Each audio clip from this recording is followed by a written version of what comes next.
Patang kihe afio atai hamai tau tolong-tolongan. Patang poki kia iloa ilani tau kapo malau. Panau mai makapuna hoi. Long piamo hakai penua. Pau o babalai kato si Amelia Muhammad Abdul. Patapun kita kaiki. Pai tinggal kereta mapal. Saya sias pau no bensi da tau tai na tonga. Ismeri tui maya. Patap koki.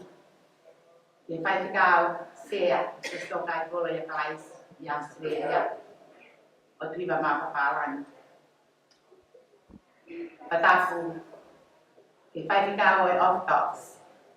Sila lavea, yang mata lai, isa, fatahuatu, kia te maleki, kia aupa frese, koe fahuia, koe taumua e ahakoeni.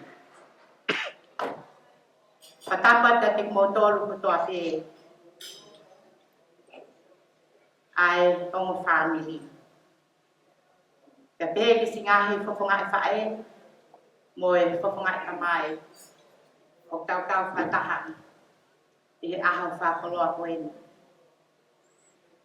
Ko e ki whiri motua ku whahohaa kolose so te aupa. Te togoni ke watau ke i ki tau tolu i ngā aue o e whiawhi. Pia ai o whalahi ke mō fofonga. Pia ko whafofonga e ata li se ate te aupa mo e whaandi na kotoa ai tai le rei kotoa hi motor. I he o mō tuku o mō taimi. Ka tau whataha i a whakoloa koeni. Maho inga pe whamili. Ke mok tau tolu kotoa pe i a honi. Ke tau tuku pe a gloria me whawhitai. Ke o tua i lani. I a o sia. E ki tāma koeni. Ano tau o fumata. As for non-Tongan speakers, this is the day that the Lord has made. Let's rejoice and be glad in it. I am fully aware that there is quite a few nationalities with us in our midst today. So I will try my best to see if you can follow the program today. As a matter of fact, my name is Los Cesar de Alba Senior. But you know what? You can call me Rose because we only have one special person today, and her name is Los Cesar de Alba Jr. As a matter of fact, on behalf of Feliciate and family, I welcome you because I'm your MC for this afternoon. So let's be glad and thank God for all the glory that He has given Losse and also all of you to be with us today. I would like anyway just a few words to sort of like address it in your own language because I've known there's quite a few of you, probably they're running late, but at least anyway, I have to acknowledge your attendance today. And then we just start with Samoan, which is Talo Palava, Fijian is Sabula, Malaysian Sulamat, Niuean Whakalofatu, Jordanian Salam Mahapa, and of course, Polish Gender Bray. I have a feeling that I may miss some, but when we are together as one, it doesn't matter what sort of language we're using. So after this, I'm gonna leave it to Ba'utu for the cover ceremony. But before that, we've got to ask the birthday girl to come in before we have an opening prayer conducted by the chairperson of the There is a few household rules which I want to let us all aware of. As you walk out from the main entrance, to your left, there is the bathrooms there. Also, there is the bathrooms, and also you can enter to that left, up to the front. For all of you who are smokers, you can have your smoke right to my left, right in front. There is also a bar to your left if you want to be excited more than the water. So unfortunately, you have to be BYO. So enjoy the H2O. I think that would be far better than that. So for those of you who's going to get more than water, I would please ask you if you can keep that just within the building at the foyer and not outside. In that way, we're sort of like helping the venue workers here to keep us all safe here. We've got only one entrance, where it's right in front of me. So if you want to go out, by all means, you can. Kamari mo rea pe kat motor ni whahoha, ka pe ki ka mata pe ke tau whemahino aki. Koe ahoi nea ke tau whiwhia, koe ke te aha mea he, koe tau lotu pe mo whawhetai. I he ta whaaki koe ni pe i mui, whamare mo rea pe he ngāwe ake ai whahino hino. O ata pe tau ke te lava ki tua, whaaf ofa, ka whe mau au pito, a e tau whemahino aki, mo e tau whetahoni aki. We have to respect each other in here, enjoy. That's the most important thing. Mahalo sai ke u whahoko atu kia pautu te tau whenga pi ke tau kamata, tunga tau ki i tō mui, o tau kamata, na ton ke tau kamata i tahawa, o tō osi ki he whitu. Koe a kōkore atu pautu wawara. As a matter of fact, I'm going to leave that explanation about the power ceremony for pautu. Ka po mea i pe.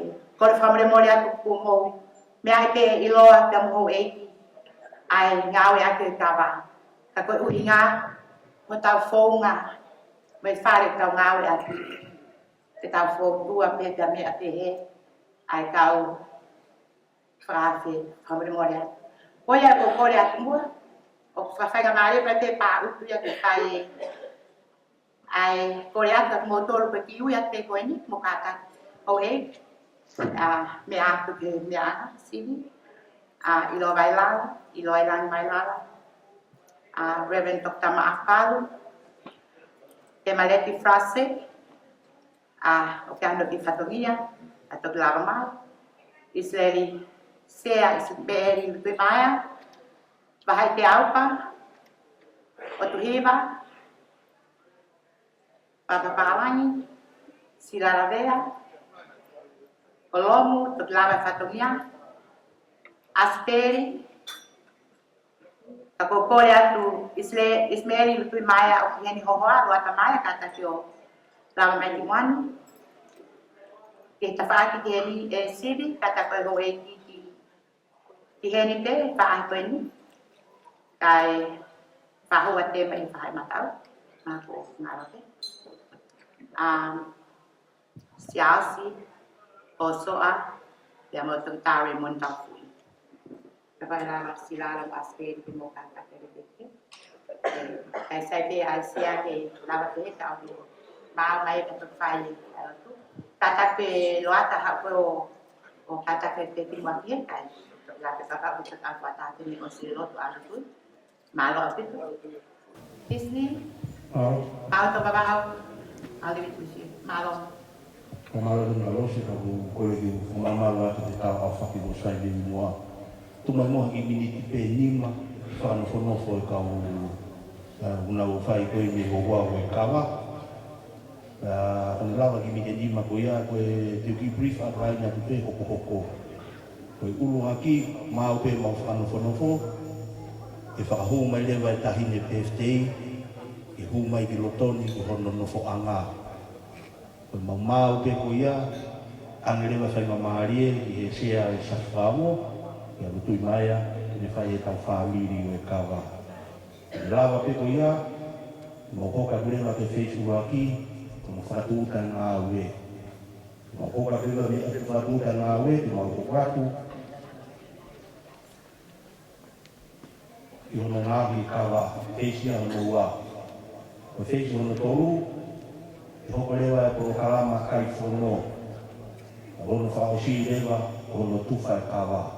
Pere ko koe atu ki kau ahi ko mui mai. Taimi koe whahoko ai koe kawa. Kei ke whima uke mo koe rue mai o korosi roto. Mo kuha ke pe i he tua e kumete. Koe kau tou ai mo kuha ke e pe ai. Mo kau mo ki alu i ka whaake e kaha. Koe ko di whakokanga ki pe ia. Koe whakokanga ki kau kai whono. Koe ke pe whamiri e whono koni. Koe ka papu e kaha. Ka pama e kaha. Koe whoi keke e kaha. Koe ke hako kai whono. Mana tu i te menihi kai i rawa toko kātoa whono tolu koni. E mo fua pe e hu mai. O toko ka e te hako. Tai mai te o te ai whakakato whono ki tua. O pau whima o toko kātoa u whono ia ki a tā ki tua. Ka rawa e toko whakakau e ka wā. Pere ko kore atu e tunua ki te nima ki whai whanoforo fo. Pe ka whaki ko hema koe ni i heni e kaha wene ka mata kore na ki se rawa mai mi Amerika. O tangi mui mui ai hau i he ka whaki koe ni. O tu mai ngoa ki ai. Ko katu ki ai. O ki ai e whaiwhekau na rawa mai mui a mi Amerika. O ka wauhi. Ko katu pe ai e wahai taha. O se ka wauhi pe hoko mai a Masila. Masila hoko mai ki he whewhekau, tantai whewhekau. Hoko mai ki ai a esi o lupa au ka mea. He hokatu i a Masila. Hokatu rewa taini wholau. Ia whakaosi rewa ki ai e mākirio hangana. Ai a koe kakato ia alofu he mā. E alofu matau. Ko au te tautu ki he tawhaki whe saini koe ni e taua taha. Hoko mai ka te au, e taha ia kausina e waha i taha, o lomu. E lomu ka tangi ka mea mai pingeni. Ko ne ose a lomu, hoko mawhai wa maari e.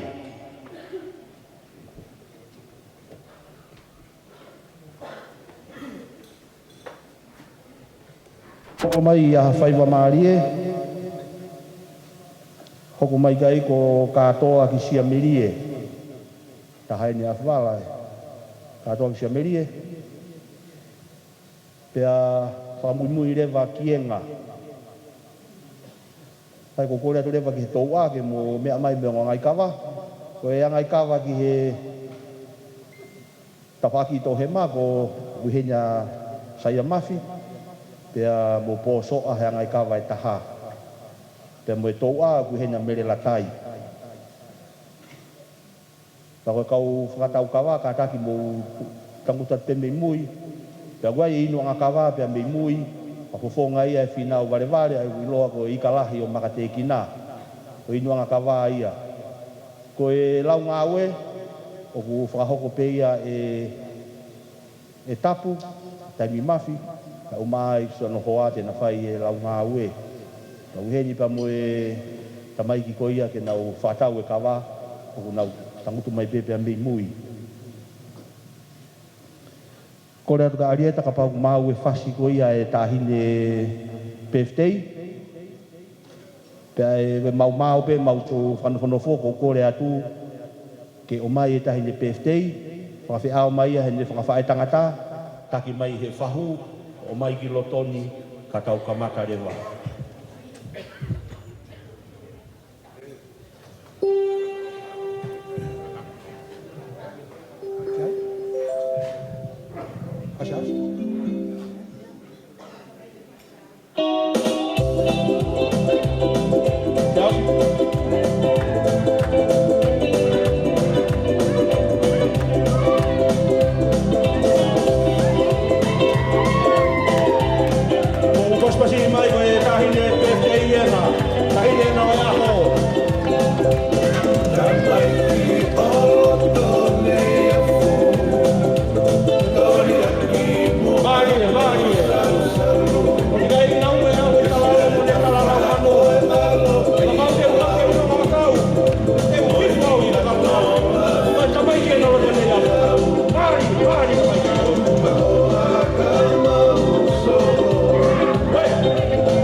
whamaloa lava ia e Facebook aki ko ngā ulu aki kono whanofo ai tau kawa whanga maari e ni ke tangata iki whaisekau share ko ia sa whango ke ne whai hatau ki whamiri o e kawa ka tau toki koko atu ai o wau e kawa.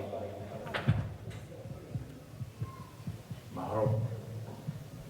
Ko wele o karamapua ki e programa e honi.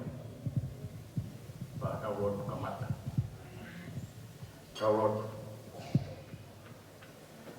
Ko i o taini mo i tani. Mau kunoa ki a fiona. O karamapua o kua pa e. Sa taini. Jehova. Era a e fiona. Kua koe o ke fia o he kaukakapa. Ta mo mapi. O ma wan wai ngahi rei pa ngahi tāpua. Koe aripa koe, moe o meka. Ko koe e ka matanga. Pea ko koe e ka tāpua. Whakapitai atu. E kia whakakoroa koe ni ko ka omi mo ki mautoro. Neo koe potutu ngau e whamiri. I henia e kumotua me whahu. Mea henia i roa wailala whanau whanau punau eiti. Rom, wahatau whatua. Pau kua wak, katoa e sia merie, mai whare matapure.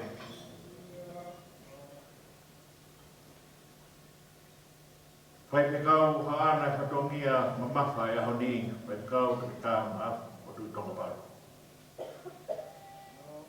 Nau mai, e kau pure, wai whanua tōkai koro, o tuhiwa mamawharai, o hatawai. O hene, tonga whamiri, me ngai mai.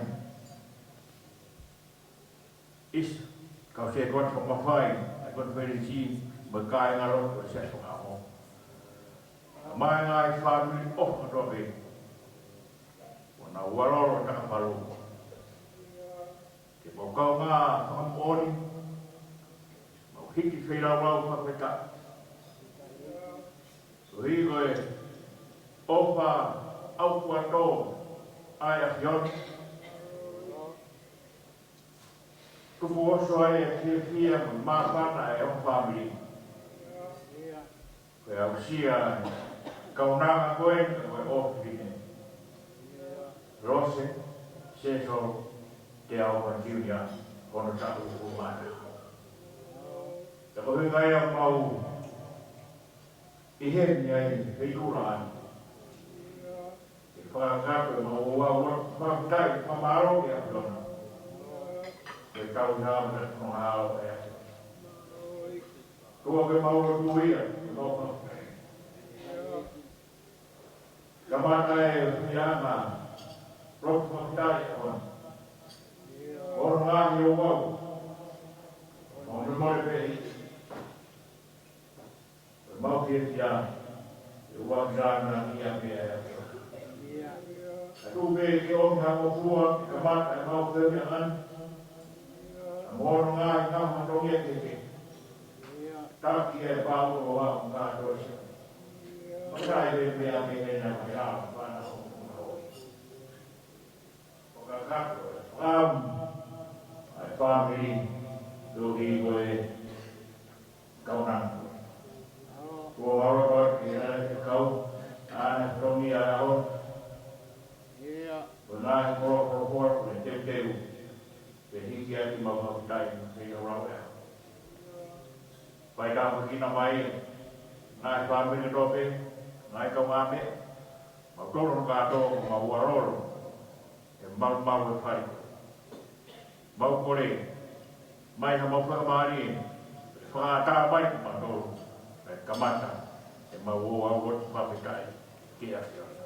Koe mau tō beia, koe mau whakitai. Yo hua whāmea mua alo si chukwais, Amen. Maro, lawa ia e tau whamiri, tatakia e ngā daiki e whawhikausea o e sias whakaongo. Kore pe mua ke u whakaturo o atu. Mo i tāla pe mi kauhala uta. Koe mua ki tāla ia e whanua. A tuku ke whakaopeo pia te whakatapuni, i he tāla mi mungi whanua, mi kauhala lalo, e whare o hangata. Kaya tā mua pa mo e motu atua koini, ki u whakakato e whatongia ko ia o wau e whanua. Nā ko kore whamore more atu, nā ko mau kawe kawe i tua tatau, te mau tala ko mau sanpungua, o i kai ke mau iro ko mau ngata anga, ka mau tuhu ke umata.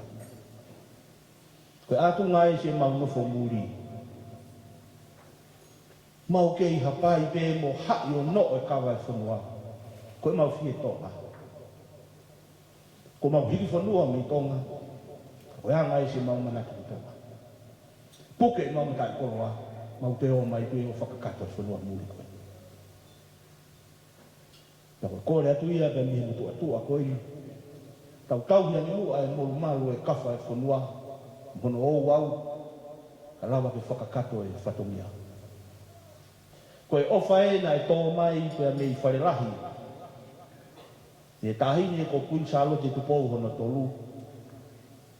Ko hakonga koula na e tō me roto palasi. Ke lawe ai ki tau tolu koe kakai tua mo e kainanga e whanua. He koe kawa koe me ape ia ai pui. Koe me ape ia ai hou eiki o e whanua. Nei kai ke aha tahatu ai ai aha no kawa. Ka koe ofa koe ni na e whakakoloa aki ia he tahine kune hunga whanua o ne kei tōtō whai malai kua. Ka iai ha tahine o ku talamofua. Ha tahine o ku whakaapa-apa. Ha tahine o ku ofa whamiri. Peko ha tahine o ku ofa whanua. Pea oku to tonu ke ai hano kawa whakalanga. Pea ka pau mea ha tahine ko lawa mea he ako. Pea ki to tonu ke ai hano kawa. Kono uhinga koe taha kai awhi. Me whafofonga a tonga. Ka uhinga ia e kawa e koe. Ka hine koe ni. Ta uene ua taha i le tala mo fua ma ni whakangongo ke reo mātua. Whakawhiwhia i whamiri. Whakawhiwhia i whanua. Whakawhiwhia i e kāinga. Ka uhinga i o mau whokutuani. Ke puke fo i langi ko ia mai ofa ko tō me no palasi. Ko ia mau kore whamore atu. Nā whai ange kua ha tō whohe ma tō whatongia e tō ki tua. Pea monuka e tala malu e whanua. Ka te mau turi pe, ke turi fua, ki he whatongia, ke whakakakato pe ai mea maulawa. O mau ilo i pe koe kawa mata, i whai ake whatongia. Ka mau whetongi aki pe kawa mō moa, kawa tere ke whakakaka whatongia. O mau ilo koe whanua koe tō, ka mau wheinga pe ke whakakakato aki ke turi pe ngau aki kapaturu. Ta moe puaka, o mau whenga hamba urita. O mau iro pe koe o ngai kawa, o ngau ake hohoni. Ka atunga e se mau nufo muri, te mau ngau ake pe prestiki. Pe hape mea te mau lawa, te mau whenga ke whakakato. Kore mua hei ke kakao wak. Tako kore atu ke hawhanga ka umai e tau a me o ngoangai, ka pehe ke kau katau kawa. Tako kore atu ki mātanga, o ki whakalongolong mua kai ka whakakato e o wau koe. Tako ne lawa pe ia, lawa ia e o wau e whanua. Pawhitai e Tokakawa. Pawhitai e Purumokau. Pawhitai e Tauma Papalangi. Pawhitai e Taokeke. Pawhitai e Whakapakatoho. Taru matakata. Pengawe ke fatuta.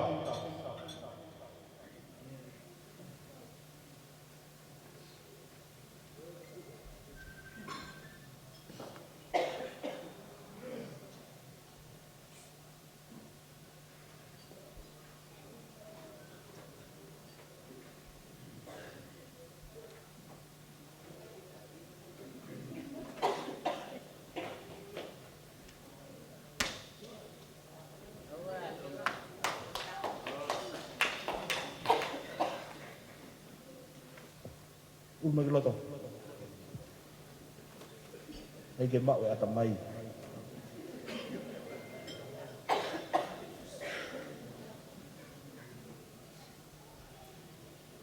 Bulawa. Tatu mata pengawe ke lau.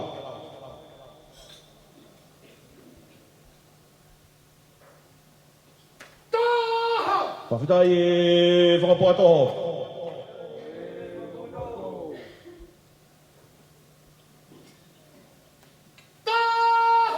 Pafitai tau keke.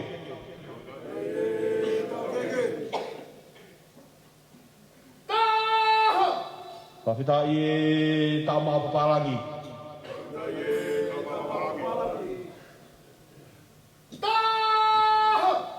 Pafitai pulumokau.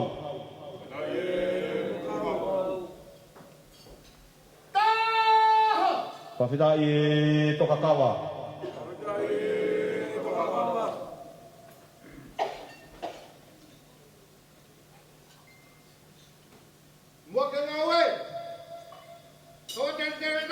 Pafitai tokakawa.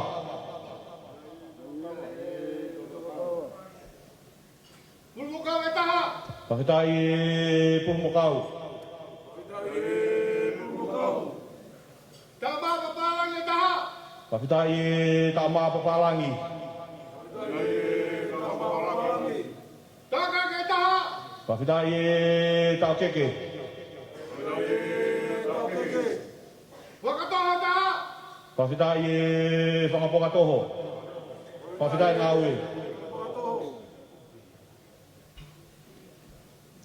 Tatu matakata. Kau e kawa ki a tanu mui e hau.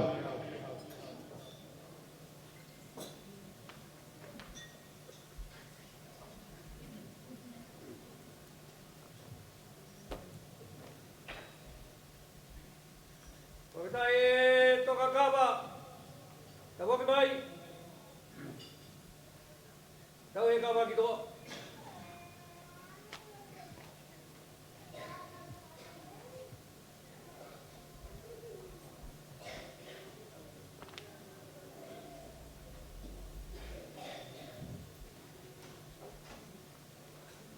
Whaere e toua. Te kumia muto naki.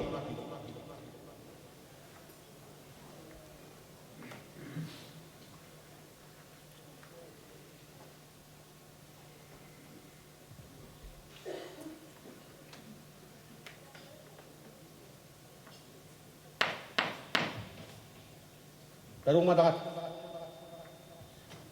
Kami mahakawa. Kifayat Fadugia.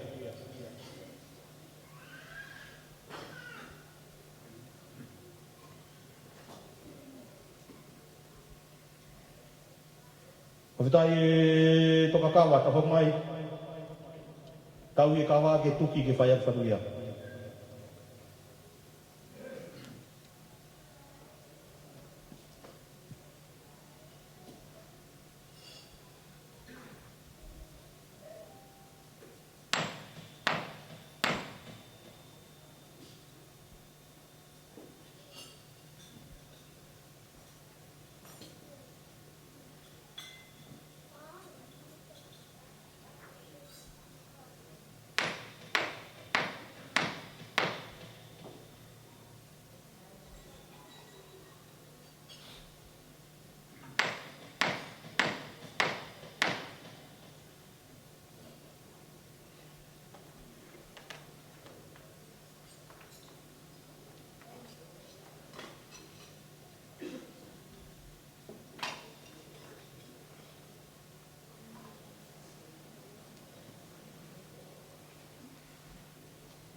Ko tuki, tuat, tuk mamari ka palu.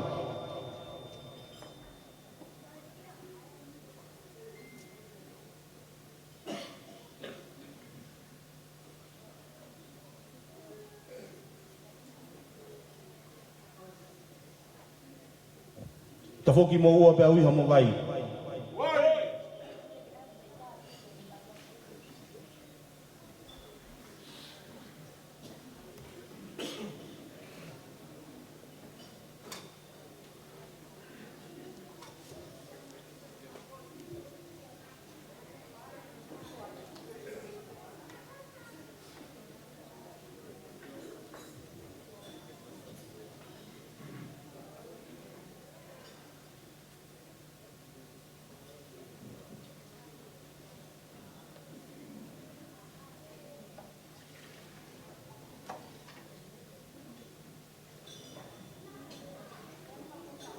Vai taha.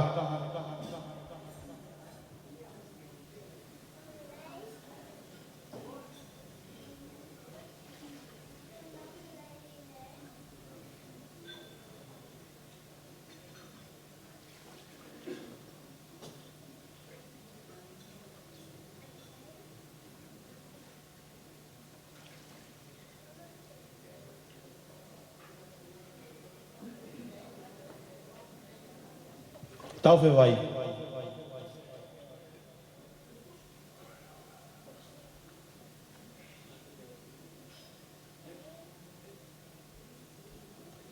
Palu pe a whakatatau.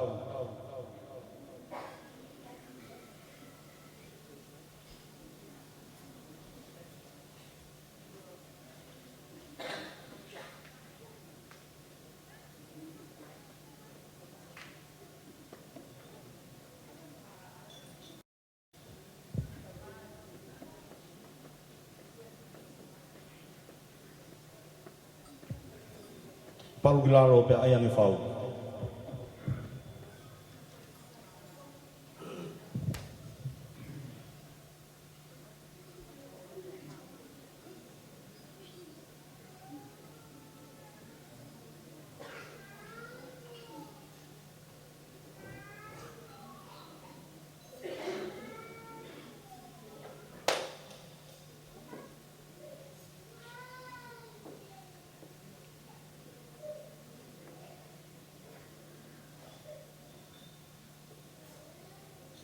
Kaue kua pulanga.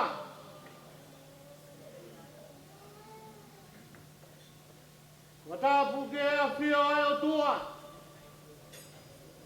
Koe uniwalu. O tua koe tamai. O tua koe aro. O tua koe laumari mauniori. O kune a whio i o tau lotoloto. Watapu atu ki a iloa vailala. Whanau. Mo e whanga mga puna hu e.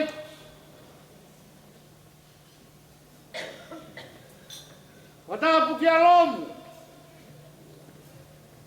Mo haa tau i whanua. Watapu ki a pau to mawaula. Tangi mui mui e hau. Moha matapure. Watapu ki a tangata e ki whaiskau. Hana e whatongi au e ahoni. Whaifekau toke tā mas palu. Moha ta glot. Watapu atu ke sea. Siasi whakaongo. Isileli rutui maya. Pek whakatapu ke whahu. Ulu motua. Watapu atu hen. Yongo family.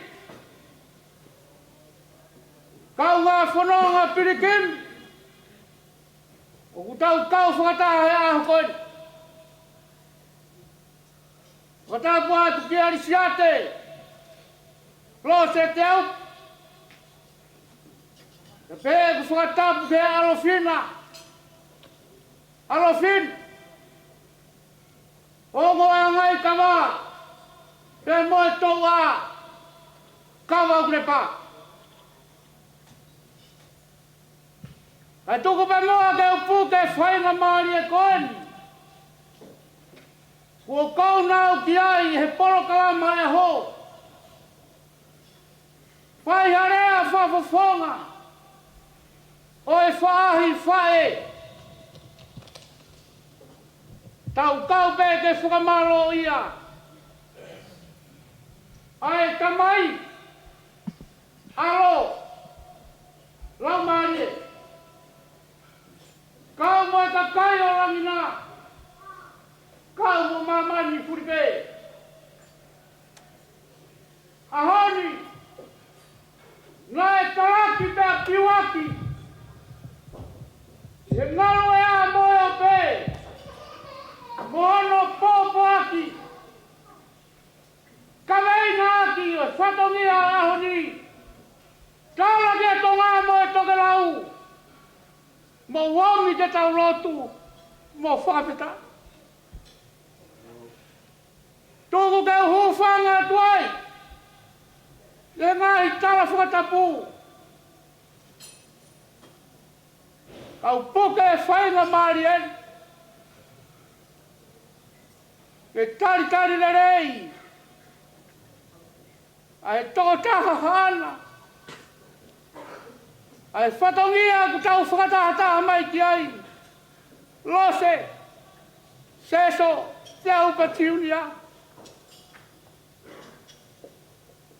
More ke mamao ke ia hare o i motuani.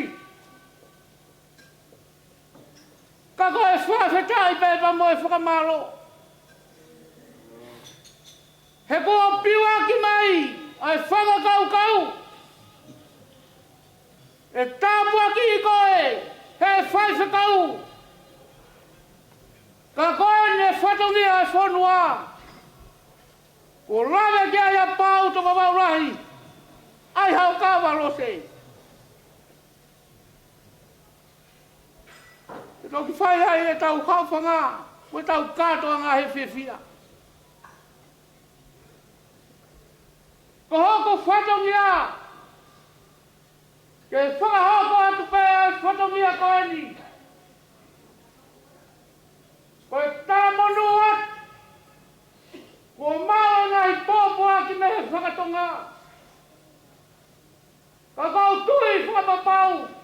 Te tuku atu. Ka mahina e tunga whare ku iai. Nane tupu ai tot. Lose. Mehe whamiri ho whae. Kai na ofa. Mei he motu, lape o wawau. Koe whamiri a ho pui hu whanga whatapu. Ko sikai hata ufa. Kuona mamaot. Omia nau taramolu. Lose. Ke mau aho fia. Kapua ki ai o tua. Ai tarongo fua ko ke au ki ai. Hou o fulu, mataha tau. O kui heni. Mo e tunga whare. Tupuanga peia. O sika e hātau wha. Kui heni ono whangafofonga. Whiwhita taua taina. Ai o kui ko peito. Mo nau tara monuat. Kia te koe. O whape. Ke whaita apa kina koe he iki. Whahe kai te kai tua noa he ko sihova ko tauhi. Ia whana mai. A peito. Taimi wholau. Tātu kia lo se seso. Te opportunia. O ku kei ula e mama kamo. I mui toa hano, hapai masani. Ke ke whamahino ai tunga whare o family. Ko e mama ko ia, kune hao whaki e whorau wakatahi. Pe mo e whorau i hea. Ke whakamahino ka kamataanga ia, ai mui whanua, ho tau tonga. Wai mo toi pōpua ki o whātu rose. Family whae ko ia si kai hatau wha. Mei where mea, whapai. Nau tau mai, he kai tūpu e tala pōpua ki. Kai kau mai pēsi hova i te koe. Ko hoko whatamia, te whakahoko atu pē. Isa, e si whae whita ko ia. Ko ane whorau hoa. Si Sisiria, si kai hatau wha. O ku whai mai tala noa mo se whanapana i rote. Ka nei kei po ui a Sisiria. Kai he tau e a hohono pia pia. Te mo i katoa. Ka kui hei e kau whakafonga. Te mo i tala pōpua ki mai ngaru ea. Mea hana i roa mai wala. Tapu mo kai i roa. Ka koe whahai whare e ni. O Siria. Mea hana mere ane. Puri mai tau fui. Te mo toke tāre mo tau fui. Koe whakafonga atu. Si whahai whare koe. Ke aumi mai pōpua ki o tala mai. Koe mātanga ko ia. Ko hei rara futahi. O ku kei toka maari e pe. Te aumi ai mōna pōpua ki. Mei he esi, ko lopa uka mea. Ai tangata ko ia. Ko taimi whorau e hau. Ai ni koe tunga whareen kou whafofonga atu. Pēkia mākiri o hangana. Mei roto nei afu. Wei! Koe nau tawa e. Ko mai tua ki tau tolu. He kou viti tahi wā. Kai tuko e pōpua ki he ngaru ea. Whawhetai ki he otua. Ho mau. Ai whainga mau i tala ngofua. Mau kato i ai heni. Koe kau tangata ai ki whai whakau. Ke whai harotu mo e whakawhita. Tuku pe mua. Ke iku atua ki eni. Ai pare nai hao whaki ki ai. E kau horamua. O e kolo ko ia. Motu ko o waka. Ai pare ko matangi maari e. Ko nau tala mai. Lose. Ona ke pehe. Te kai tuhenoa. E ko sihova ko ho tauhi. Te ko ia peia. Tene whakahauwhi ko he whanonganga. Ko ngai pōpua ki tala monu ia. Kai tuku pe mua kei whakamahino. O ku kei tū taipe. Ho tau ngahi motu. Neongo, ene sisi. Kona ko la pena. Ko waka. Ko haitene hanga. O whakare ai. Hena e talu mei mua, i mua. Ahono i roa ki nau tolu. I heanga e whanonga taimi. Hei kai tau pore. Lose. Koe ni pe huktara. Ke whakau atu e ofa. Ho tau kainga. Ki ate koe. Tuku pe ke uwha maro atu e hawhanga. Maro mua i roa mai rara. Mere ane. Puri mai tapu. Hongo roto tō. Ko rangi ai ho. Kau hi ko mea mai ke tau kaupata. Toke tā mapa. Sea si. Toka i kolo. O tuhiwa mapapala. E mai kau whai kau. Sea o whakao. Ko hoku whatongi ai te whakapofonga ai te whamiri o tai. Whakamalo rahi ata te moko. Tai aroa. Koe ho e mohono haranga. Kai kai pūri. E tau no fō. Koe tau tangi te moe oi ka koe o tuaku ne aktio. Lo muhata ufulua. Pau tu bawa Muhammad apure. Malo mua e fai patogia. E kai ke toko e whaka malo. Ongo alo fi. Ongo angai kawa. Tau a ka mo kawa grepa. Ko tau hala fono ngai ko fofeta i be mo whaka malo. Ka to sia meri. Whaka malo atu ke whai. Ta foi te au. Malo mua. O mo ofa. Tau hi ofa fit. Ka koe mga pun. Ka koe ila mutu. He kai tu ko whaka malo. Ko tau ame pe ke tau mai alangi. He katoa ngai aho. Peko si harea ke o atu ka te mou tolu. Koe ngatanga tangata koe kamatanga ia o tua. Tuku pe los. Seso. Te au patiunia. Wai o whalahi atu ka te koe. Aho nai ta Amerikin. Ka koe whakahungo moho tarango fua. Mau whiawhi a koe. Whakao sata whakahoa a. Sa me wa fitu. Vesta wha. Lo se seso te au patiunia. No fosi o ke eiki. Whakatotoa pēnge tāna te holoto haiwi. Lo se. No fosi o ke eiki. He koia pē. Te le tataki ho pono ngā. Hala pono ngā e ka hau. Lewa malanga ka katau atue.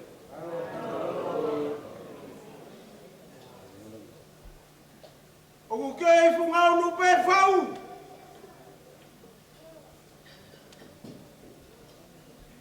Tapu pamoe muni malu o rota tatau.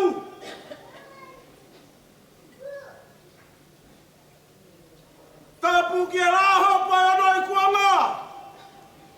Mawhare ho hamo o fau. Tapu apka ho eiki. Pau tua mamau. Fara mata pure.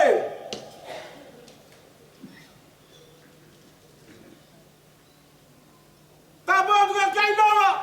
Kainola. Hau na e hau. Aku tunga e tau fia fia.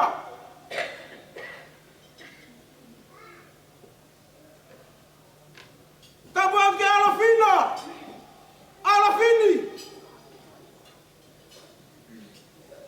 Ya tapu e lai tunga koto pe wala whakatapua. Heo pe mai hao whangani.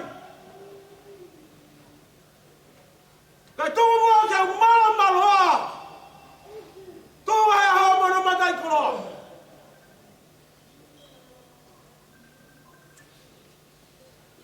Tarifona wa hau. Ahani ko e hao mamama. Ko e hao fiafia. Ko e hao tue. Aho ne puri. Aho ne uma. He kua tala whatata e ta maui. Ke me osi o taimi. Ue. Whakahoka mea lama langi. Hanga e koe a kong tau mata e hawani.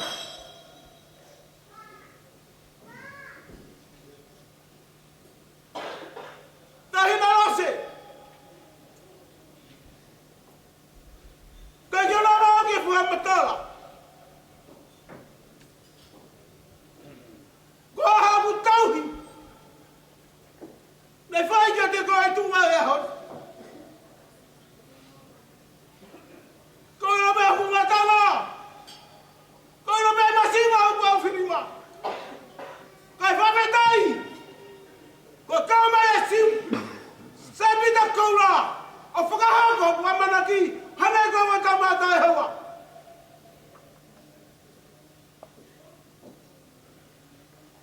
Whakatahi nā e hata mai. Inu mai e fise na wame whanua lahi. Kafu mai hana peau. Tunga pe he ofa. Kaku masima pe hama ofini. Kai whametai. Kai kori tata e muhamongo. Peka loa e koe wha. Koe ia mea ia mea korama. Nei kai mei toi hamea. Koe whai mamae. Koe ko fia mai ya. Koi. Ko pakawa mai. Mo tari hau. Ne hanga toki nusi hano fato ya. O hanga kakala ko nusi. Pea laloni ake siare tafa. Kai ha. Kai laloni aki. Ai hei lala fuitahi. Mo fia mai hoa. Ko matai kolo e honi. I kai ai hatu mai ha kolo. Ko ofa. Ko e tai ne rose. Ko fia ka wa fia. Ko utahi. Nei be hono mataanga. Ka ko i ko nawe. Ai sabita ko la. O kwa ha fare o ku hala mata. Haro siwana. Ko hina ni whakaro aki tau tonu. Ai ko loa pēhe ofa. Tōnga e ahua. Ahoni taine rose. Tui hau ka hoa me ke teki whaima. Ke ta whakamani. Ke whaka. Hakiri mo hanganga. Ka maesi ko. Ka mau ka mea. Ke whakamahino. He koe ua na haka pe taha. Tūnga e a koe. Me ka pau me taine rose. Tau fia pe ke uhanga peta ki hawhangani. Ke mahino. Ko ahio hio au e whanua. Ko mau tala ia me afa te au. Me api. Ko mau rerewa. Ka mau ka fia. Ko fia pe ke mopete. Ne unga koe kaha mea ia awhiniwa. Whawhetai anga e a honi. Tuku mua taine rose. Tuku kau tatau atu. Teu whaki me. E tufu mua kare. E whamahino ku ngatana. Whamahino ku masiwa. Whamiri masiwa e ni hae whete au. Kai whawhetai. Au kei kakato pe a whoia. Nā pāwete ma fia morisi ate. Nā komi homa vai. Te ma fia peke mopete. Ai hawhanga. Ka more atu. Ka more atu. Ka whewhe hato whatongia e ako koe. Wha more au mo koe. Tukua ke ukatau atu.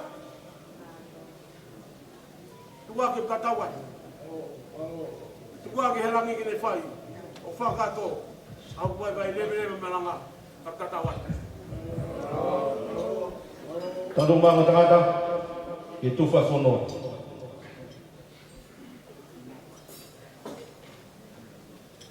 Tau i hafono kia tangi mui e hau, kia tuwha mune alofi, kia tau hi maha kufono, kia tuwha mui alofi.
Pamaro atu.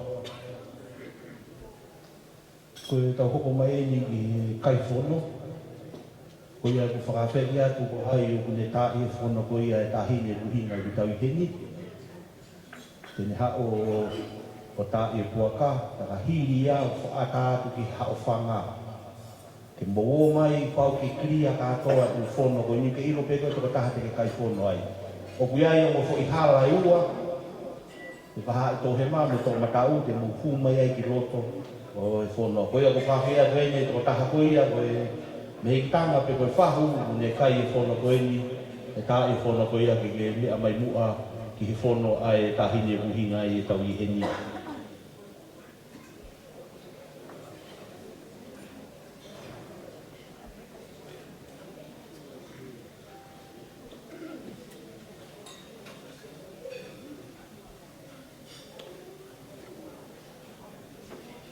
Mo paspasi mai ia koe tahine whahu e ni.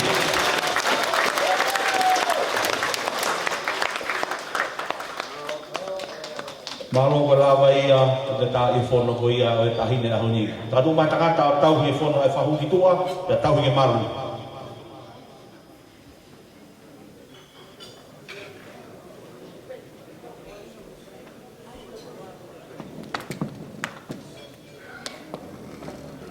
Ko ia kore atu heni mo ilo i mai me kau i alofi. Whakawa tu e taimini i he mātanga mo tolu pe ke mo wō mai. Fie mao ke to'o katoa u whono ko ni ki tua kai to ki whakatau e kawa. Ko ia mo mea mai. Ko ia mo hala aina ke sisio mai pe ke to'o taha ke kai whono ai. Ke mea mai pe o to'o whono ko ia. Karaka whiwhini, fie mao ke kiria katoa u whono ko ni ki tua.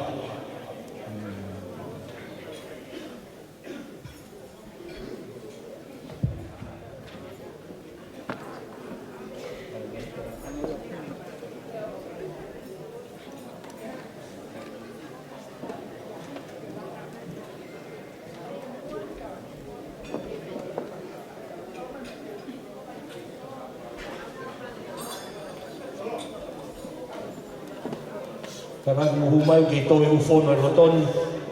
Kay phone na ito wa, kay to kadang ha kay phone na ito wa, mi amay kay to phone na ito wa. O kay siyo pero kay to kay phone na roton. Kadang mo si ma kay clear yung phone na ito wa.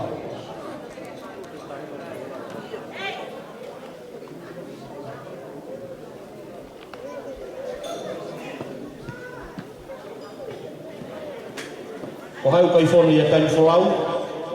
O phone na tayo folaw kay to kay loto. Kadang mi amay o to phone ko ya kay fatao e kawa.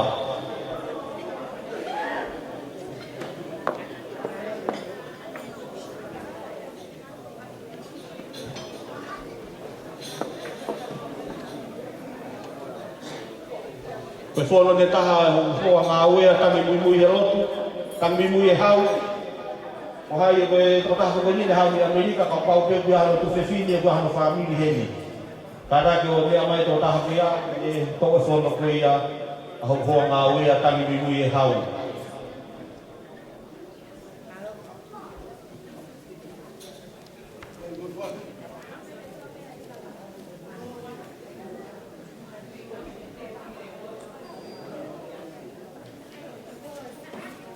Malo ko ne lawa ia e tau po kalama kai tono. He tau hoka kule vai ni ki he tufa e kawa. So e koma whao sia e tau wau, o le tufa e kawa. Tona ki pia whatau.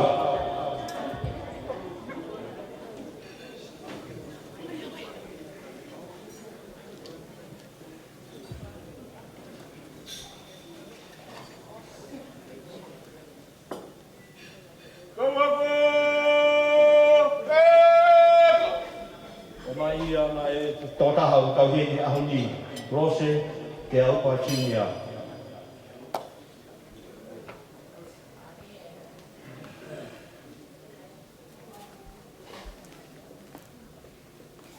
Kore te mua ke u whakatulo watu.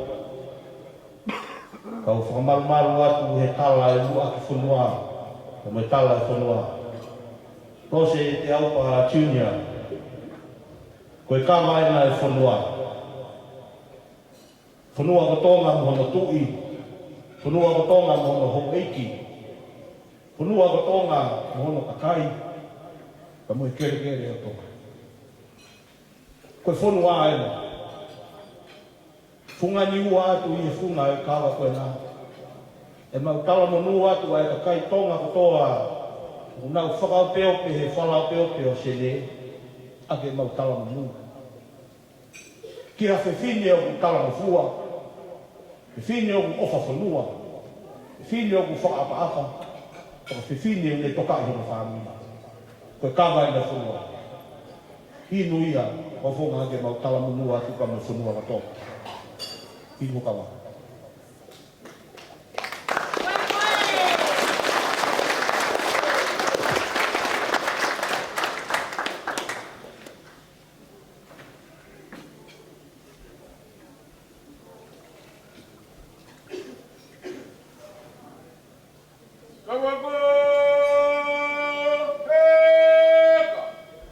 Awe ia ma tangi mui e hau.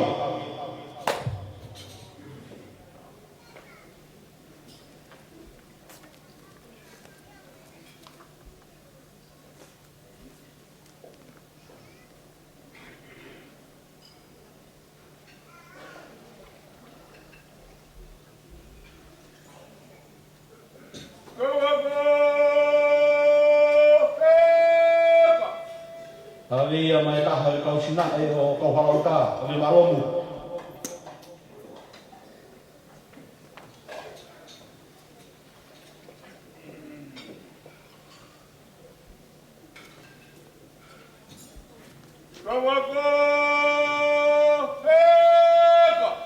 Awe ia ma e tata whewhikau ne lama mai ke ni Amerika, awe makalauhi.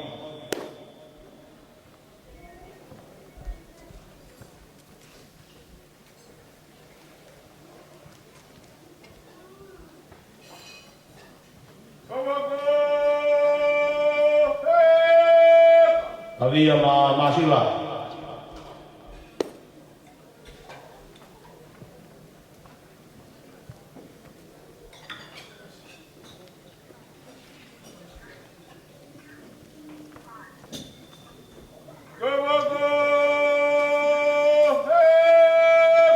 Avia ma ino ngakawa, fina o varevare.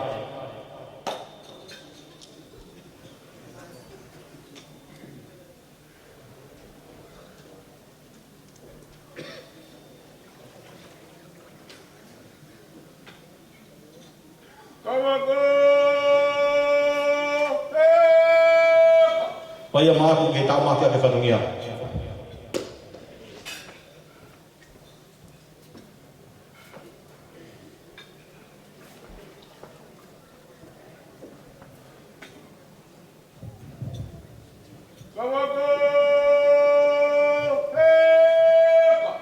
Paya ma whai wa maari e.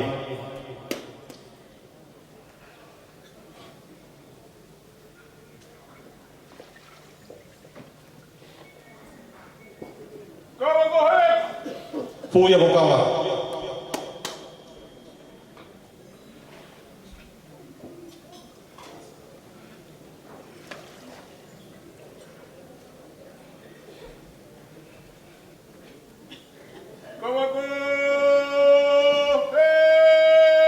Awi yang ma tan surau.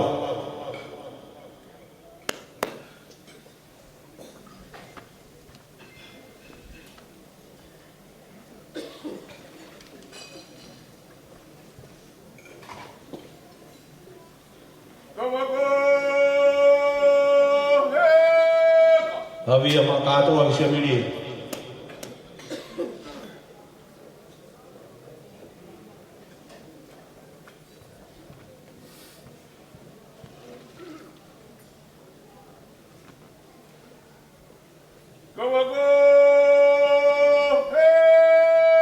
Awi yang ma magi o hangana.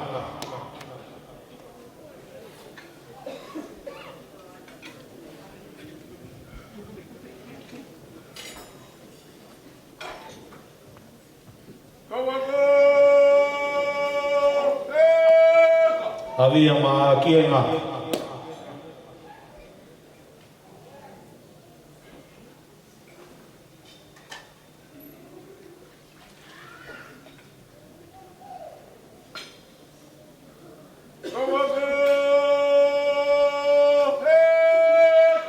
Avi ama ese olo poka mea.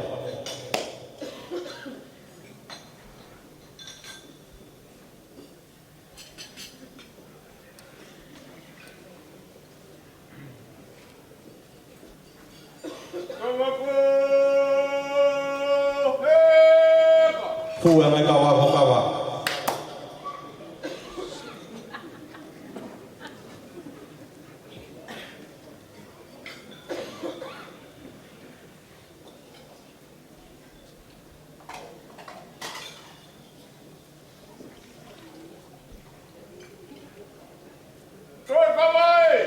Tu yang mai kawa.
Pamaloat sina wale.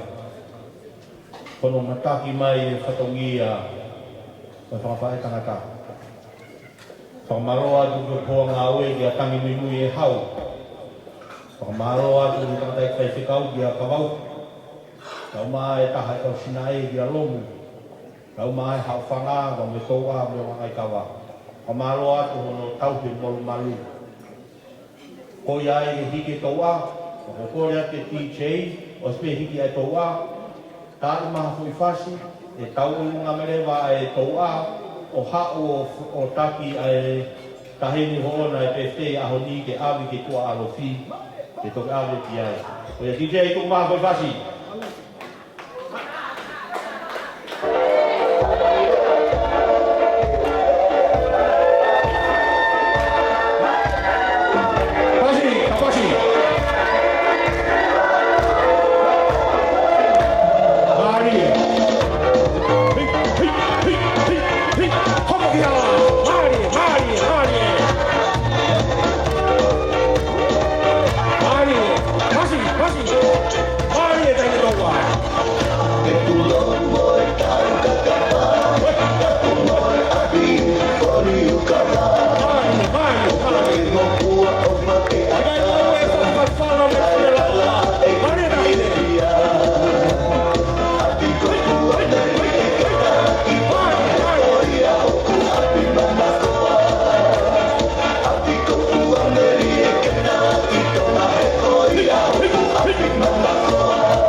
Kita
O ia te upaso lewa ki a lose, ke hoko atu e tau polo kalama. O ia i whamalo atu tangata, ko lawa re ia ai oa o kawa. O malo atu i hawhanga, malo te no tau hi mo manu. O ia i tau mea atu lewa ko usia ana o whainga maari e, ka tau tuanga le vai ke MC e ahuni, ke ne whahau hoko atu e toi ngai tau polo kalama ke ahuni. Malo o pito.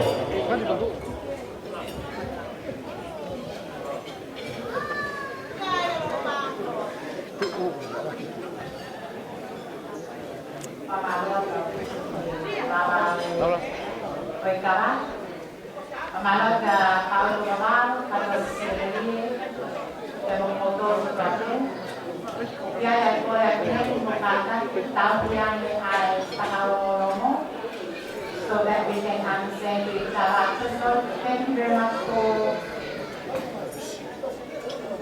Paulo Babao, Kata Piscameli and the count ceremony. Finally, it's over. So would you please proceed to all your seats allocated for you to be seated?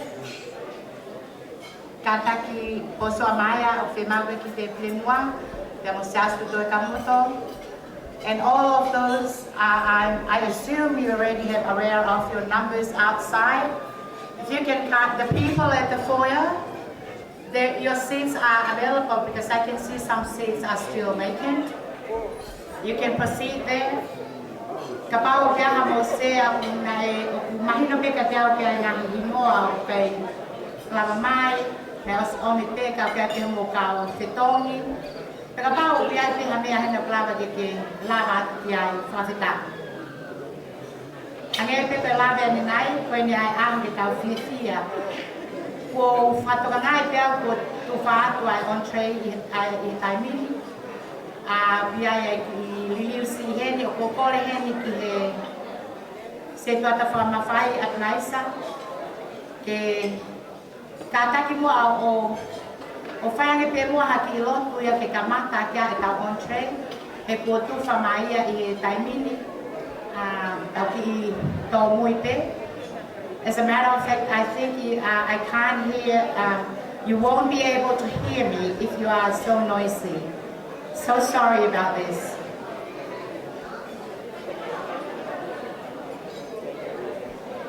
So I'm going to ask Adnaisa, Tataha, Tatamo Adnaisa, Jilawa Mai, Bunaka Kumiho Watu, Malo Pito.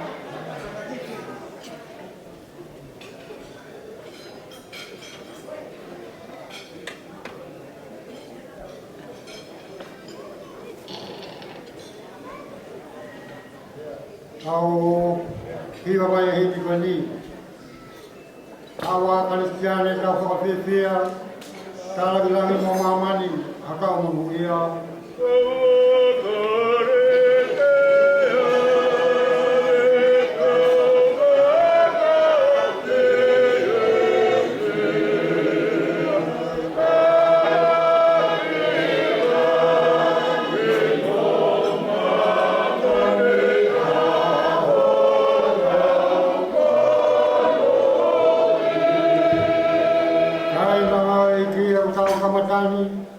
Mea kai o I tāni ki, ai whia o langi.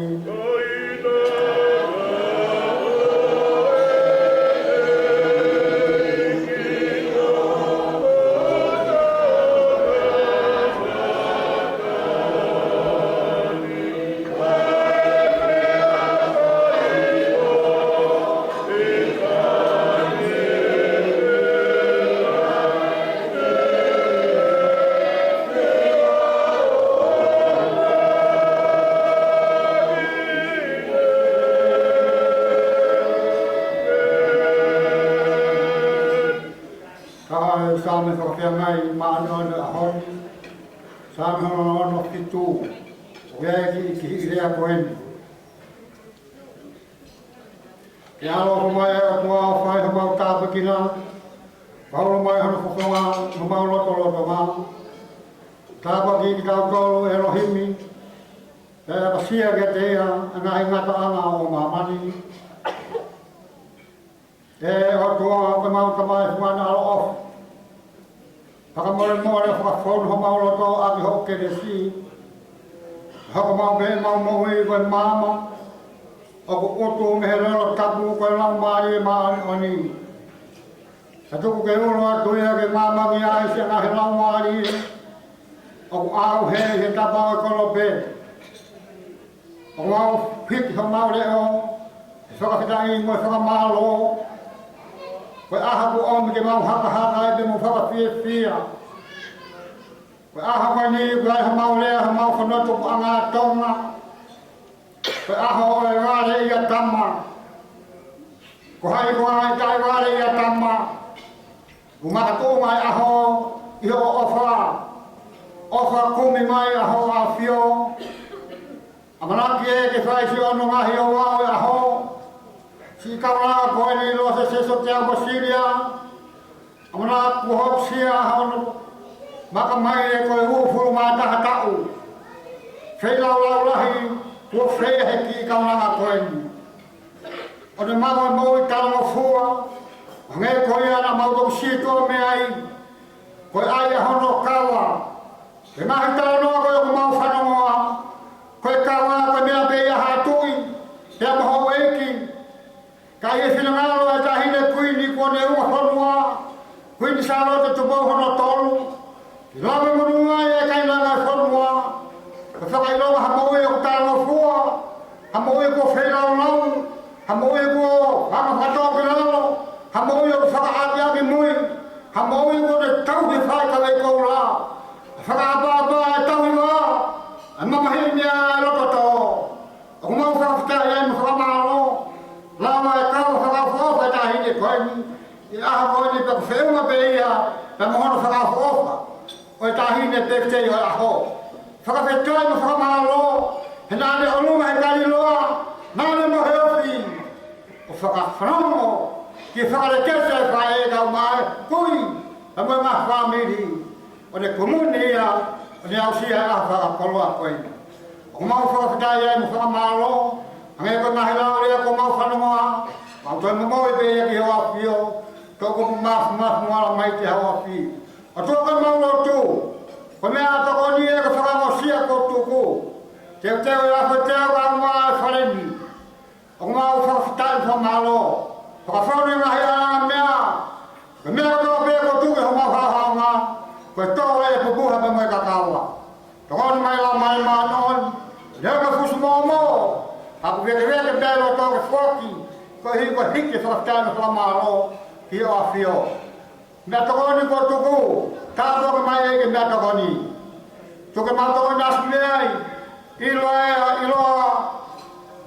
wala ka ma sala ma bu na we he galomu ilo ya sahu e ke ma mai ya ka ne beste ve sa ke ka mu ha sa ke ka ta ne beste kama wahai cau kama cau dale mon tau fui kama meren saya sa suka usian tau tai na to kama mal tau ko ta be mo lo lo mal ko ni tu ke mal do inas me ai kama lo ya kama siro materien mau ha hi kama lo ko mau sino la wa mai ka to ngia ke ka to be wa ka be alo Jesus Kristo ko mau eki mo mau oi amen.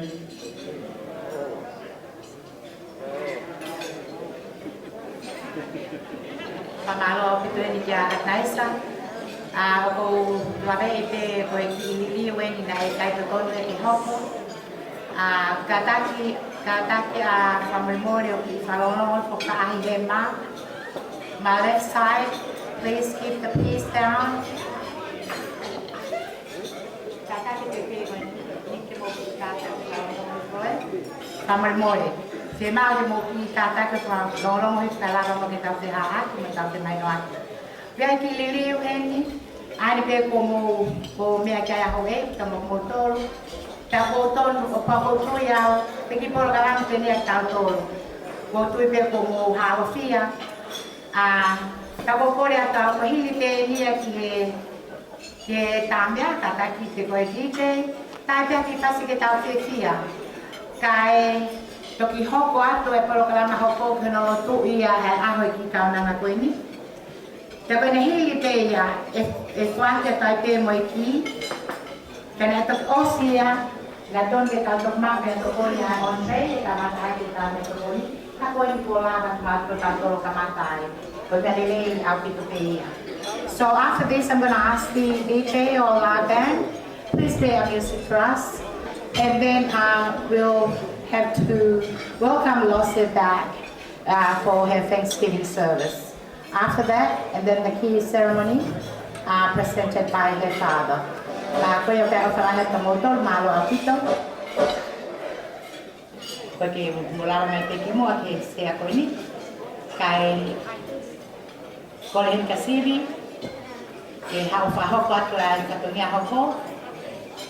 Koi kai pe ai ki ka na ma koin.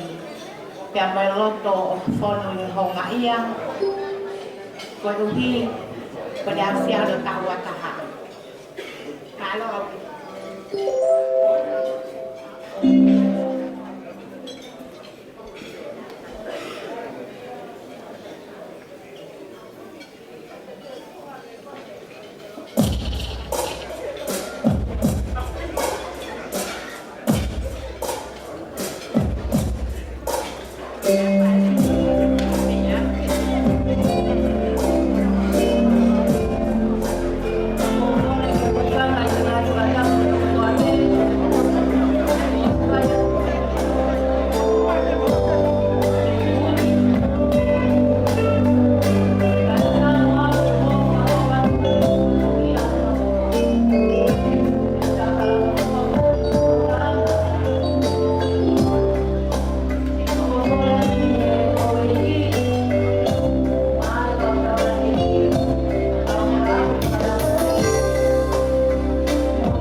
Ke momeni ki toa ni ko tu watu ai ki ke tangata ai whaiwhetau, maapalu, ke ne kātaki, o whakahauko mua si onolotua, ai kau nangani, mo tau kau whakataha i lo whaiwhetai, ke o tua, i mo ui ai kau nangani, malo. Porque o pada que pio tua e tau pau.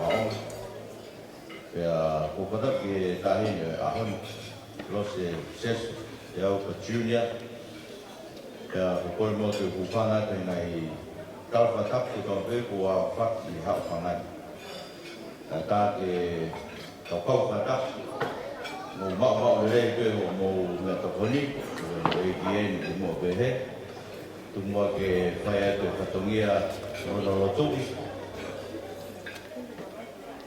fai longa ia papetai pataha e family no siasi e ga sia e lose teso te au Julia no tau fu mataha ni ahon o e tuwali e sea no tau se tuata e na spela te tau mai hini mo lau e tau mai e soli e tau hoko atua maovi.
tawa na Yeshua ki Eneos Yeshua na tapa ai ko na rau tama ke fia I ho tok tupu ya pa fia I ko e ho roto I taimi talavo ya ke fo I ngai hala o sio ki ai ho roto e ngai mea o sio ki ai e ho mata ke iro ka hopo ko e rohimi ke ka mau ko uhi ko ngai mea ko ia e hui ai ho ha mi roto e ave ko vi me ho ka kano e ko si mo fat tangata ko muna be na manatu ke a fio e ngau ko e roto nga ho tavu ke ki hoko e ngai a ko vi ke kia mai e ngai tau ai te ke pe ai o ki kai vo a me a kia te tau te ke nefu ai la moi mama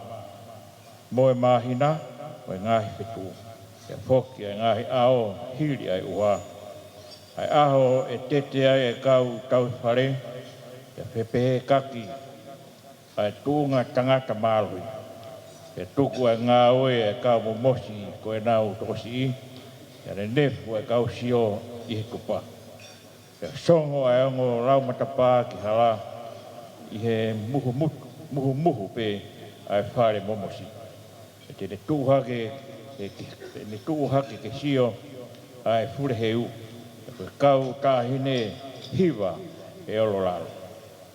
O nau manawahe foki ki he mea o maarunga e aku I he hana ha koto whakairifia. E aku tantangi a alamoni e aku hoko a he koe kawenga. E kai kei mavivi a kau o I e o whanonga e tangata ki hone whare kipua. E ako whi aruaki e kau tangi I hala. Te kiwete ai whirosiriwa. O whai a ipuko ura.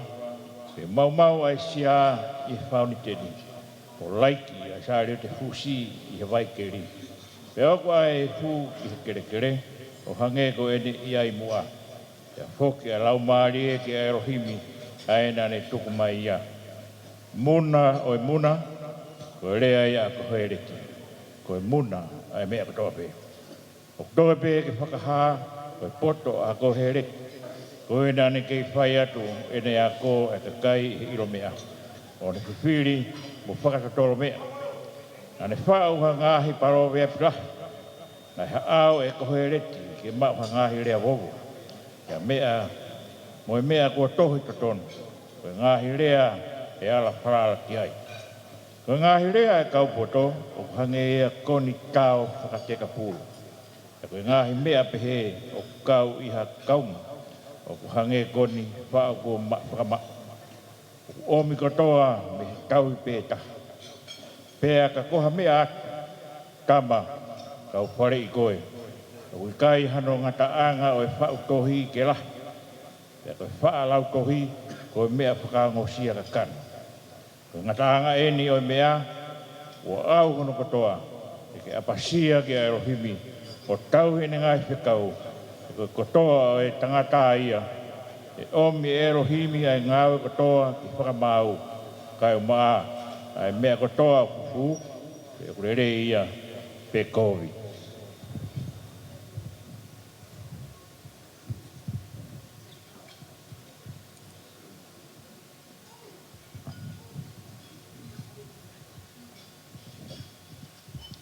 Le jone to e lau ko kakato ke fatongia o ya ko ni to ia me to whakaha ke sione wa he lima we si ongo pulu mataha ki ongo pulu mapa whakaha ke sione wa he lima e si ongo pulu mataha ki ongo pulu mapa pia wakai Tāna e ongo mai haleo hakau angelo toko lahi. Nai takatakai ki e taloni. Mo ngai mea mo ui, mo mātua. Sa koho nau lau, koe mano, lau I mano, mo iafe, lau iafe. Pea nau rea leo lahi o pehe. O kutau pe ai lami ne mate tāmate I. Te lau ke te ia e mawhai, mo koloa, mo poto, mo mālohi, mo whakaapa-apa, mo koloria, mo whakawhetai. Pea ironga ka mea mo ui nei rangi, mo mamani, mo lolofonua, mo tahi, mo ngahi mea kotoa, pe o kui ai.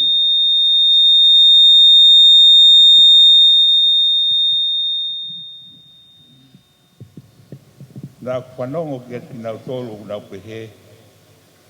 Ko ia ua whio i he talo ni pia mo e lami, ki o naua e whakawhetai, mo e whakaapa-apa. Mo e koloria, mo e ao niu, o lau i kuonga pia ta ngata. Pea koe mea mo ui e whaa, na nau pehe, amen. Pea koe kau mātua, na nau mape e ki lalo, o huu. Amen. Tawang mo mo pola ya ho. Ka putini tau tolu.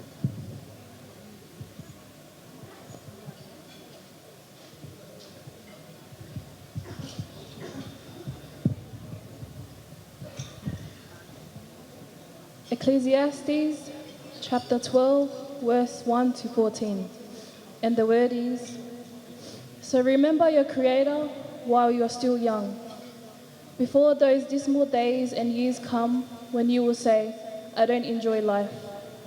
That is when the light of the sun, the moon, and the stars will grow dim for you, and the rain clouds will never pass away. Then your arms that have protected you will tremble, and your legs, now strong, will grow weak. Your teeth will be too few to chew on your food, and your eyes too dim to see clearly. Your ears will be deaf to the noise of the street. You will be barely able to hear the mill as it grins or music as it plays. But even the song of a bird will wake you from sleep. You will be afraid of high places, and walking will be dangerous. Your hair will turn white. You will hardly be able to drag yourself along, and all desire will be gone. We are going to our final resting place, and then there will be mourning in the streets. The silver chain will snap, and the golden lamp will fall and break. The rope at the well will break, and the water jar will be shattered. Our bodies will return to the dust of the earth, and the breath of life will go back to God who gave it to us. Useless, useless, said the philosopher. It's all useless. But because the philosopher was wise, he kept on teaching the people what he knew. He studied Proverbs and honestly tested the truth. The philosopher tried to find comforting words, but the words he wrote were honest. The saying of the wise are like the sharp sticks that shepherds used to guide sheep, and collected proverbs are as lasting as firmly driven nails. They have been given by God, the one shepherd of us all. My child, there is something else to watch out for. There is no end to the writing of books, and too much study will wear you out. After all this, there is only one thing to say. Have reverence of God and obey his commands, because this is all that we were created for. God is going to judge everything we do, whether good or bad, even things done in secret. And that is the word of God today for the people of God. Amen.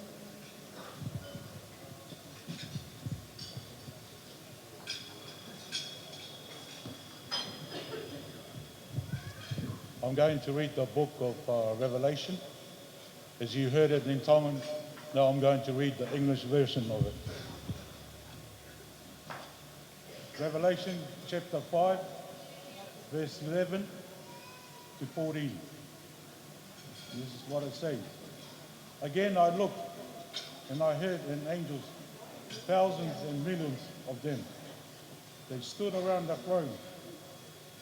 The four living creatures and the elders, and sang in a loud voice, the Lamb who was killed is worthy to receive power, wealth, wisdom, and strength, honor, glory, and grace. And I had every creature in heaven, on earth, in the world below, and in the sea, all living beings in the universe. And they were singing, to him who sits on the throne and to the Lamb be praise and honor, glory and mighty, forever and ever. The four living creatures answered, Amen. And the elders fell down in worship. Amen.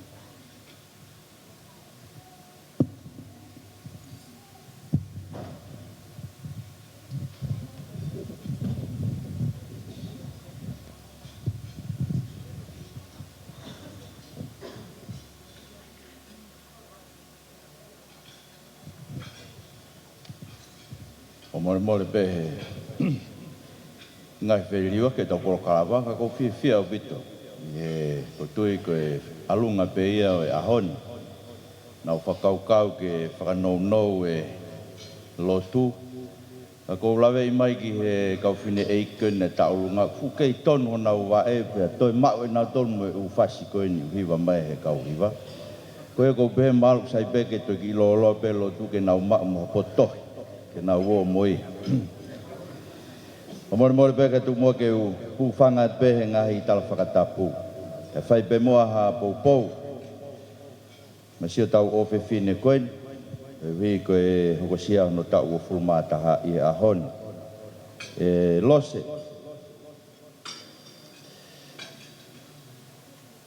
e mo polofola koe ni ko tui na whahino pe a koe o whakafofonga atu ai siasi ka mai ngo mātua li siate mo lose sinia ko whekau o pehen lose fia ho toki tupu ka tuke whakafia i koe e ho loto i he taimi ho talavo ko taimia koe ni ta ufu mata manong ke ngahi whakamalo ko whai whakafofonga e family tamai i hene sea o e siasi whaiangalo whakaongo hou eiki ma kau whakawhe koen mau whafofonga katoa mau rea whakataha mau tala monu kia te koe tuku ke whakawhia i koe e ho loto koe taimen ho tala vou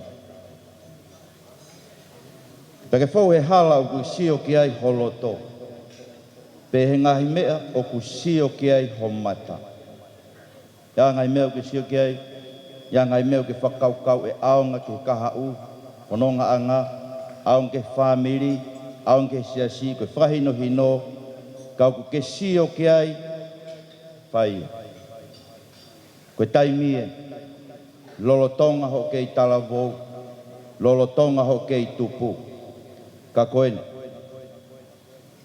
ke manatui e whakahopo koe e Elohimi ki e whakamau koe uhi koe mea koia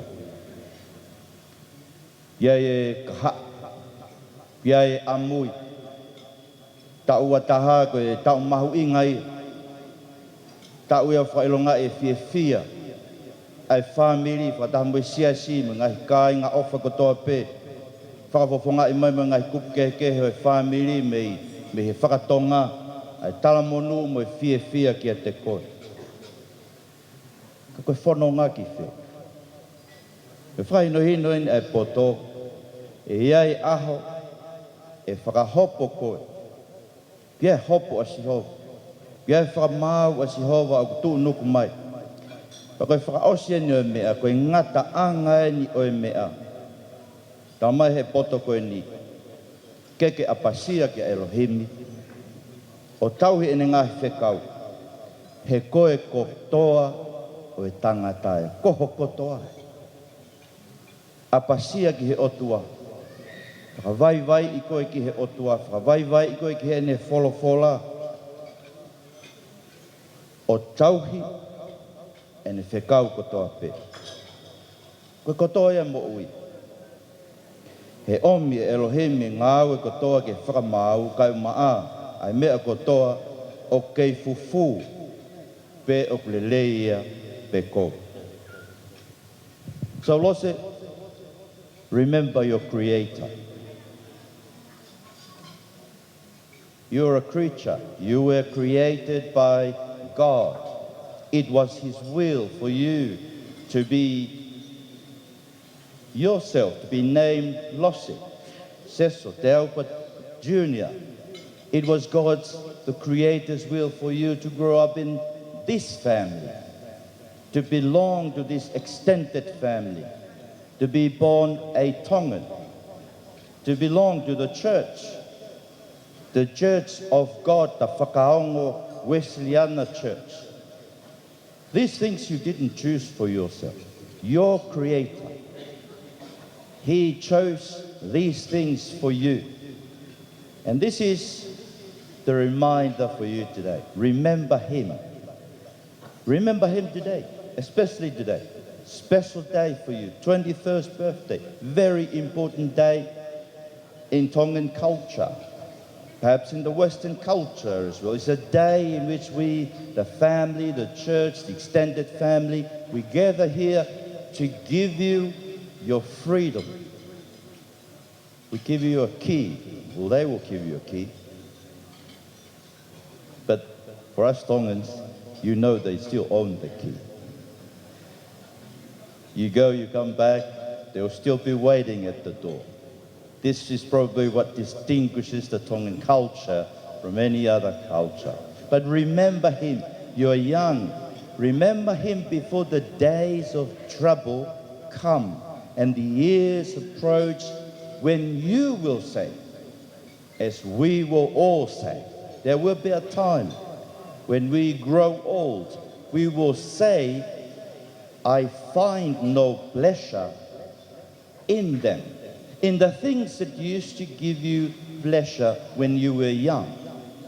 There will be days in the future, God is saying, that you will say, you look at everything, even your successes in life, even the things you have amassed to yourself, even perhaps a status you may obtain perhaps through marriage or maybe through the length of life you have.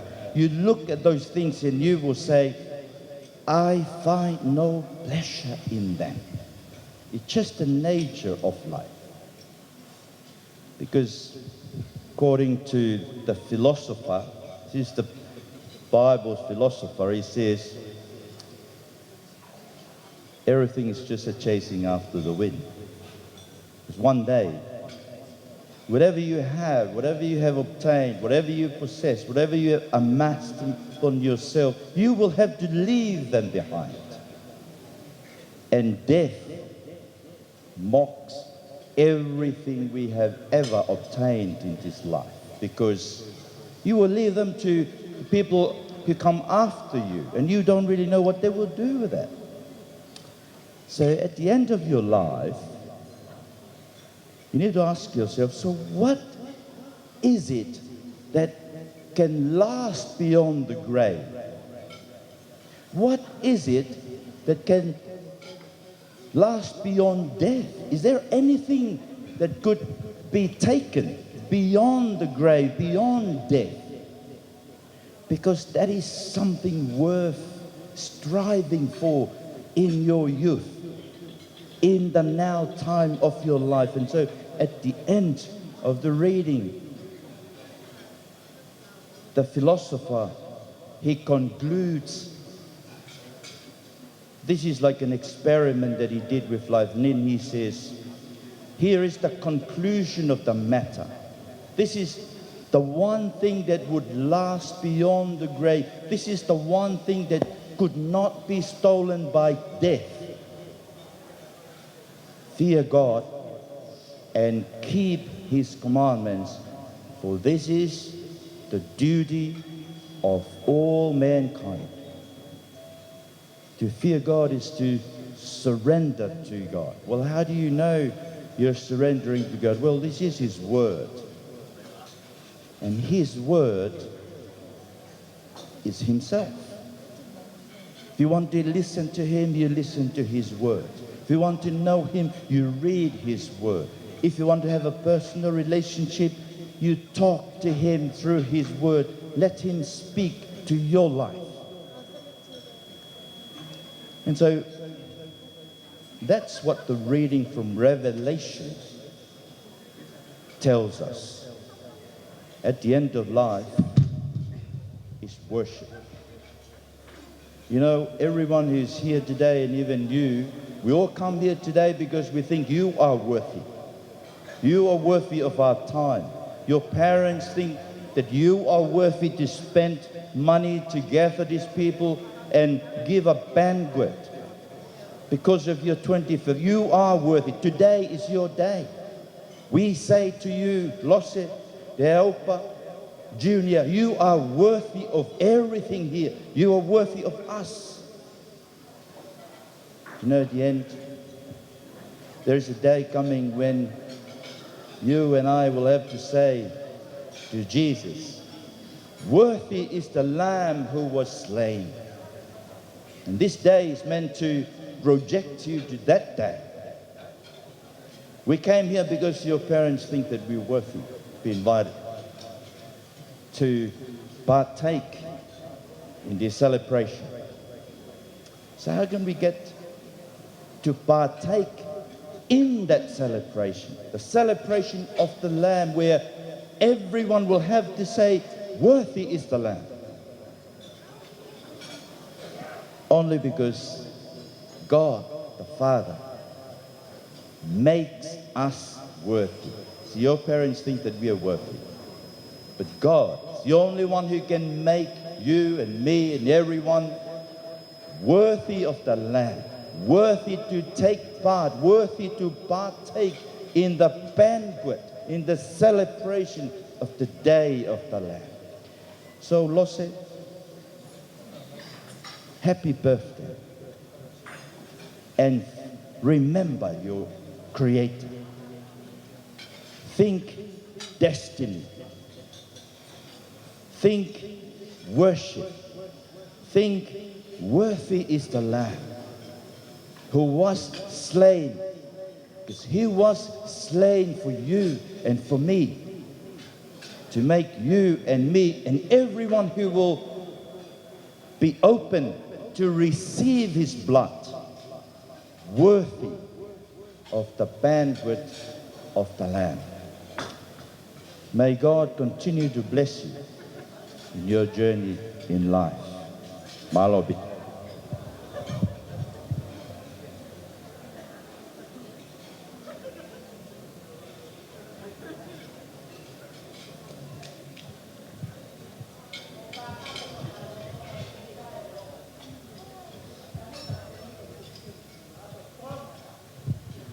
Khi bây giờ đâu cho cái tàu ngoài mà phải cái đi qua phía đuôi hi mi mẹ bị lao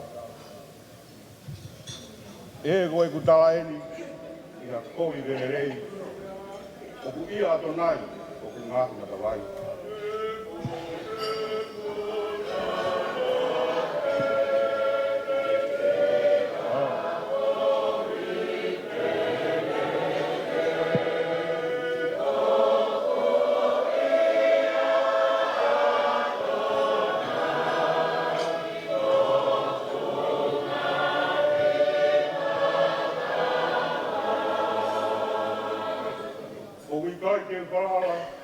I hai na tangata.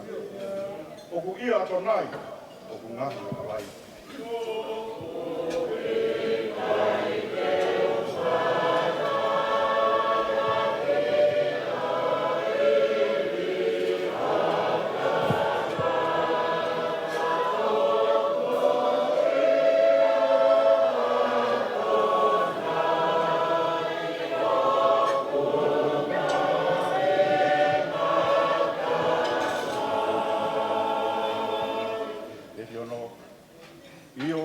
Pai o so oa e ku ngahi mea koto.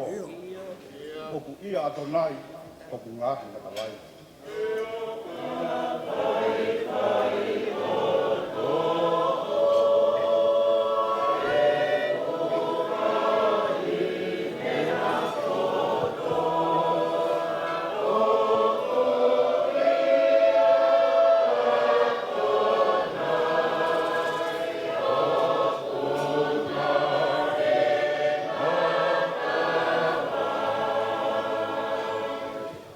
ki e te nofo mahu e ke kai mo inu pe o ku ia Adonai o ku ngahi na vai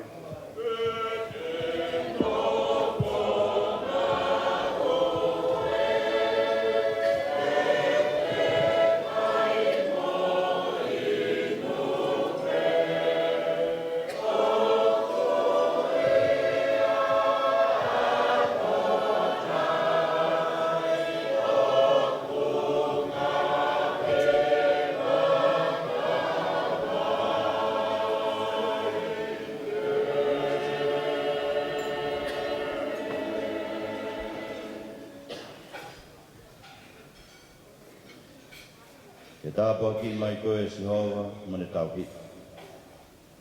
Ke whaura mai si hova ni koko ngā ke te koe mane alo o wha.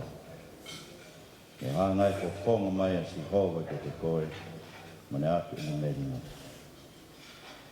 The Lord bless you and keep you. The Lord shine his face upon you and be gracious to you. The Lord lift his countenance upon you and give you peace. In the name of Jesus. Amen. E o toa, ke whorapora ke whai ake e tā puaki ko ia, i he lotolotonga o kakai. Ke ui ke rea ake e wafa e a Fiona, i honau lotolotonga. Ke o ngona, pea toka mai ai aho o whāmu o tāpua ki o kakai. I pamare more moa e a Fiona o mau whai e tāpua ki koia, i sumau o ke whini koina. Lose, Seso, Te Aupa, Junior. E be mau whaanau o whataha e siasi. Si o mātua i sia te mo lose. Sea e whakaongo ka me kau whai whekau. A hoa i kia i lo vai lala, whauko wa wa, lom. Mengahi haa katoa pe, mengahi kain katoa pe, whapopongai e hao whanga koen. Ko ke whakataha i mai ke mau kau whakaha, ke whai e whakawhetai ki hea Fiona. Koe wiko e aho o ho kaunanga. Mo whamon whatampa mai apostolo, talai hai ko halelei e ho kaunanga. Te talai hai ko halelei e mau kauna e whai. Ka pēa Fiona pē i ho o anga moko moko. Mo i kai te ke whinangalo, ke mau au, ke mau mau ai whai mamari e mo nua taimi whakaha mo kaunanga. Ke teu te wai i mau mo'ui ki i tāni tini. Ko mauri ako wholokola ke teia. O whapoponga ke mau kalamonu. I hoko sia ono aho i he ahon. Ka moe whanonga anga koe ni ko hoko atuai si ne whanonga. Ke ngaka anga o taimi ki se ne mo ui. O mau whaam whataha pē. Mu poto ko Solomone. Pea mo whamanatu mau pē kia lose, ai a Fiona na ke ngauhia. Ki hanga mo e o toa whawaiwai i se ono loto ke ne apasia ke te koe, o ne tauhi ki o wholopola, he kohono koto ai. Ka me pē e taha e tolonga, o a ki i tāni tini. Ko tukulolo ka kato e mau mo'ui ke te koe sisu. A koe, koe lami kāu ke whai kia e whamālo koe uhihe nā ke pekia. O riringi ho tāka a. Ke whamaa whatahe mau ngāhi anga haramu se kaunanga. Ke ngāhi ai ne mo'ui mo e mau mo'ui. Ke mau kāu pe mo i tāni tini. Ko mau whakamui e tō mawhia lotu me whakapetai mau kau whakahai. E o mātu o mo sias. O ngāhi kupi kau aku tō pēo e whamiri mo ngāhi kāinga ofa.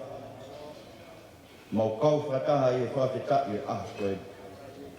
ka pai atu si kaunanga tuku ke te koe.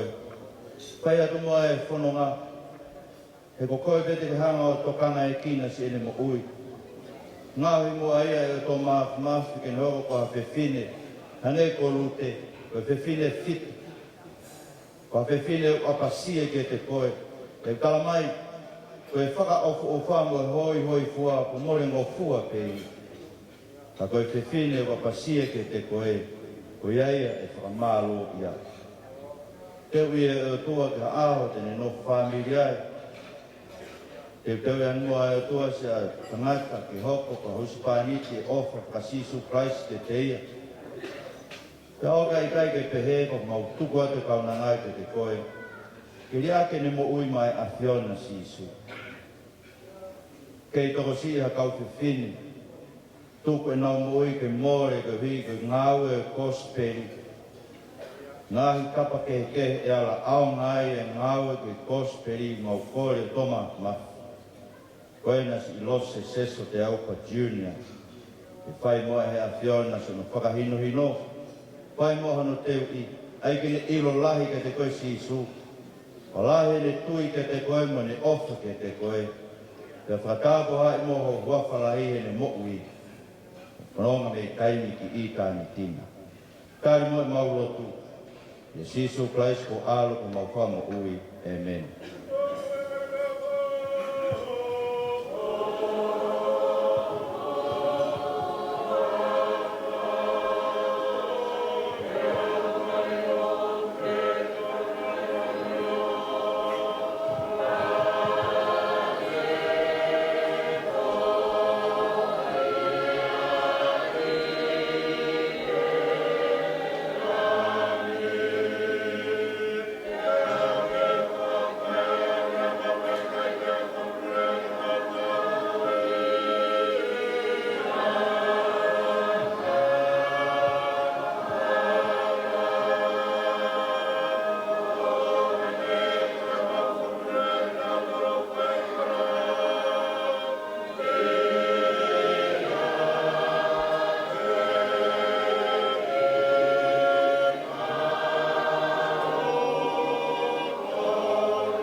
Kesa eki, ofa toa, ka whahe lamare maunion, ke te kautol kutoa peia o tai ngata. Amen.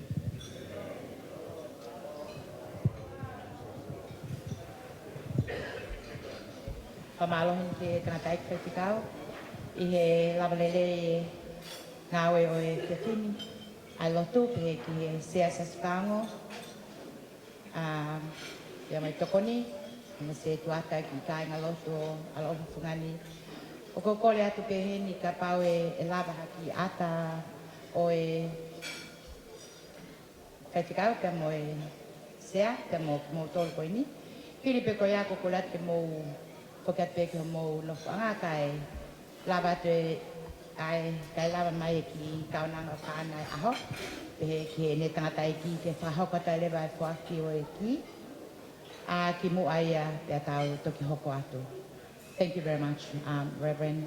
Yes, malo apito. DJ Homa or Doloa, I guess anyway the service is over. If you can kind of just play a tune while they're taking a photo before we having the key ceremony.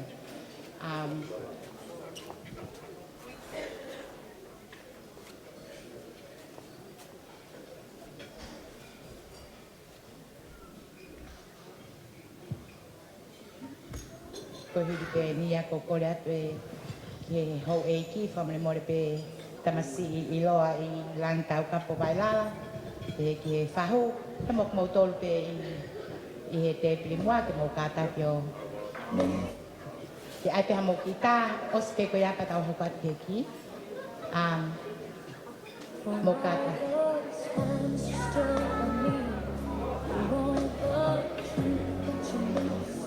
siate kata ke mai kata ke siate mau kana kata o se pe ko ia Rato tokat ke ki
Yeah.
Pamalo atu.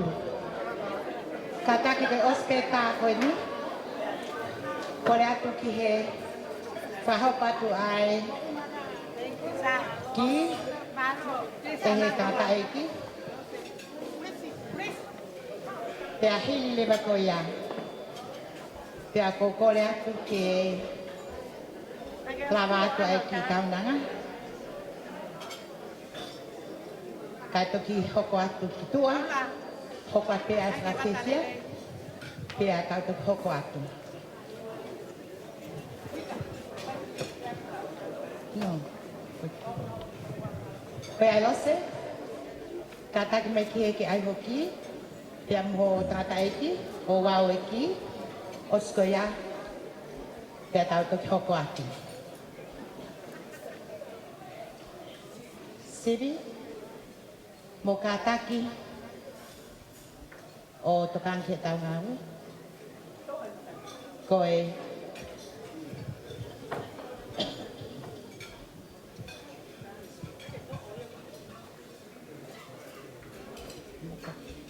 Algo.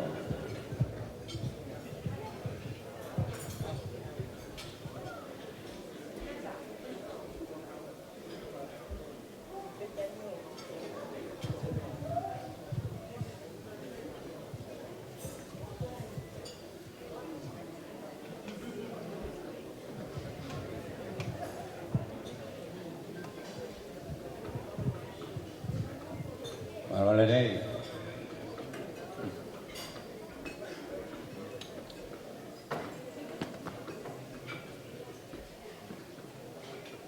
Mate.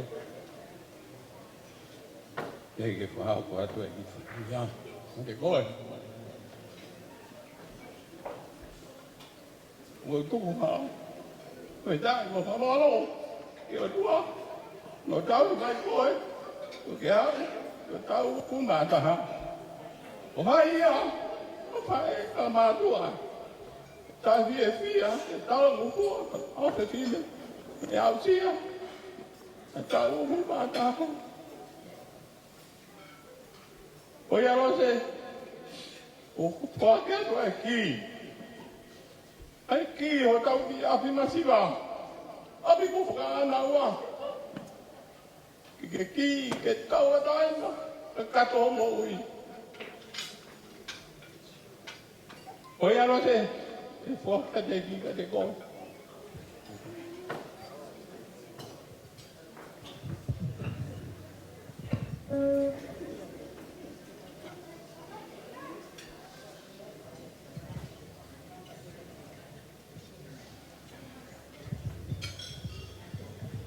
Rose,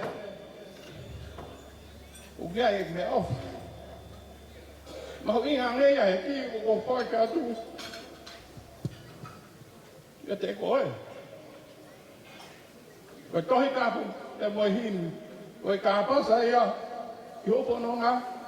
O duro ia que eu lá. Vai mamãe ia.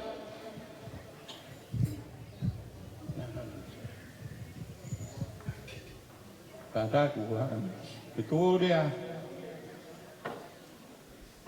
mama tu orang ada wangi kita pergi nak kau uang ke omai sangat kau ke konon ai tekeu pakai apa hivi macam tapu ukia ye gimana tu medie ikui kau ni mama awak tu o tu dia ukia ni Nye fia mai, tahang o tua kate ki maua. A te he, o tahang o tua te o tua, nye toi ka te moui.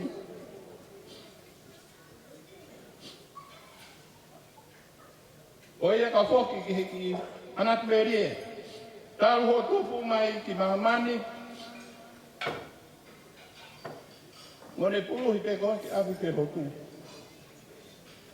Pau ka kaimi, le sio peunga ke a koe lau e kohi taku lau e himi lau e hima afo ka tau rau te whito ke unganga le lei famili sias mo te taha pe. O ia rose, watu mea, iau mo whae, e whāwiri, ma kawa monu watu ka te koe. O watu.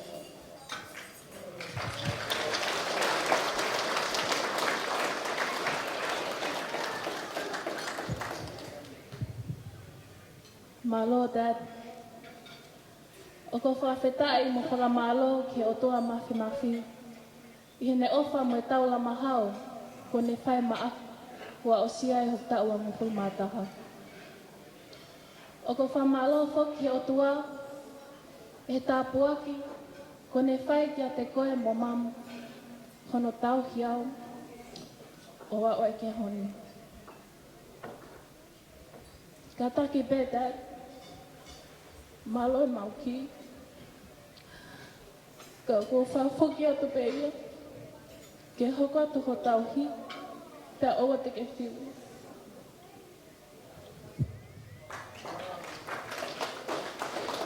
I just want to thank our Heavenly Father for blessing me for 21 years and for His love. I want to thank God for blessing you and Mum in raising me up till this day.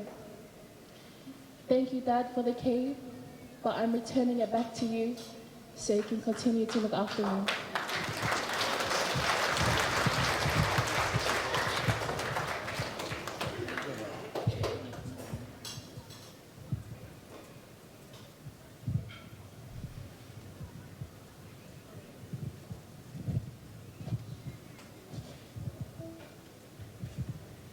Tuku pē mua ai kohi tapu ma aku, Dad, ki o tau hia, koe mea o whawhingania ki he eku mo ui. Whakamalo atu mai o whalahi kia te koe. Thank you, Dad, for the key. I will keep this precious Bible as my gift throughout my journey in life. I love you so much, Dad.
Genevieve, can you just take one photo only, please, before we can continue on?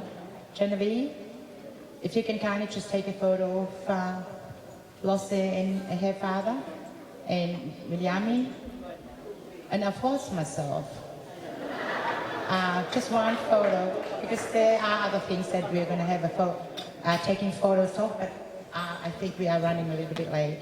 Sorry about this. Malo apito. A song, please. Thank you.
We're going to go for the cake ceremony.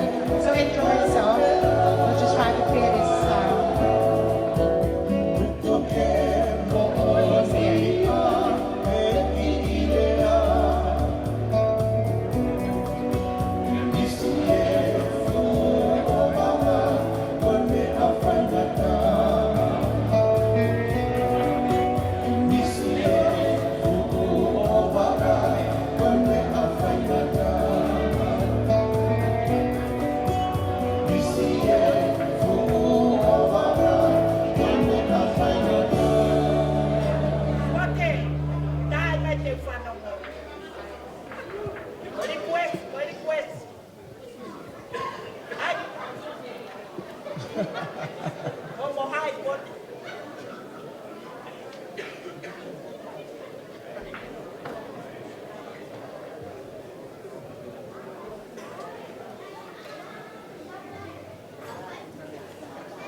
Kakabe atau fasi,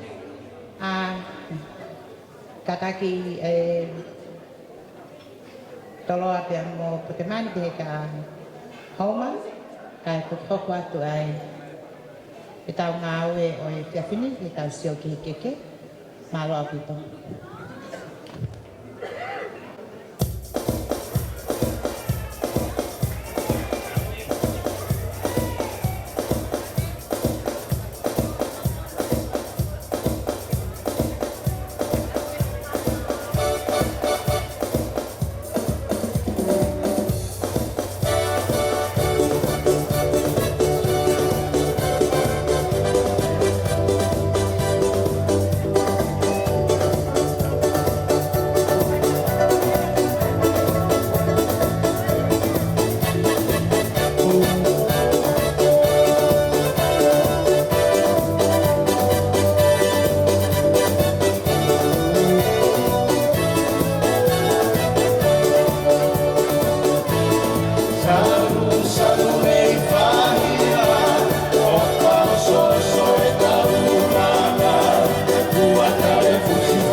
whamalo atu au pito, malo au pito ai si takari ke mehena, uwawe peke tau hoko ki he polokalama hoko, ai a koe tau keke, koe ne hili pe ia, ko tau hoko atu lewa ki he ai o wawe keke, ka ki mua ia, o whaampe ke lava mai tahine ai ki kaunanga birthday, kai kore ki he o lea o kuhua pe tau lea he ahoni, mo whamore more pe ka pau mo mea mai ko peke ilo pe kua ngat me se a lea, o kai ki whainga tā mako e MC e ahoni, ka koe kore te ke mo tolu, ko ni lama mai pe ki kaunanga ho ona aho, e ka mata lewa ai lea, i he whiawhini, ai a whahoko ia lea me he a whaite au, family o e kamai a Los Seso, pe a hili ia, pe a whahoko lewa e peito, vita tawatai nga e lea a whae, oku kai lama mai ai a peito, ka taki mo a hok whaahi he ma, please. Hello. Hi. I hope you are not my children, that you are making noises from that corner. Please, keep down the noise. Kalawa ke tau si te haaki mo tau te mahino aki. Ai a koe ospe koe ni, koe ne lawa mai pia ki kaunanga. Ko le lewa ki he awhiteau. Family o tangata e ki a Los Seso, ki ne pai mua ha tau lea uaki. Koe ne hiri pe koe a e whai lewa e hepsipa kai lahi. Ai a oku nai loa pea ko hepsipa tawataina. Bea, tene whawhonga lea e whaahi ai whae. Ai a koe tangata e ki whae tamai ai whae. Ka ko kore ak mo whamore more mua. E whawhaho aski mo tolu ke tau mao pea ki i whalongolongo. Ka whie mao pea ke tau whiwhia. Ai a koe ka ko lawa ki i kaunanga, ta ke kātaki mai ka tau hokoat. Koe kore pea o whai. Kore at katako tae mai ki whase u. Koe atungai o mai me motu ke whakaukau i muhalo i mea ki hau mai.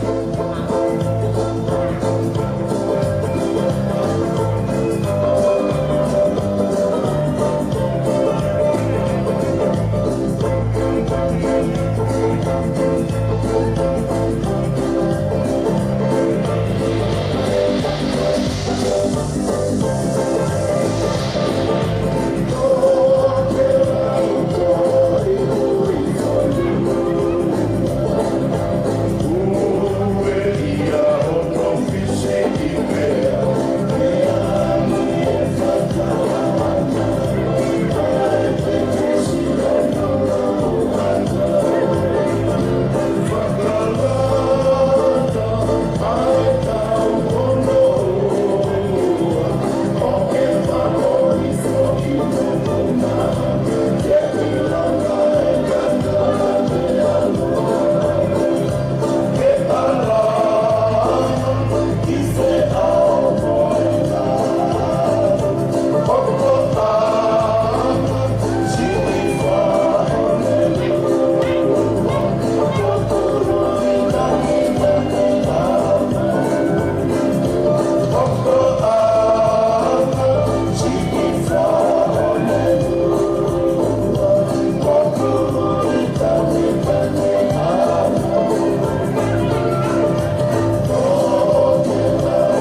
ka malo atu. Malo mo asio mo ke maui ke whai e whawhiwhia e aho. Ka kokore mua ki hoko atu e ai ki i keke o kaunanga koeni. Kokore ki a tangi mui ke hau ke le whahoka tumua ai lea ai whahita mai malo apito. Malo. Kore po mole atu. Kai pai hatala ngufua. Ki he tutuuni ko pai he o ma tu akoani. Ke whakapofonga a rea ta whaaki o tamai. Pea pai whakapapalahi heni ke whakikau mawharu e ke oiki i loa wailala o palai atu ken kia o tuhiwa mapapalangi e kau sea e tukai kolong i patonga e tuheni kuai mui e kau sea mei wawaulahi te hina peo e kau sea e tukai kolong kau whakataha. Waia e whatapatu heni ki he kau taula i kotoa pe ko tau walolo he hoa koen ko hui ko e o whewhine koen.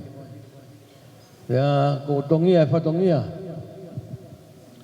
na e tonu ke whaia he kau tama kulalahi ka tuku pe mua ke wakako atu ai motuani ko e whika whitu eni i whanau kuiai arisi a te.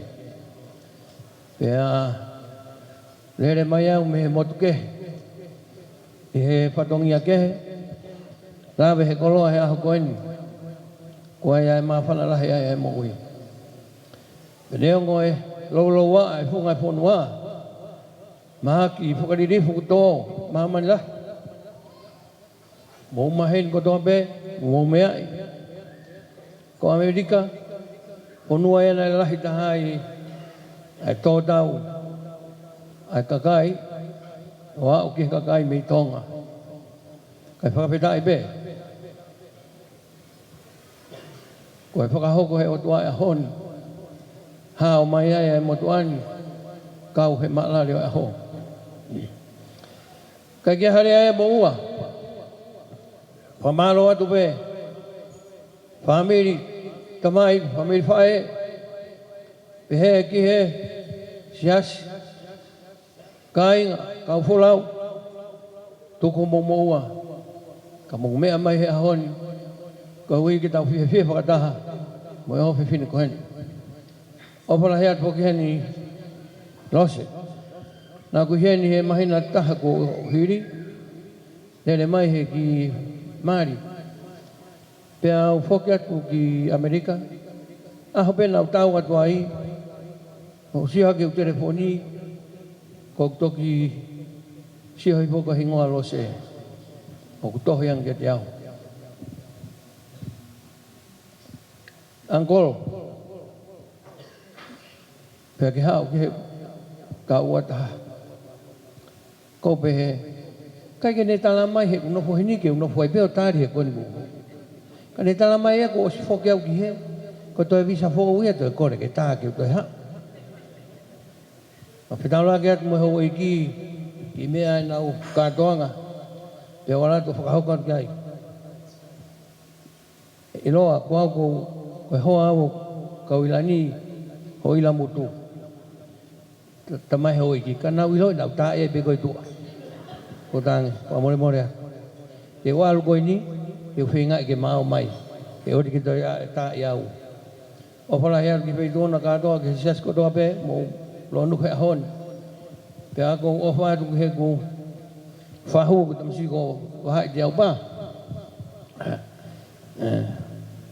pe a ko no mo ni ko ke hari ai mo wa le re mai ko ni ko mo ne la wa mo tu a ko me he mo tu ko Pe malo pe ma hoi pateta ia ke kai he noho i Amerika. Ka koe ofa e fine koini. Ene kore ange pe a pehe. Alwa kume hatunga bebe ke hiko ka whaiha ma o hatikite ke o mai. Ko ia kai ke harea mua, he motua koini ke whakahonga aki. Mo mea mahe ahoni, ko hiko aha koini, lewa rea ka tatawa. Pamalo fo ken kia bahai te aupa, kia taula te aupa, I he whai ai whafonga o e lea ha koini. Kore heni kia hepsipa, tawa tae na kailahi, kine whafonga I lea ai whamiri o e whae alo seso, malo.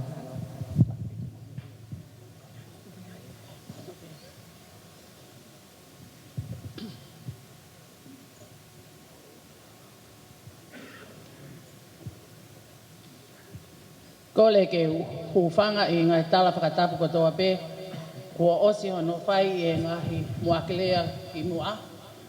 Kai ata mua ke ome a whainga maalie, ke whakapofonga atuai, ai lea ai whae, I he whiawhi ko eni. Te whakahoko ho mautupu anga pe a moi whiwhine whai aho o e ahoni. Na ia mo tua taunga na e tawhia I hawaka, hofi mai ki muitoa, hapai masani, pea ne si hake mo uiai ki uta. Pea na e whoki ai waka wawa u o pehe ko ne si mate. Na e hovare, pea na e whakafofa ia ai tangatani, pea ngā loa wawa ulahi. Seuke, ka e mo no foa ai pe I ha anu, a siope, o ne mauai hawaifi, ko e pewhine ko wa a siti, o iai e na whanau e toko walu. Ko e fuho hoko lahi ka te ukolosi ki he whika wha, ko e whine ko mele ika, na iai ne whanau e toko ua. O ki ai ai whine ai ko kaloni, ko e kukuia. O ki ai a sensia o toloke, sensia o toloke ka mele whinau vea, pea mo hala pupuahi, funga ne taka. O ki ai ai pako me I haa koe ni. Pea koe whika nima, I he toko malu koe ni, koe whiwhine ko mala, na iai na whanau e toko tolu. Pea koe toko tolu, koe tangata ko tā ufa, na iai e ne whanau e toko ono. Pea koe whika nima I he whanau ko ia, koe tangata ko si I kai haa. Koe tangata e kia a lose, lisiate te aupa, pea koe ku ia a whiwhine whai aho o e ahoni. Ko ia homa tu anga I he ahoni. O mau whakawhita I kotoa pe ki heo tua mawhi. I he ne ofa pea mo ne tau, ko ne whai maa ki tau tolu. O ta wau si ai ahoni pea mohono mahu inga. Ko e aho e nia o e whakawhita I. Ko e aho o e whiwhia. I he koloa na ne whakatupu. Pea ne hoki ai ai mānawa mo ui. Pea ne tauhi I ha tau e ua furumataha. Na I kai te maumalawa ha mea. Mo oni pea lea o e tahi ka aleri, koe e kipe. O mau whakamalo atu I ho tala ngō fua lose. Pea koe uhinga ia o e ngāhi mea kotoa pe o e ahoni, koe hounga ia ai loto, pea mo e whakamalo atu. Lose, koe ahoni o kulau koe aho o e tau ataina, me ia lisiate, pea mo lose. Ka o ko whakamanatu atu, ai tau ataina na e whoaki e tupo ulaki maatonga. Ko ho o tau ataina lose, ko e tau ataina pe iho tau api. O ko I kai kawai ai kaunga api mohala pule anga. O mautala monu atu lose, ko ena e tohi tapu, ko e kāpasa ia mo I tuhulu ki ho hala mo e keke whanonga mo ia. Ko e ofa ia mo e manatu maupe, ki ho ngahi kuonga ane, pehe ke si ongo mātu a mo e whamiri, pehe whoki ke se asi mau ofa atu.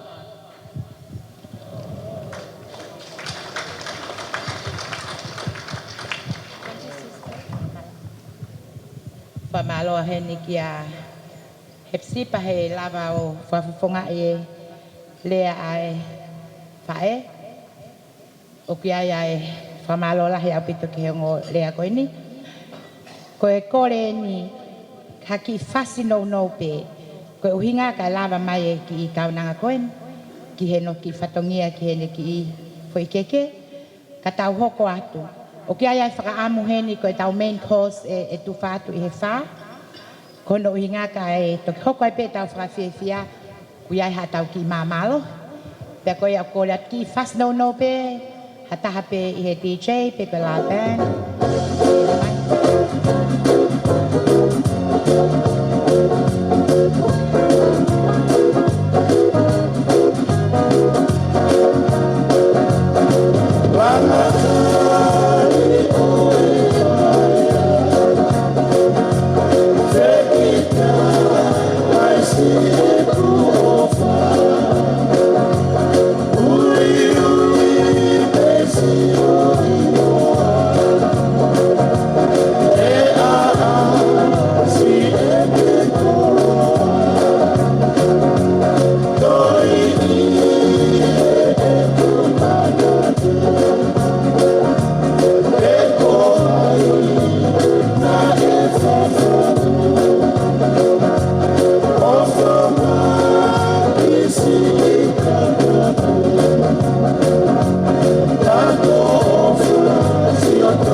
Happy birthday to you.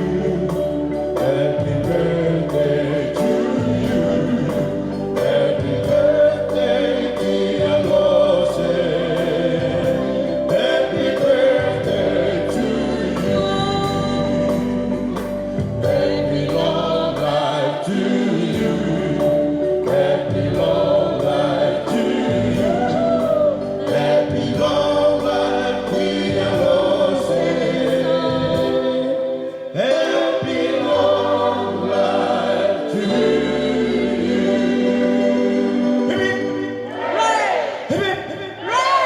Hip hip. All right. Oh yeah.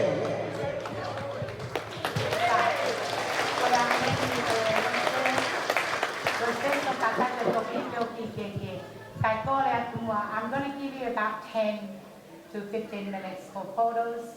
But I'm going to talk about Kata. Koya pe o ke ma o ke hano ki a kata koya pe ni ni ho e ki pa ho ke mo mo hai e te pile mua ke la te anota ko le atu ke o mātua pe a mo e whanau mo toki family mo toki family mui mai ko le atu ki he kui koeni fresh air ke he koki ki he family ko ia pe anota I'm gonna give you about 10 minutes probably going on the main course will have to be served at 4 o'clock ko e oswea ka hia ka hokwa e tau holokalama ko ia wa malo la hati ho we kien ka mo pahau malo ilo ai langi tau ka ko vai la ka mo te maleti te au pa prasa Pelama pe ta ko ni ko mo ia ke ka mai kita ya oswea ka tu ko atu de ki patonia ko ni so I'm going to ask you about 10 minutes. Kuya kita, kita taiki kaya sa tiyaw kung manifana mo tiyaw mo family. Yaki ata, jadi po kita pulau mi Amerika. Kuya tuyo mo kinisus na nalama mai kaya kawilani. Tao la tiyaw mo kani tiyaw pa mo katakmay. Kaya mo hata pe yung family. Takoy kore. Unfortunately, we won't be able to have a photo of everyone here. Koe kore pe ia, he lava pe ki to kore la paula ki aha mo aka. Ande po atu he na anai. Malo pa ki kao. Ka koe ia ko kore ta tama te ta ki hiva ka taha ki ta. Koe ia ko kore atu mo tolu pe o ke ai hata ang taha ia alisia tepe. Mo e taha ia lo se. So I'm really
Mama,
lang tata ko bailala, tahu, ada ikan kau motor tu aku.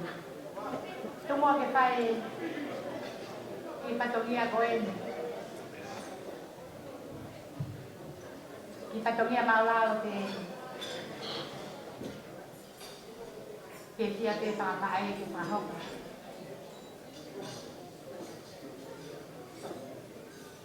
Aquí patomia koin. Koya yo ku ya koin hen. Ihe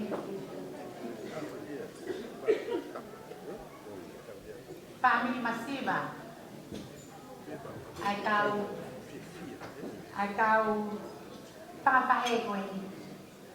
Kau nau mea te pilo ai koe lo. Mau ingaya ke tek mautoi. Koe ai, koe ki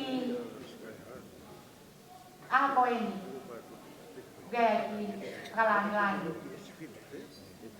koe kalang-lang ulu aki, kita masih ko iloa,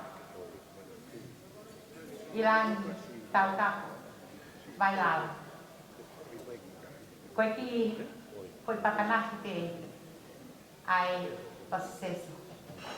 Ko tui peo ke mea e, mahalo ko te tia pea kulon. Pamang tena ke mo ui, ke mea mai, ke ki aha masiba koe. Koe ki loa kau te, o mau, o ati pe muai a ke pale ki aki, aho pale. Biai pe moi mea kotoa pe koe no ku ine kau pakine. Te biai pe moi ki sila, aonga pe, ke utu at no mea lele. Malo tiche, ki no no pe, la hoa.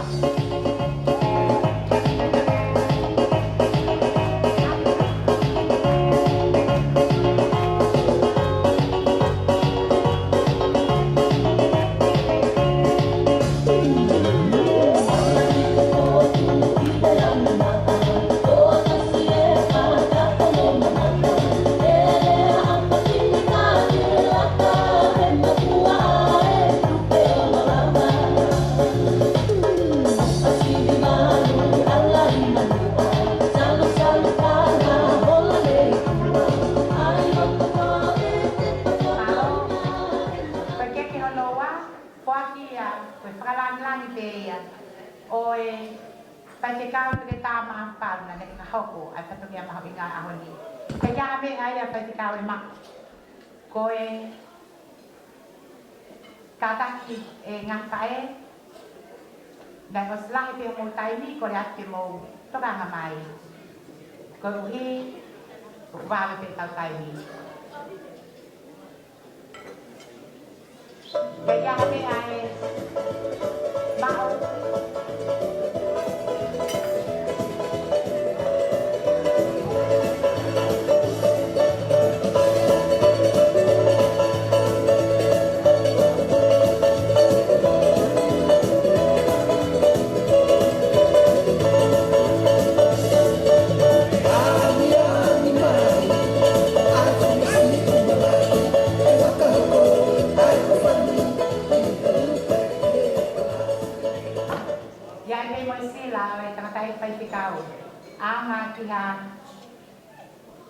utuato ki mea rere.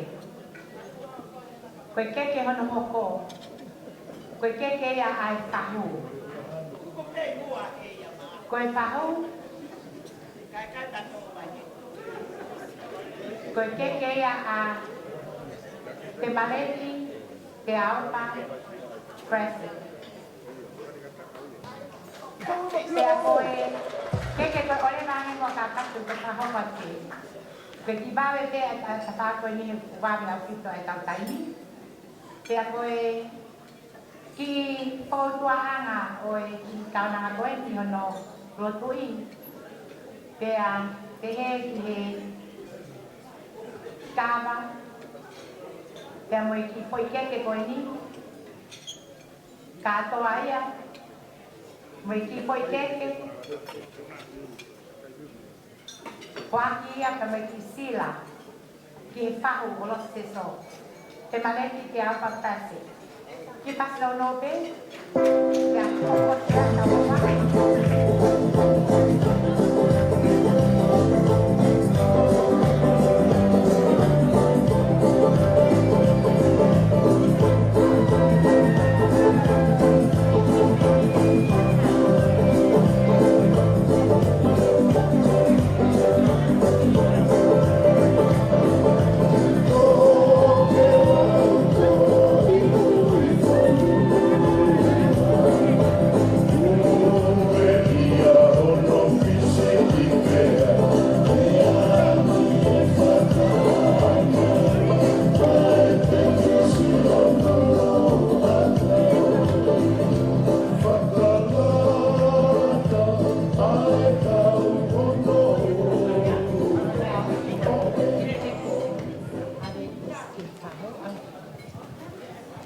Te mo ki sila ai faho na anga tu ke aki utu ho me alere ko ke ko ko ke ya ai se se strango we sila tawatai na tonga Ismaeli lutui maya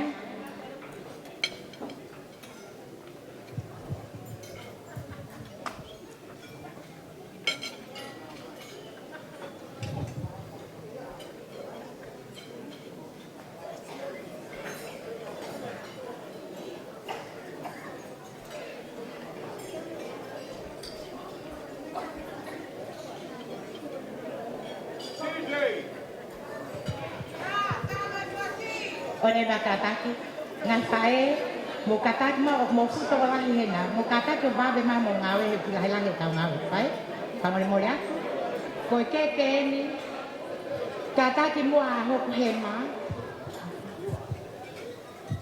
ke lava ke tau se mahino aki he me agalonga please out of respect I'm asking everyone on my left side here please be quiet thank you. Koe ki mea koe ni ai se spango wesi na tawatai na tonga Ismael tui maya tau whiai mohono ki sila sea kia tau whalahi melo seso ki sila ni na aonga mahalo koutui DJ o ke ui ati hato ki mea ati hoko pata tokta e pasi he ku fu whai tuai au pito ani whae koe a kokore a tuai ko hai kone to oe mo kātaki mai pia o tōku ki e ko nga o ia pe fahinga ke na mai to ai me ko siu ya tu ka mo fo ki ato o mai ai ke ho ko koina ave sila ke sea ko nga me ko ave ia ke fa ko sai ko ke ho ko atu ko ke ya va hai ke aupa va hai ke aupa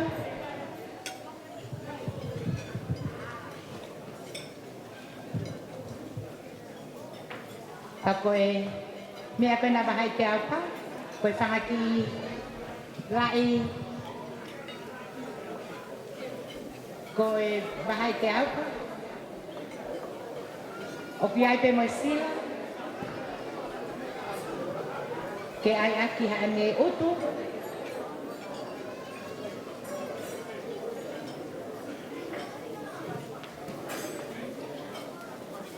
ko le atu, ko koe pe mo aku ui atu ki ai hai ki mea koe ni, ko ka tātou toko ni mai ke tau setoko ni aki, ma wahe atu ka tau hoko atu.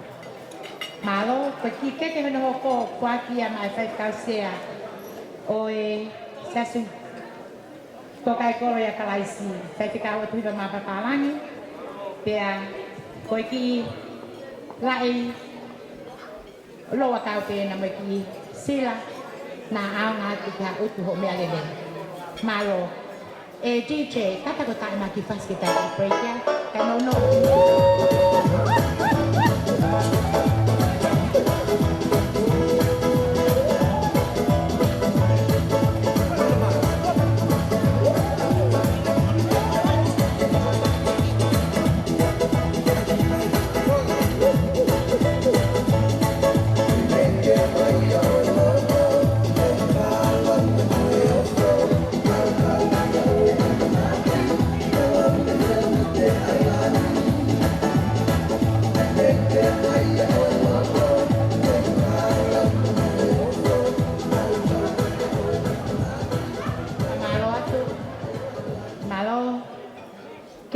hoko, ko e kekeia ai tangata e whaiwhikau Orthodox, sila lavea.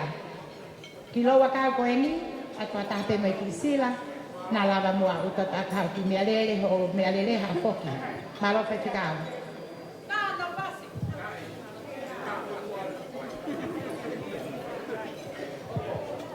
Sai koe, o nanela, ate e sila raki ai koe ni alute. Sai koe hoko atu, koe ki me awha pe alo seso ki a lomu, malo e kawhakanu kautoli ha koe ni. Pea, koe ki loa kau pe koe ni o tō koe ni. Whakape mo ne ki sila, mo whanga ki whanamiri koe na. Lomu, ke utu aki ho o ki mea rere. Malo. Ko kore atu, kau tō mea ha whae, o te moto hela he toi alu ki te pire, mo katak me beki o te whae. Kore atu ka mo tōlo ui atu mo hingoa o ki atu mo ngata whonga, whamore more mo tokoni mai. Mo mea mo lava mai e tō atu ho mo ki mea au wha. Hoko, keke on hoko asperi kai pareti, tōn sea sas whango. Ia te ki loa kau, me ki whakalau noa pehen. Me ki sira ki tua atu ki mea lele hau, ia no, paro au pito.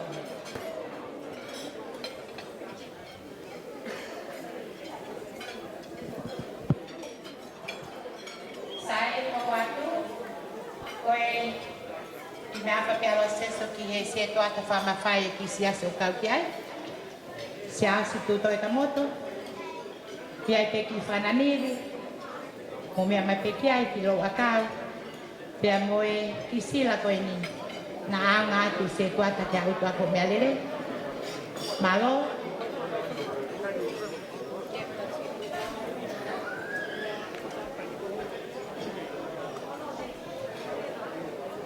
Sai hoko ki ai.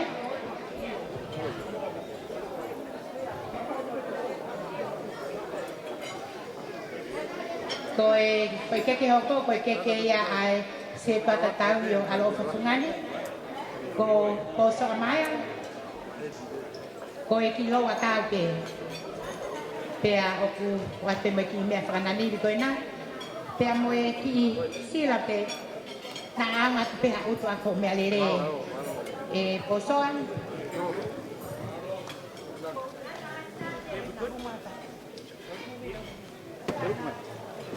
Hey, boka. Koe ki sila ni a posoa lupe kata ke hao whahakuang awe ka posoa.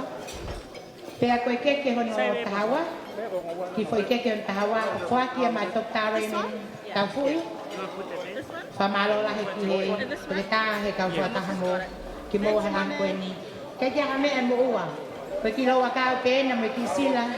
Utuat ako mo mea lere hamo foki. Malo au bito. Sibi.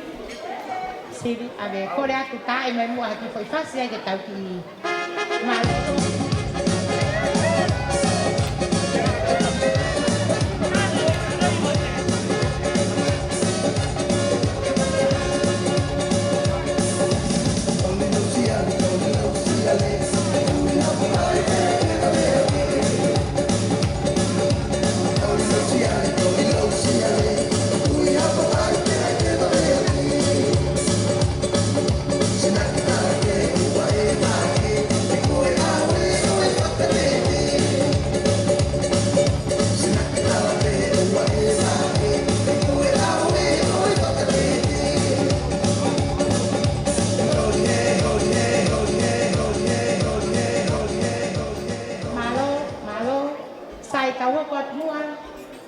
Koe ki whananiri hono hoko. O kuaki a mai whangata mai a losi seso. Pea o kuaki pe ia pea moe o whalahi ka peki mou tolu. Koe ki kekea hono hoko. Whangata mai.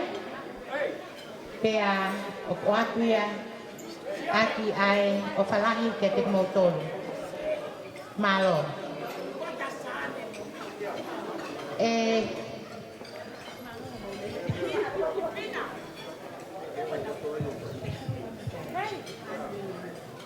do every tape. Sai ho atu. Ngai fae como mau. Mokata ke unu mai ke mai. Malo. Ke hoko kwa ke maat nai sa tataha. Ke hame emo ua. Koe ki pulu pe. At nai sa tataha.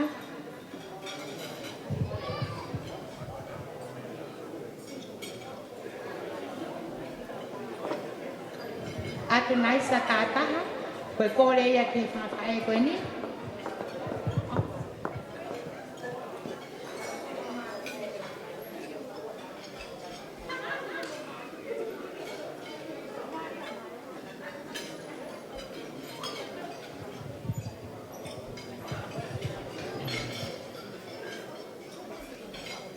Kata ki che, mata ki foi fácil que ki moko e na e malo com na sim.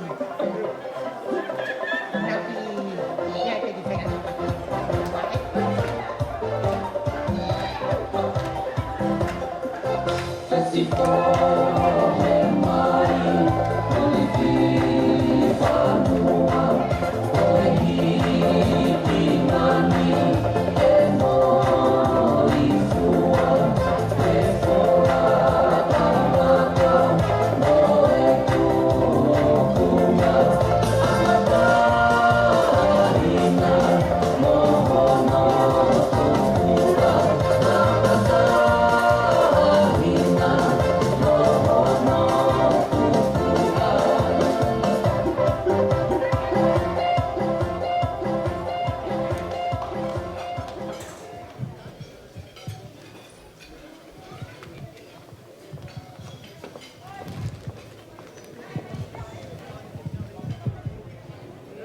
Koe whawhae koe ni, te la koe ko mō mai mei mot. Koe ki pulupulo nai ai whangatamai koe no toki awa tu ko awa te keke e, awa toki awa tu en. Ho kātai koe atu ngā awa waka ko pau peke whaka hoa ma toki awa. Sai koe hoko, at nai sa tātaha. Neo si ome mea at nai sa. O si abe ai keke at nai sa.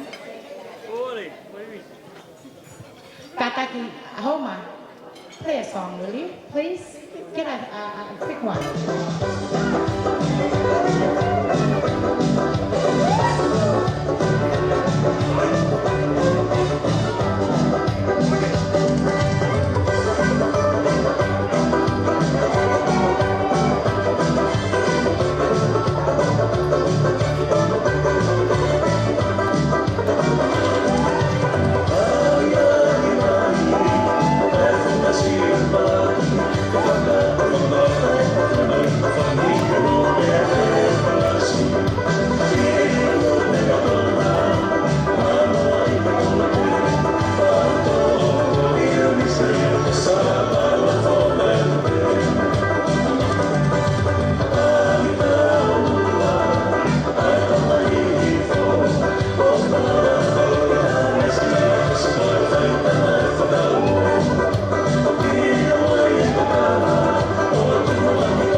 Kore atu whakawhae.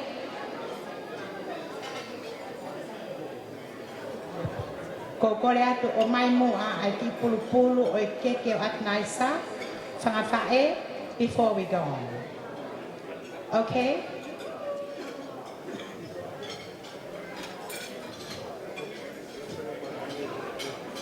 Out of the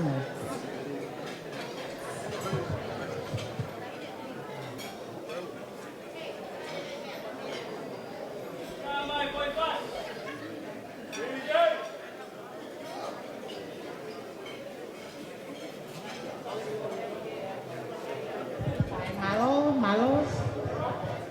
whai.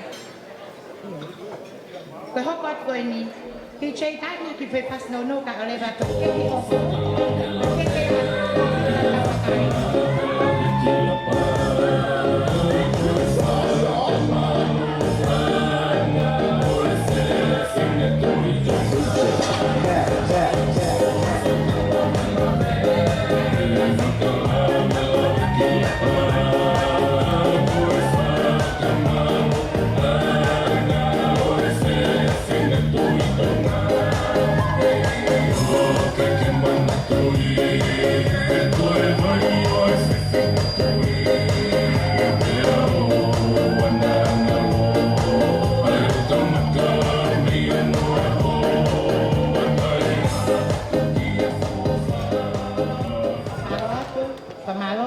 Keke on hoko ko keke ya atawa fisita tawa taina.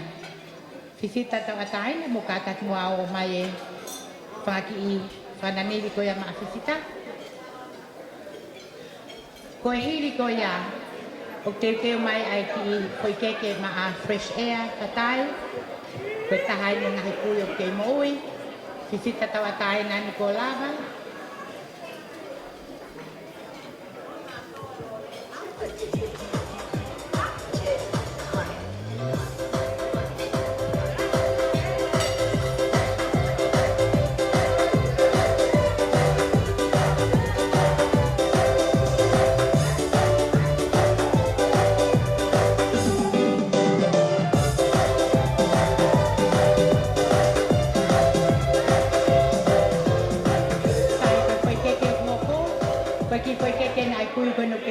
Fresh air patai. Malo ni asia mai ai aho fakolo ako ini. Pea koe ki foi papanaki hoko. Oku ya mavesnia ai singa felok talhola. Ia ke mono ki pulu-pulu. Wa malo foki ki he. Take te koe ni malo mo ane mai. Ke ang fakolo ako ini. Tamo takari pe ka ke ome ka ki pulu ini. Ke waktu malo.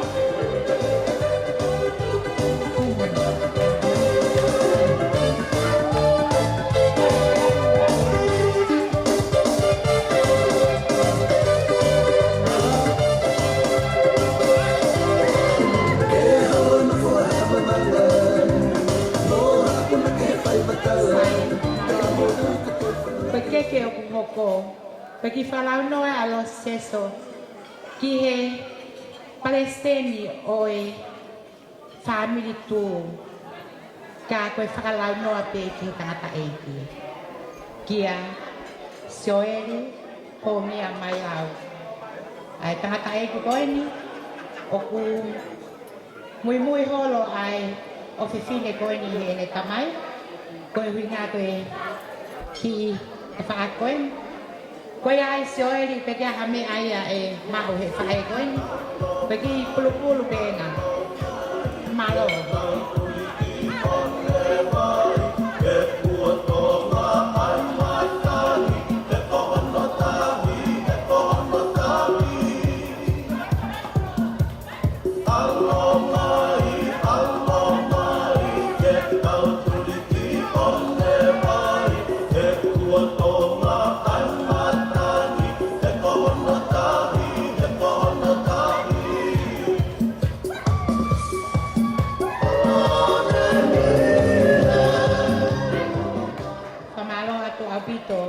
Peki foi keke hoko, peki foi keke ai se tu ata forma fai koe peso saya mafi, malo mu ai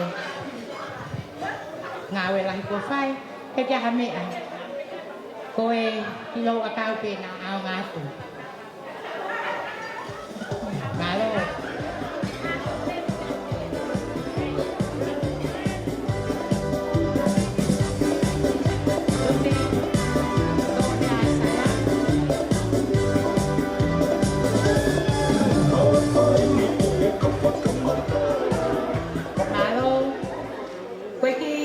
Keke hoko, oku loto lele pe alo seso ke fo aki a mai se ta forma fai koe ni kosio na kau fita.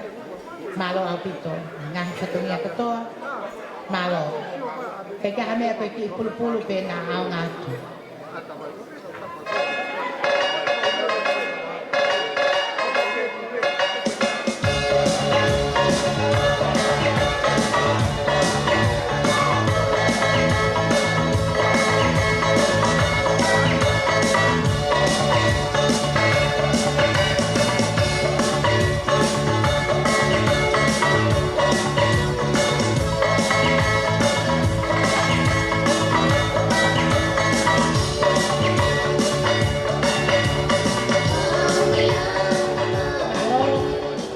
Tau hoko atu ki he ki keke hono hoko a Sone Veilofia, e se tai whamawhai ke ni ai kai lotu. Ko atu pēr o whalahi malomu ai lotu, te moe whio ko whai mai ki o whiwhine koe ni malo o pito.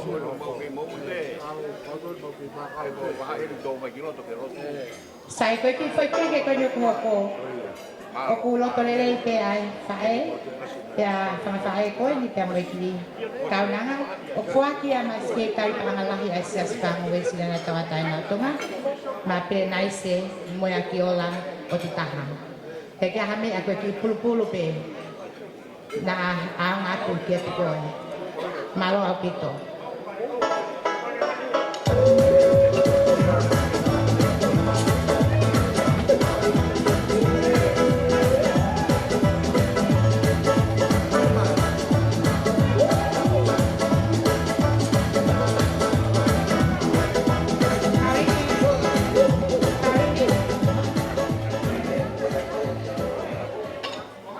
Parini.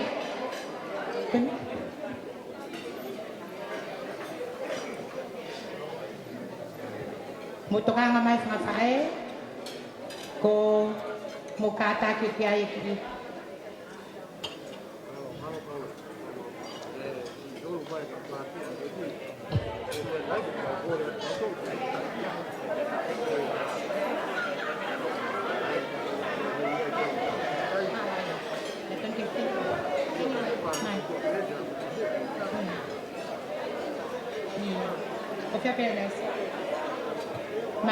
Malo ke ki koi papanakin ma pele naisi.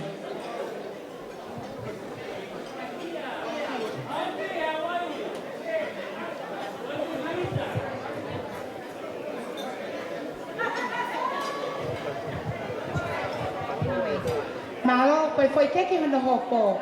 O ku foi kia ma Samsoni tawelani. Samsoni keke hame a e mo ua ai ki mokopuna koe ni o neki koe.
Kua malo lahi aku ki he ahoni.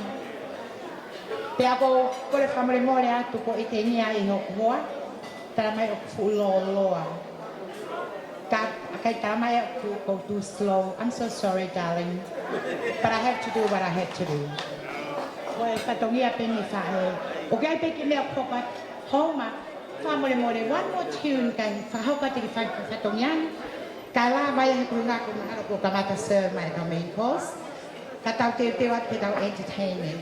So, thank you very much. Ki tā mahi whasi. Kuna te koto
whamalolahi atu. Koe ki foi papanaki o kutoe. That's for you and me. Koe a kore whamremore atu. Ka panda iai ha tono no i whatongia whahoko atu mo whamremore i au. Ka koe mea pena ko ala mau e he whangawhae. Malo au pito. O koe ai ki whatongia whaosi. Koe ki whakalanglangi whaospe ki he koe ki pulu pen. Mo kātaki mai mo awawe mai mo huma ki oton ki wawe kātaki. Koe ki pulu ia kātoa ki si Amerie. Hoko atu ki ai.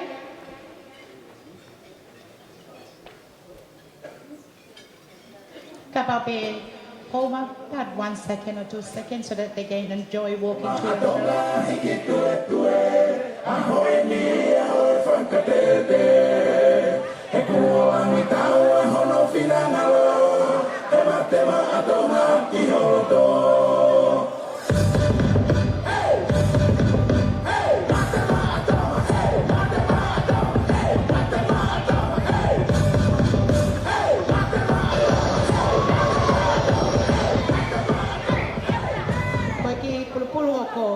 Peki pulu ia o pa uto baba o Disney tapa, whamalolahi atu kia Disney, i he lava mai koe ni, ka taki o peki pulu pēna Disney.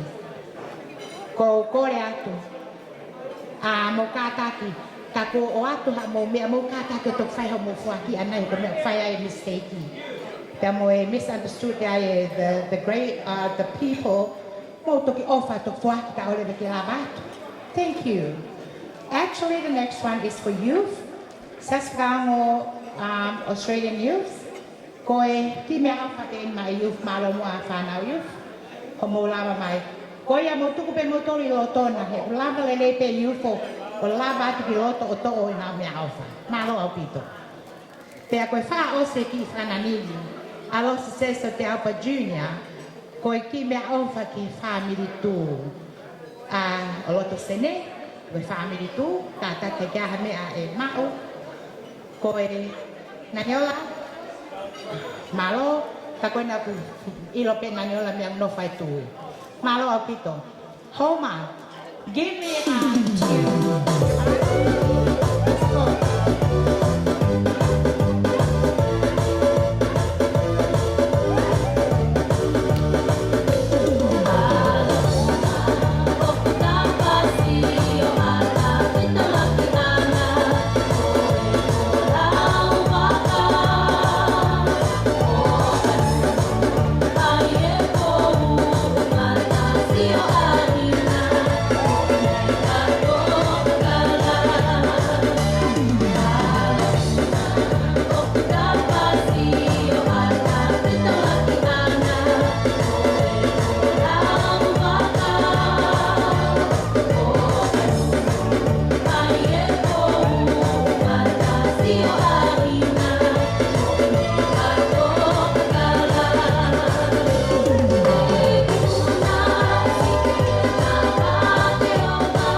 Ko le atu ko si mahala ko sa nakatu fatu e tau main course. Te aku ko le atu ko e taimene o e tau entertainment. E kamata pe tau entertainment i he fiafini e he ki i kaunanga wa ana e aho. Ko e hili pe ia e hoko atu ai tau olunga ai whahu ko whahako mai. Ko te hili pe ia o ki ai tau olunga a family o Vesnia ai singa whelua tau. Te ai hoko ai tau olunga a Pelenaise moia ki ola o tutaha. Ka ki ai ha toi te fia ai hili ko ia. Mo kātaki o whahoko mai pe, kono ngahe kwawe pe tau taimi, o ku tau tāpuni he fitu. Ka koe whakaamu, ki tau enjoy, instead of just watching tau olunga. Malo au pito.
lo atu. Tata ko tata mai pe tau ki fasi ka ko maulele ai aho. Ko le atu ke mo fie lele pe a ko ia pe ku ko ne ma ko ne tai ni ke ka mo atu pe ko e tau olunga uluaki pe e whahau ko pe e ki tau nanga ka anai aho. Ko hoko ki ai ke tau olunga ia ai whahau. Hoko ki ai ai singa. Whala mo e wheloak tau hola mo e family, whanau palolo.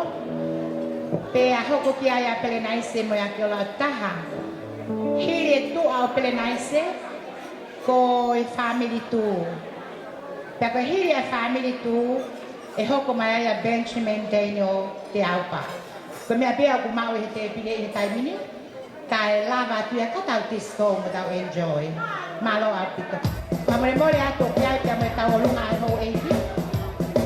Iloa i lang tau kapo vai lava. Malo.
ka mole mole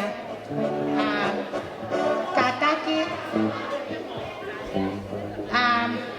koe uta o lungai koe ne mau mai pe ai ki kaunanga ka anai aho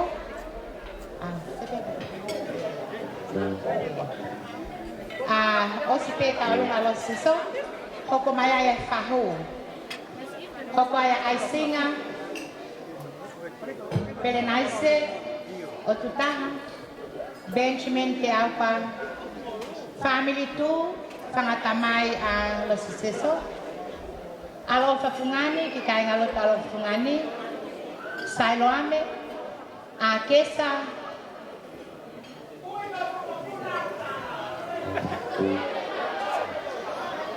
sai koe tahinin ko a kesa moko puna o ulkalala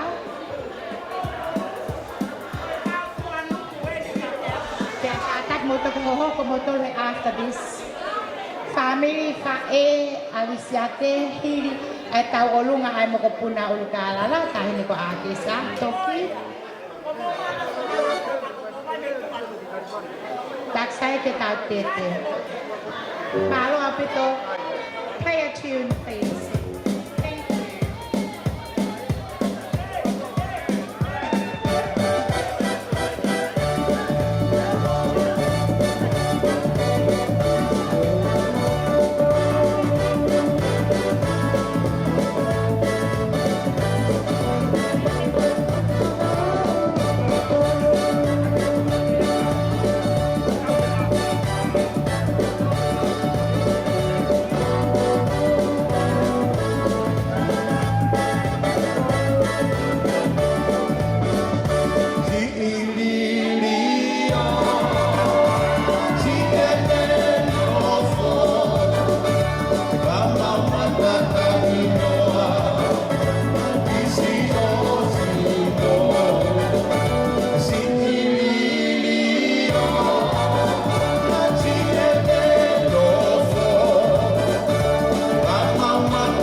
whanau mo whabababe, he tatari ai haa whangata mo tolu.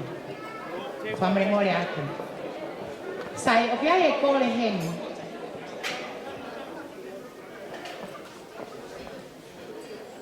Kata kua e kore henu, koe ki fasi koe ni o teo ke whame ite ai e ki ofisine koe ni.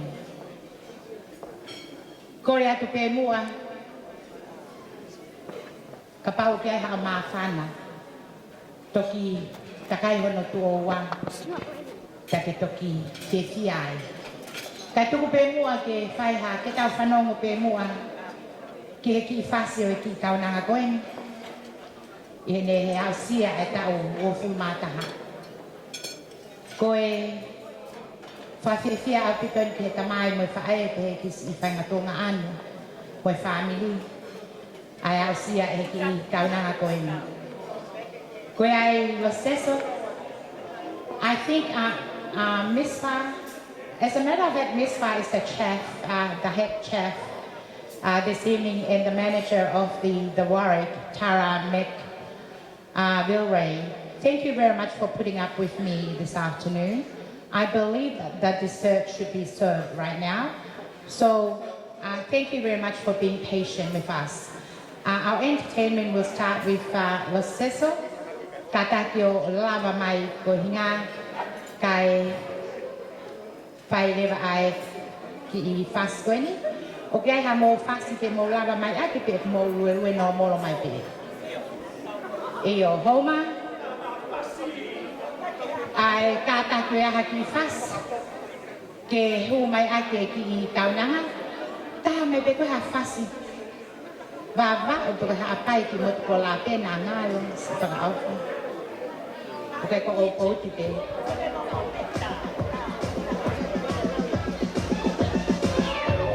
Kalau sesuatu lama main mana sama saya,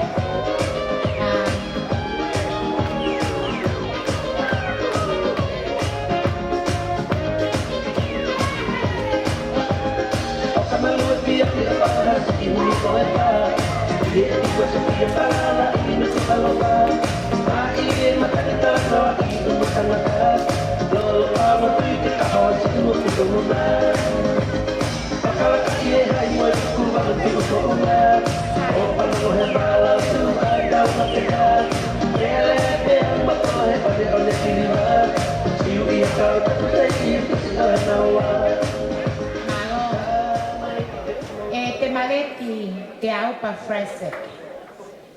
Koe ki lau akau koe ni oktuku.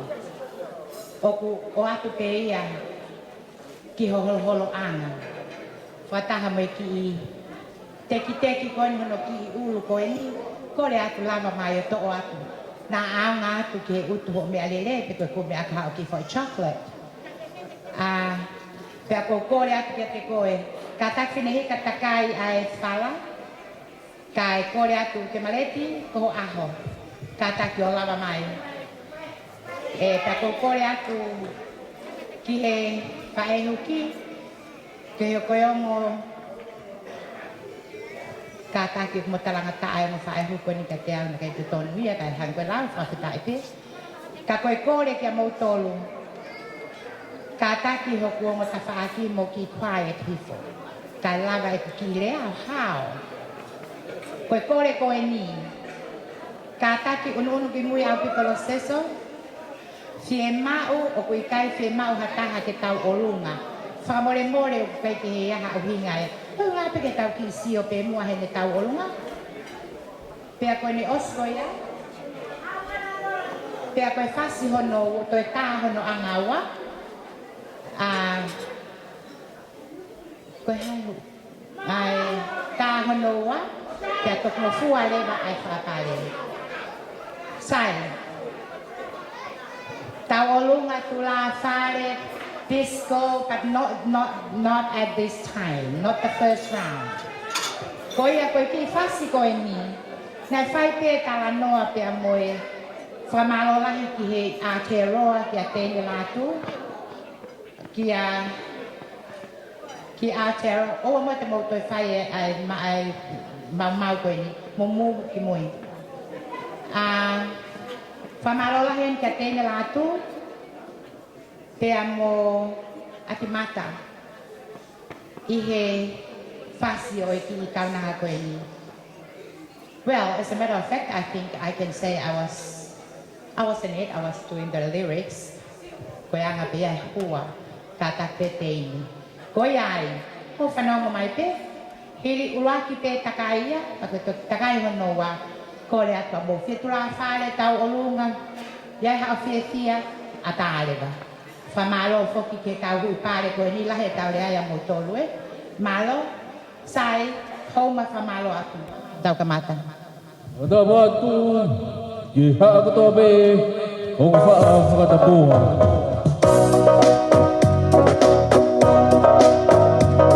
Soduru watu, e kamoa, e u whia, e u haka hea katotau, whakatama kukawa. Langa moi! Wisa heta pukitea, o hei ni kola.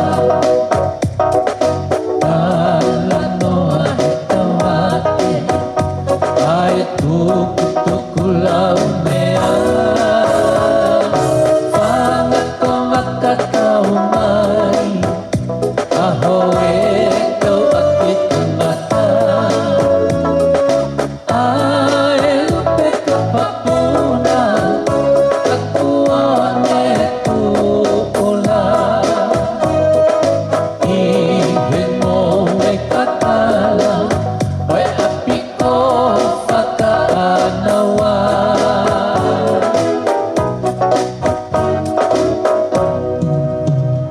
Sila I te asikapai, isa koe takumapua.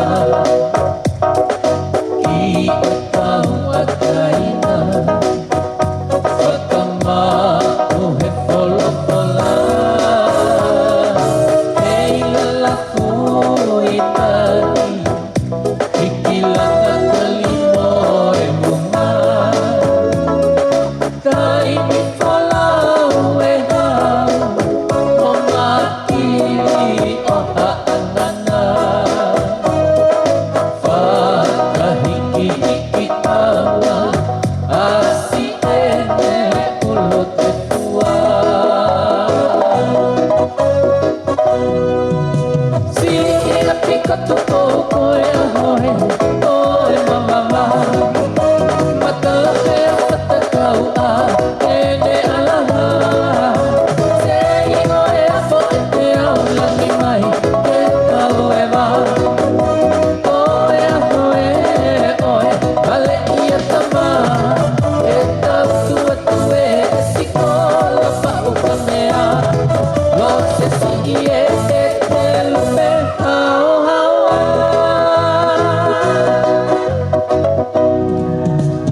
Ki o ati ai ka whaanga, oe ni mai whale au.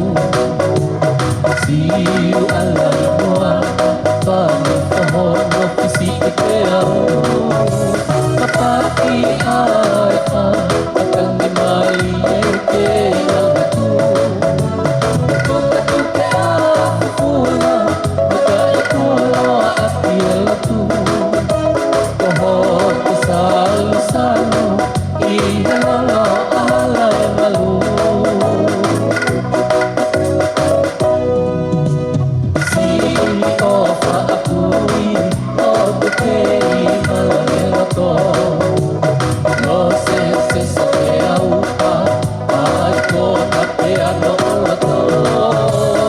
O tu a pule pule kai, a pehi po me makako alo. Na anuari o te mesa, I hono whakai belo. Whakapaea I loto se me, ka he I kai ke ngalo. Siki a pika tuko koe a hoe, oe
pes los seso.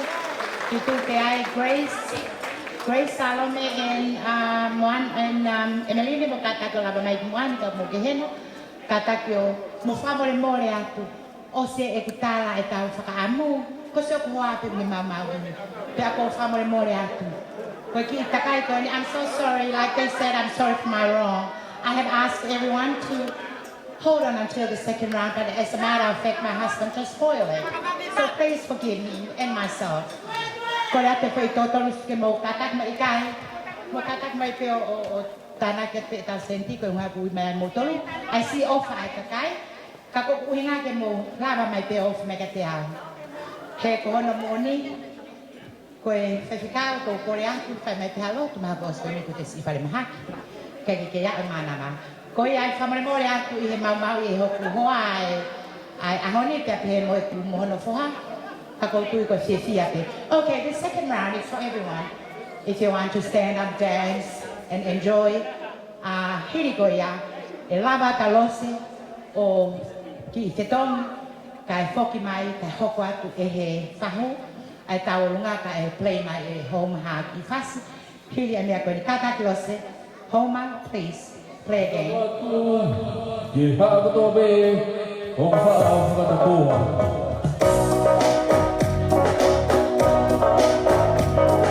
Whakuroato, kai a whanua, e uwhiawhia. E whakamea kotau, whanatama whakau. Rāmai! Isa heta kupi Hãy subscribe cho kênh Ghiền Mì Gõ để không bỏ lỡ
koe tau ata pe me malae, ke a kata ke whahu o hoko mai. Api e taimi, mō kata whakamore more, te tau turi turi, ki he whare, koe u hoko ai whitu, whie mau ke tau mawahi mi heni. Mō kata whakamore more pe. Tuwanga malae, koe taimi ne whahu, e whaihane whai te ringa ki ai. Malo.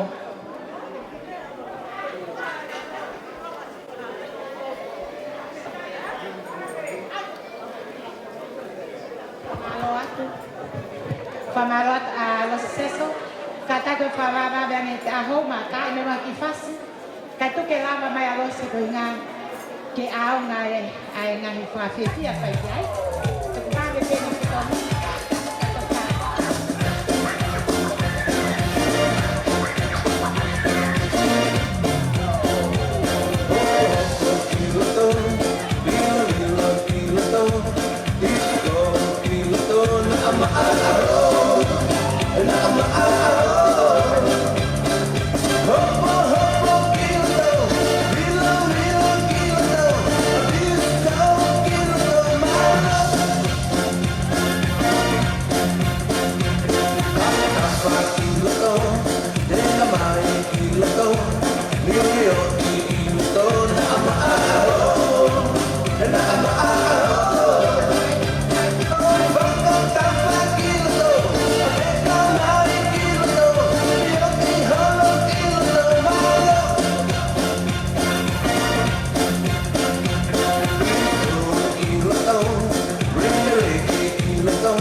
Los Esteso Junior, me need to be anyone out to allocate change.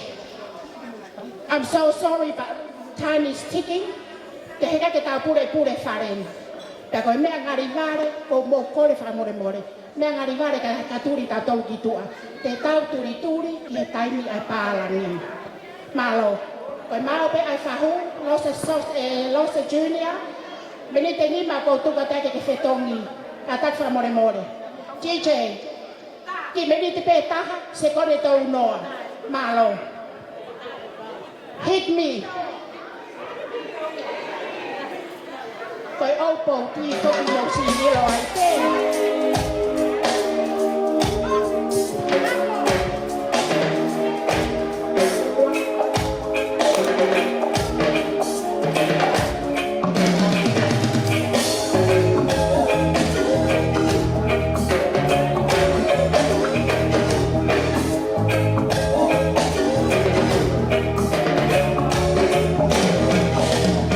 I knew exactly what you were going through.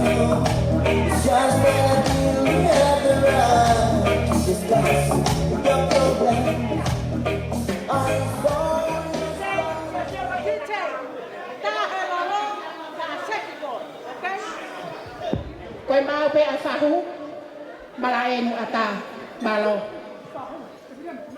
Malo si kei, tangu te ka tangata eki, kai uma e hou eki.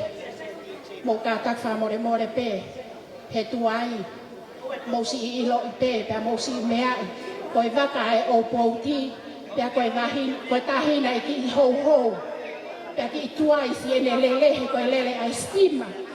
Ka mo si ka tak wha more more pe si o mai peha mau ki mes. Whahu, mau whangongat malo.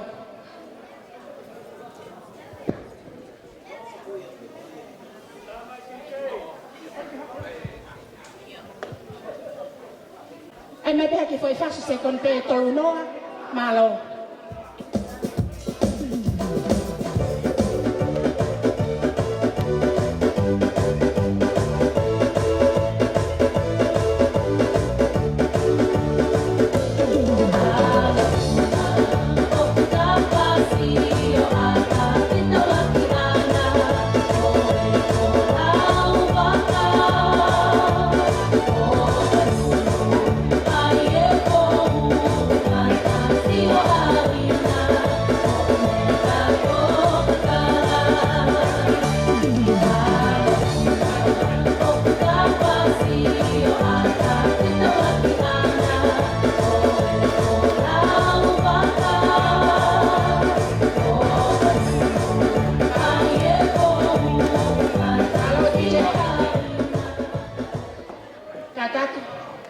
Tatahine pefteen ko lava mai. Whahu, mau whangaungat malo.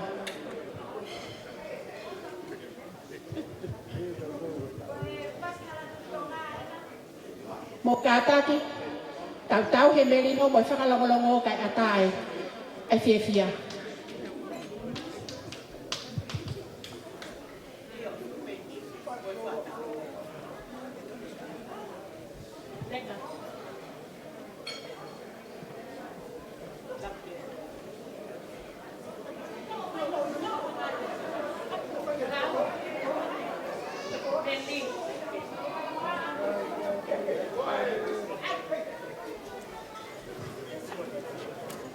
Te kore ke ku whanga e ngai tala whakaapa ko toa pe ko kamata ake hao whangani.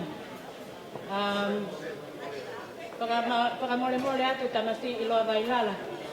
Na ko mau mai ko e ke matamua i haa whanga. Ka ko hina ko e mau kia ko e aho whakakoroa ko e ni ko hao sia e kina mui ko ni ko lose. Ai wa tahatau talango kua kakato ki he tamai te moi wha e moi wha mili koto. Te aku tonu pere whai ano whakahiki. I he te ako e tere mai ki tine motua ko e ni ko whakaranga mi a ke kakaro e whahu e aho ni ke tala mo whakaha ke tine mui te moi tamai te moi wha e moi wha mili koto ai hounga ia. Honga ia, ka koha honga ia, e whakalangangi kua maulade ai. Whakamole pe e rose, te aupachunia.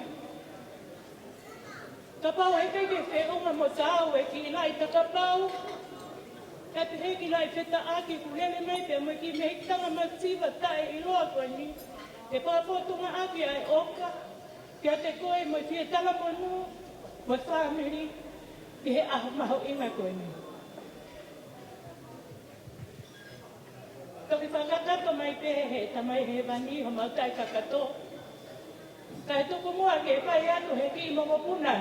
Moko te aka ni haki whakame i te atu ke a te koe. Kai te he poki a iloa whai lala moi. Haa whai tala whai te kau. E whia whini. Koe ki i teki koe ne ki i whina motua whakame i te. Watu peke ai aka ko ilori ko ilori pe ko lo e suka ho tamai e kupi e pia e ko ni e toki aplika ko mo ki suka anai ku whangai whakatapu. Ko e okalahi atu e a pia me si tino motua ko ni ko te maleti o ki me tanga masima mo ta iloa. Ka pehe ko ki mautolu motua o whai malo. Malo e ofa.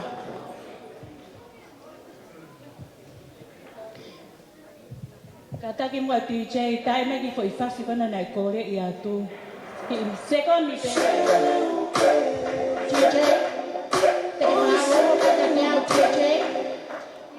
DJ, you look at me, I look at you. Okay? When I tell you to stop, you hit. Okay? Thank you. Hit the DJ 2 minutes. Thank you.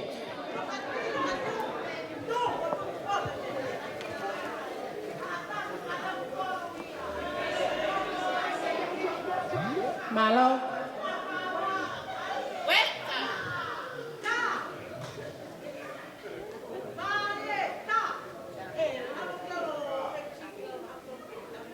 Tao he merino mo whakalongolongo. He koe security, koe gurea pe taha security. Malo e ofa. Hit it, DJ.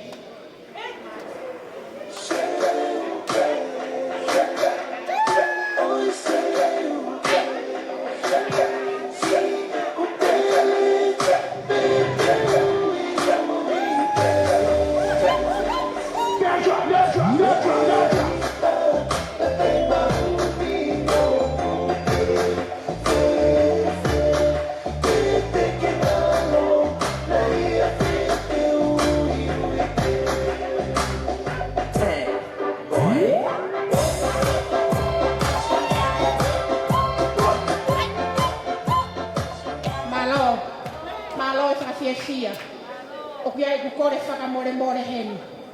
Tu unga he api api hatai ni. Kou kore atu. Koe kau whakarea ta alunga. Koe menite taha o kou o atu pa koe menite pe taha. Koe foi se e konia e no noa ho foi rea. Aia, koe osi pe menite taha. Koe tau lava ia. Malo ta alunga Hoko mai ta alunga hoko. Tulou. Kau tu atu he. Tulou kau rea atu pe. Tulou ka ke mea mai pe. Tuku mua ke whakahoko atu o ki whatongia. Ko e ki whamei te hoku moko puna. Pea tulou, kai te uhake lomu mo mea mo se ni whakapare. Ko e ki tarunga ko e ni MC, tarunga ia, ai best friend o lisiate Soeli Pongia Mailau. Ko hoku foi hoa o whaanga ia.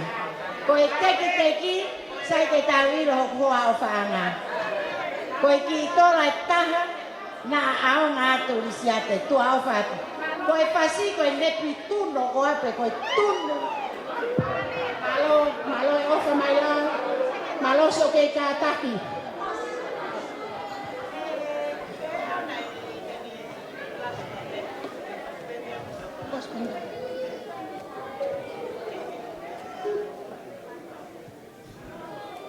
Malo, hoko atu.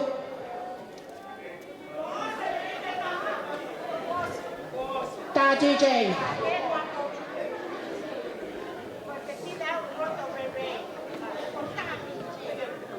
Hit me, DJ. Một hệ DJ.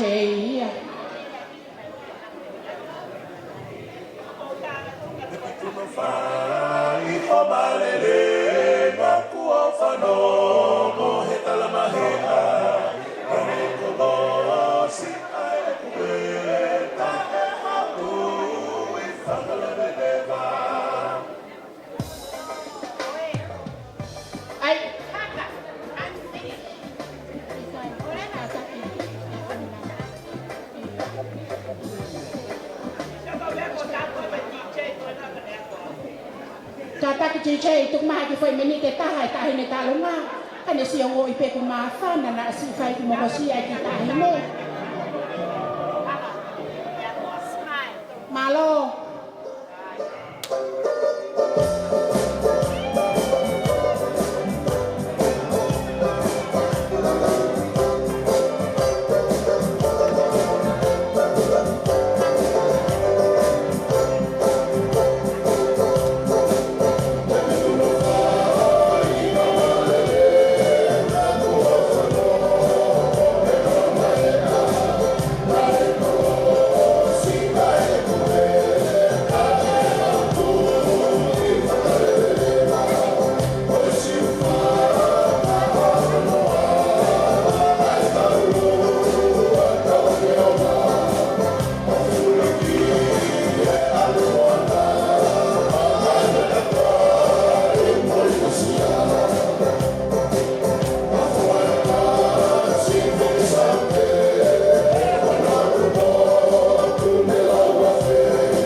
whanua. Ta kou whakatapu heni kia hau eki. Pehe ki hawhai whikau mo hatak lotu. O kuia e whakatapu mawahe ki he tāhinde o wa anai aho. Seuke na e kea mokutu anga ke ahoni. Kai tuku ke whakahātu anga. Ko hoku hingoa, ko fuanilega, ki he sina, o funga whawa, whai ngai. Ko si e te lele mai, me he loto kai ano, ko e fungu o poudi. O ku te takai whala ke whala o si. O tupunga, si e te whatu he ahoni, hoku whono ngā. Koe mātua tangata, na nau toko wha. Pea toko ua, e ngā whine mātua. Koe lahi taha ako hai sila, o ku heno no whangamoko puna. Whilaua kia kai lata, o ku heno no whangamoko puna, mo yongo tambahi ki o una tua tu mai mua. Whika tolu kia whinau, whika wha kia ia palolo mai siula atu koe kukui. Whika nima kia Sicilia Skyha, whika ono kia sione whatai. Te ngata he, kai tukuange, ke si ai peha ki meni te hua. Lo se, kai kia hame ai mako, koe ki tola e taha.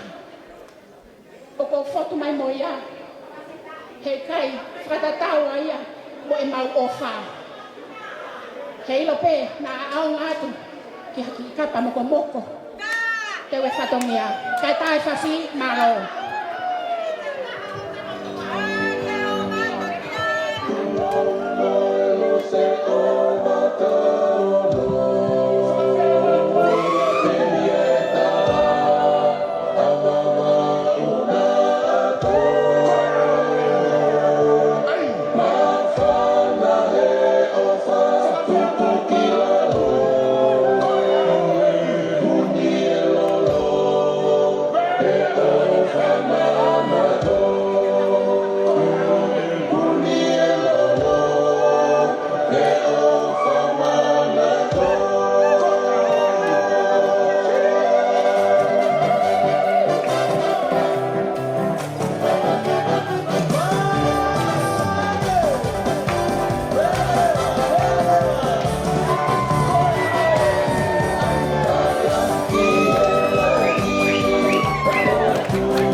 Kole atmeni, kole atmeni kata ki mo te hao whana. Mo whamore more.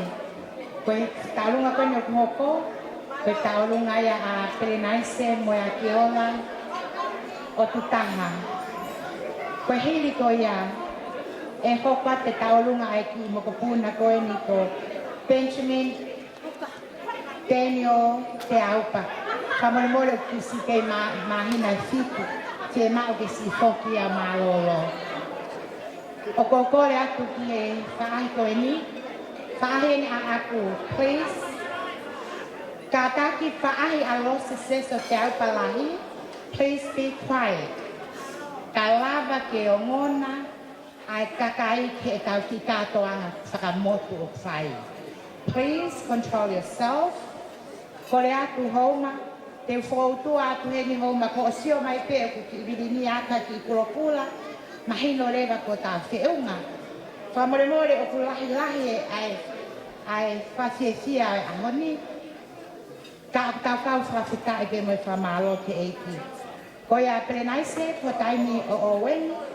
Ko hili pia Perenaise, Benjamin Daniel Te Aupa Jr.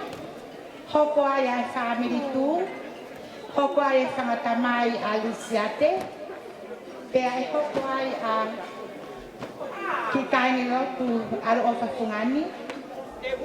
Hoko ai a Sailoane. Ka taki koe mga puna o lukara las ka ngongo koe ki a te au he ahoni. Ko le hele pe ni te toki whahoko a te au ai tau olunga e tahini ko a ke sa toki pea koe family whae alisiate. Whawheta i a kesa i e au tari le rei e kore ko whae whawheta. Taime no plenai se malo. Kore ke o hao ha ke he. Ka lunga pa moe ofa e lau marie ka wa wai ke a koe ni. Whakatolo watu i loa ilang tau kapa wai lau. Whapa ki ha lot. Koe ki rea pe koe ni ko ose mini te taha. Ka koe hi koe mana wa o fie ma i sihoba ke koe ki tataha kanai. Lo se. Koe aho ia koe ni o ku mau fiu mau tolu hono fei nga. Pe koe haha mea e toi tafi i ake mea koe ofa ke alo momoko. Mo tafi e fie fia ke toi haha mea koe loto ita. Ika. Tala mai sisu e aho koe ni. Longa pea loto ku ofa si o ofa. Rea ofa. Hila ofa. Aka ofa. Lue ake ofa he aho koe ni. Lo se kai ke whakaloloa. Kai tuku pe ke tala hoku uhinga. Ko uhinga o kou whekarei mai ai. O whakautua pia me muani ke whakahoko e whatongia koe ni. Ko uhi koe ku lere mai. Pia me he tutu anga kawa. Ko au koe ku whae. Koe tu unga peito ia. Ai hako koe no vea mo kralo o kuia ia a perena se. Ai no kuia ia Christopher. Na ane filia Arieta. Ko anti. Neongo ko whae ia mi hewani. Ke hoko ia kono o whaanga. Pea ko maulere mai pe. Alu peko a Christopher. O mui mo tariko au. Whakataha morisia te kalose pehe ai pe mo mautoro. Ka neongo ia koe anga ia loto o isia ko vei ongo. Koe taimi koe o ku hou ana tula. Ka tūre wasia ko vei ongo. O wha ke kaluse whai o sisu. O hai moi hai aho koe ni. Christopher. Kai ke iaha mea ia. E ave ma alose. Ke alo tokon karisiatu. Tariko au pe koe ke pāhia. He te ma whakapupula pe mo ho whae mo nofo pe ap. Ka koe ahoni. Tala ho ahoi ahoni. Koe ahoni. E lose, morisiate. Kai ke hamea ko kurisi e to ha pe fa e a kurisi o whakahoko no whatongia. Ka ko au, ko e whire motua whai whatongia me tutu ang kawa. Ko ia pe tua o wha. Whakatulau atu. Ka hufanga he kala whakatapu o e pangai e kini. Kai ata ke hau atu ke whakakakata ho ma whatongia. Mo ta ke te ko e mi. Koe ki whakame i te koe ni whakanou pe he taramai e fuani koe niri te pe taha. Koe ki whakame i te koe ni koe o whewhine pe ni o Christopher ko mere mo unga o tu taha. Ko homa mo kopuna pe ni mo unga lahi. Pea lo se si o te ofa mo tala monu ki a te koe o asia e makamaile. Ma fia ai ho aho i ho tala mo fua ki ho tamai mo fae ka wa pa ma tala mo nu mo o falahi ko e te ki o e ki prame iten ko tola wa fe pe a ko le atu cristiani to ai te ki o ade ki a lo se si ko e foi fasi ko e ni te prame ite ai ko e foi fasi ai me hitanga o Christopher ko Salote fui kabamoa o tu taha New Ila. Nai kau he file mis babau ke kau i he file mis tonga. Pea koe foi fasien o ko te whakame i te atu ai.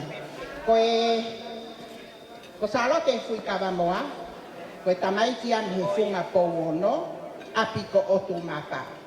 Loto ne ia. Ko ia, tamai e fasi kau whakame iti. Malo, o whaat.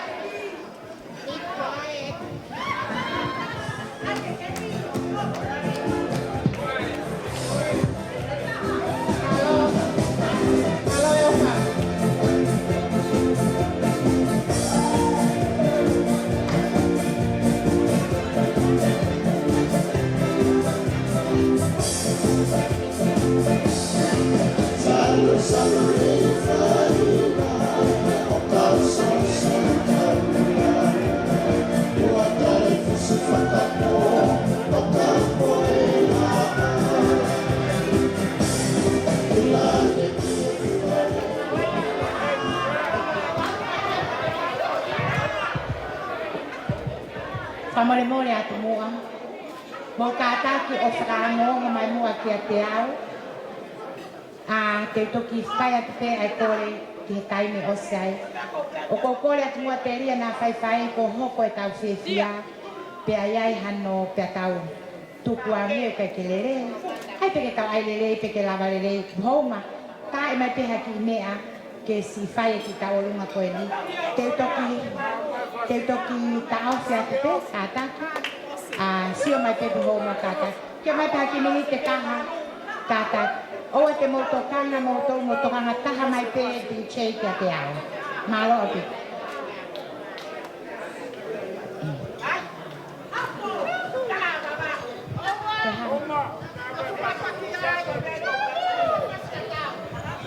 Kao Stanley, te hoko mai Benjamin Daniel te Alpa Jr.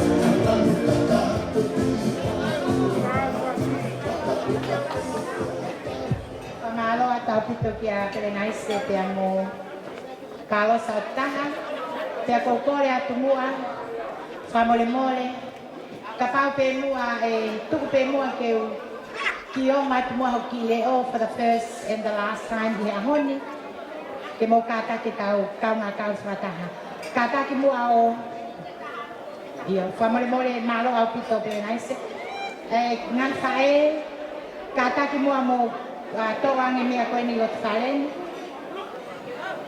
Mo kātaki hake, haka ni hepi mo mea. Mo hake o toange mua kātaki ngai o whakoi nai ki tua. Whamalo lahi atu mai. Koe kore o ko whai. Can I please, because for non-Tongan speakers, I know you are in the midst of us right now. You probably don't even know what we are going on about. Actually, as a matter of fact, some of the Tongans now, families, friends, and relatives, we are having entertainment, performing in our cultural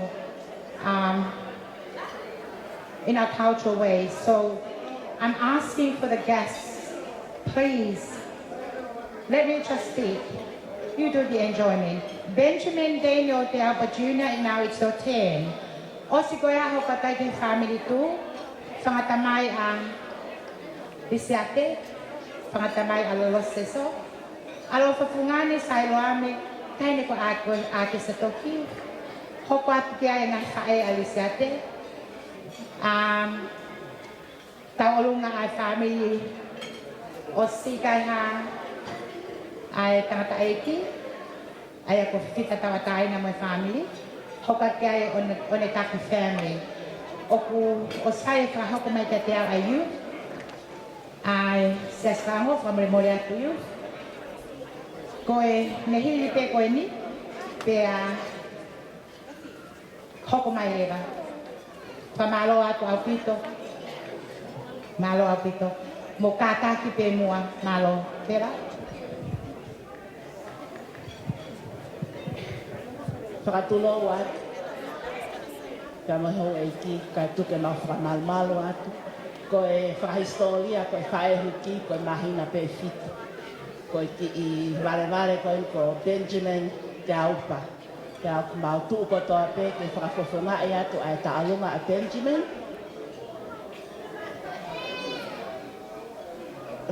Pea he kai ke mau toi whakaloloa ko he ngako o stule mo he whaehuki ia. Ko ia whae o whalahi atu, ka kukore atu ki he tahine whae aho ko me hitanga ia Benjamin.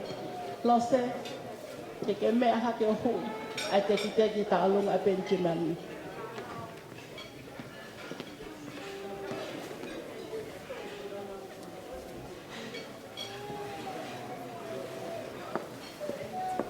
Whakataha pia mo e te o e whaehuki, loto lele pe alilia pe mo Simone ke fuaki ko to pe ia me tanga o Simone ko lose si tahine fai aho e aho tua o fai.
Pamaloa Tauputo kia Benjamin Daniel Te Alba Jr. I he koe ki tamayo e ki sisili tahai ni waki whae ai kaunanga tau ai kaunanga ramani. Kola ke family tu mo hoko mai hiri koe ai whangatamai a Waseso Alofa Fungani Sailoami Taini ko ake sa toki. Family whae ali siate. Family Fifita Tawataina. Family ne Tawataiki. Pia mo yone kata family. Malo au people.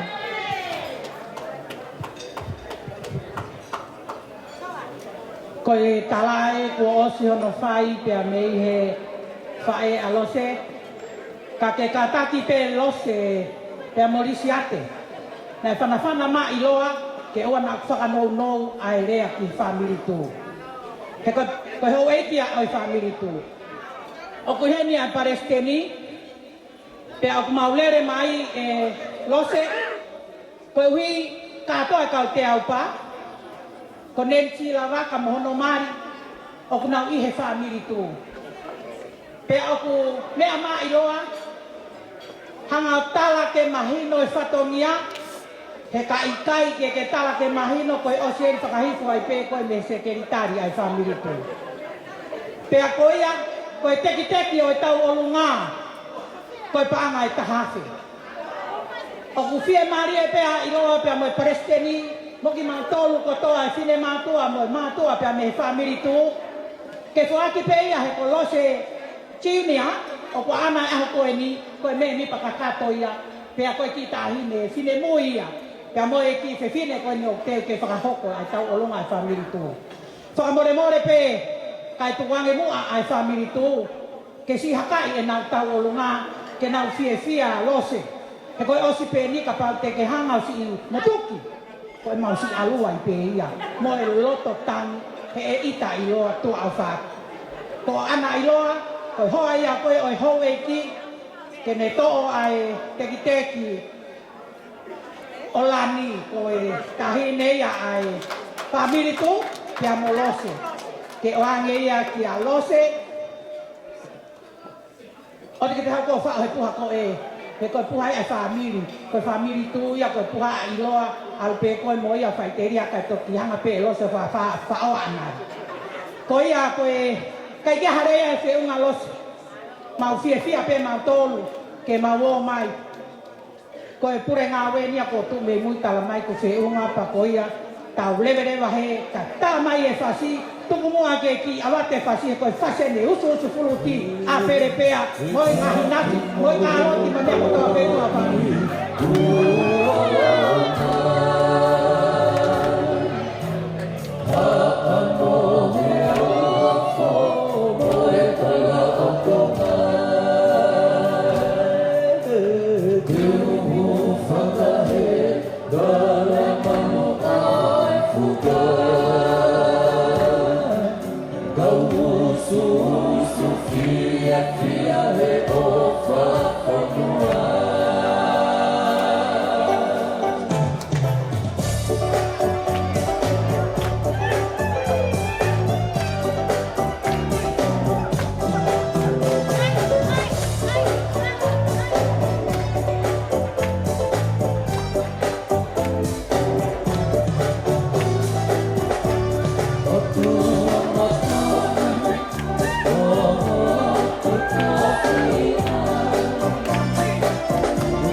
Pamalo atu, pamalo lah ya kamotol.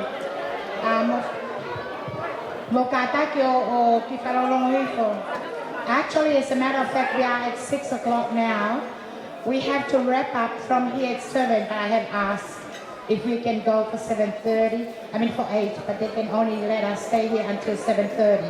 So unfortunately, we are gonna try to fit everyone who wish to perform tonight for Los Sesos. So please bear with me, family moriatu. Koe tawalunga family moriatu ki saha ko ini. Koe tamara ki family tu. Tawalunga ko koe famatamaya Los Sesos ke pas lebakia tawa. Halo. Koe family moriatu. Koe tawalunga ni tamaya proses. Ya formal. Alguém mau?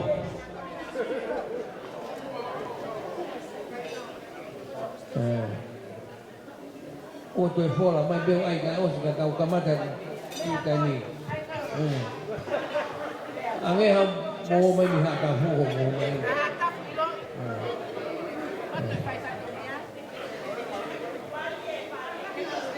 Sekarang bagi pasangan bagi pasangan muik kita lu mai ni. Pada mai, wai bagi poin ni behe, kora tu bagi proses siunya, lama mai o to adu tek-teki, kai atai, siapa kita kata mau ave, atai gitu apa tu pai dalu lah, bau mau kata, okai dia hatuan lah itu ai hatalu lah. ku more re ba nge ya tu anga ho mo ba tu be hen parki to e to ma tu ko ya algo pa ko ko po mo re o si pe ni mo ka ta ke Australia tu ke ho ko agi taru nga Amerika ya ka mau mau e ko makaya he ta hawa anai na masito mui ko po mo re ko mo to ko ya malo bito Howard malo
Pamalo ato apito ki he pangatamay at ito'y kahakoy ni Pinawe tamay ko ni ay okwato. Malo bukan bagi pulau tu ini me hono ke ko fang ai be pai fikau be ka ilo ko ilamu tu ni ko na ke kita ya yau ko tu kai de bagi ha wa de bagi maha ha ke ni ko hen ga ut kita ya ma kita ko ya ko ide kita lu ka ni ko la ta ha fe pe kalau se ha pe alo se ana ya ho ko atu kita la ko ni de la na ka Halo. So video ready here.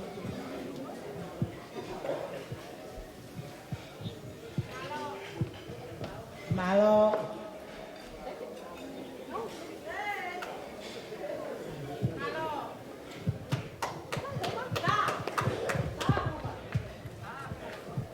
Malo. Tao lang kawilyani. Kahapat. Ay, kaya ako, kuya may mama. Oh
Pamalo atu ki he taurunga ko whai ni he i kare, he tamai koen, mo whae koen, mo whatamai ale siso. Luisa, hako atu? Kai te whaaroloa, ka taki koe, ki tālunga koko, koe tālunga ia ai, ki whaianga lotu, o ku whakakaunga tāmaki ai, a lose seso te au pai a koeni. Lose, koe kaika ha mea o kalelei ma au. Koe matalai lose e ki moe anga a alo ofa fungani. Pea koe whakauwho ofa o a fu a kau, o kutala ia e hono fua mo hono lau. Koe fua ben, mo e lau e ki fua kau e moe anga a alo ofa fungani, o ku whakahai pehe a honi i he ki tahine whai a ho. Koe a lose, tala monu wako e whanonga, hoka ata e whanonga, ke hoka atu moe e ki tua whai. Alo Luisa.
It's only 6:15. If you keep on this, kung family mo rin may kikitahin na niya alisya te mo lang sa langit. Oo, pamalo at may family, o at mo nga mau-mau mo siyo kime ay o ay tume kakay. Family mo rin as natin malo.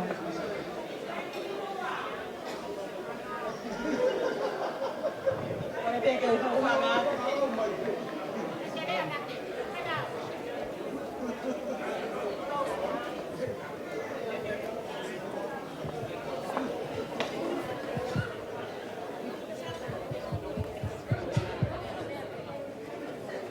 Pwede kayo kumama. ki lotu na tau kamata aki ka atas ke i whatogia tu a koe. O mare mare pēno se si, koe ki tālunga koe ni, koe tālunga ia kalasa sailo a me. Koe tau ki kalasen lelo se si, nai whakahoko, ke ilo i pe, koe kainga whainga taa, ahu tau whamiri, ka mo tau whihoko takanga, koe tau whamiri i he eiki. Pea hoko i pe mo i mui mui wholau takai holo, ai tama ako, i he ene whai ako, o a umai ki si ene maa lolo. Pea ko i pe o ko, a mo e more lo se si, lava mai lo se si o hui atu ai teke o rania, kai kamata e, kataki lo se si. Kai ke, ia habe ai maa lo se si, moni pe rea koe tau tiku laki kalasa ho. Koe si pe kai ha, malo, o fatu.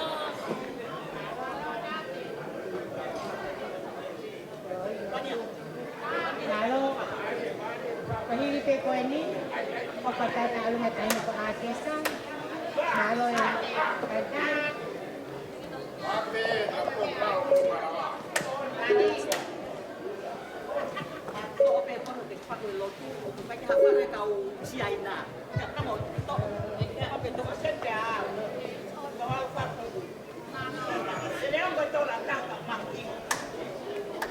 Lalu, koe oste koe ni, kapan ya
Oma, tai mai te whanongo. Wa tulo watu ke tanko tobe tapu i whare. Tawe ui e taruna, wa koe toi pene tola tango sisi hao o huku kau ta o lunga. Leo mai motu huku wa e, kai ke upea kau pe. Ta! Ta motu pe. Maafu mwe kau pe te kau kata.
family fae ale sate a kokore atu family mole oko mai mua o te mo oko pa you friend ai sasi o kau kia ya los teso family mole atu le sieri romo tuma ke na si hu mai le ba ki fa na you ai sasi ka ho wesi na tawatai na tonga ina hoko atu mua ai ki fa se fia malo au pipe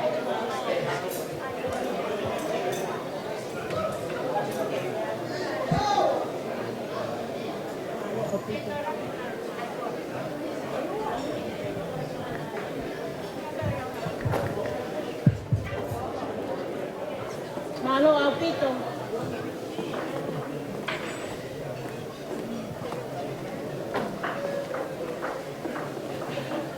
So malo aku he. Sila.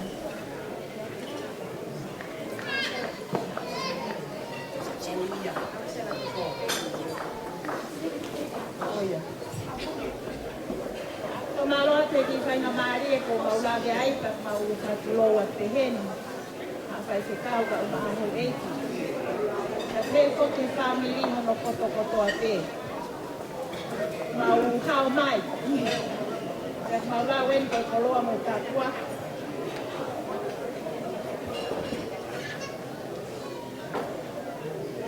Sana ki uonga ane.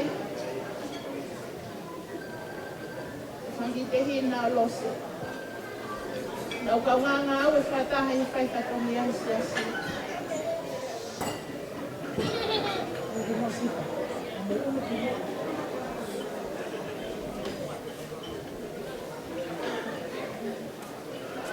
Mau whamalo atu.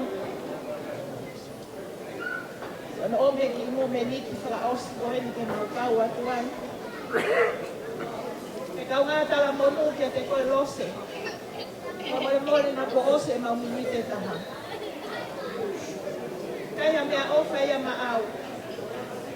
Aurea whataha pepe mo e whai whekau mo i sea o i sea swa o no ka uma ai kau taki lotu. Tala mo ma whine mui. Mau popoa ki kau ngā tala monu kia te koe i ho hoko sia. Ka mata e tau fo ouna. Ko whanonga ia. Sia mo e gospel. Mo tohi si o me rau e ka hepa ka hu fulu maua e si. No se koe rea ia e whorofola o hapai he au ni.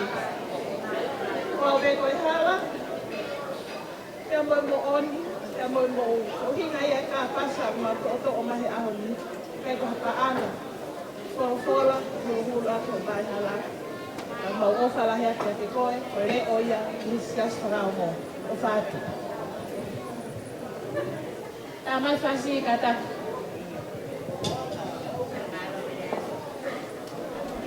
Kata whaongo, ses whaongo ko tau o lunga enu. Ka koe whasi ni tau whanau, kata mea mai. Mea mai ek no me meniti. Alo au pito.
Kita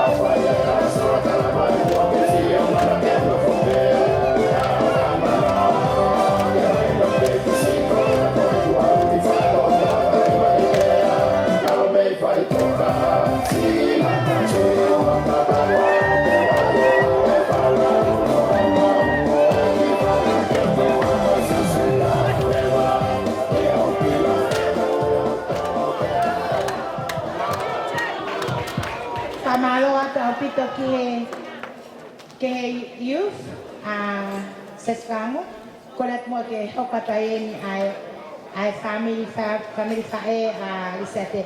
Actually, before we continue on, please note the bar. I have been advised that the bar will be closed at 6:30 because everyone is starting to get excited. Please don't spoil by getting drunk. So 6:30, the bar will be closed. So, and all of you who are getting drunk, please just stay in the foyer, okay? They say it, Malo. Te valolo, taki pe koe ki tālunga ne whangafae a risiate te aupa. Koe tālunga ne whai whikau sea o te hoi anga toka i polo. Tau maa whai whikau sea o wawau. Tau maa lomu, mo ki whae o kutoe i tonga ko e dina koia pe malo. Mo kotoa pe no malapu, ko mo taime mo tataka mo tonga mo ana ahi mo. Katoa malo.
Whakatolo watu.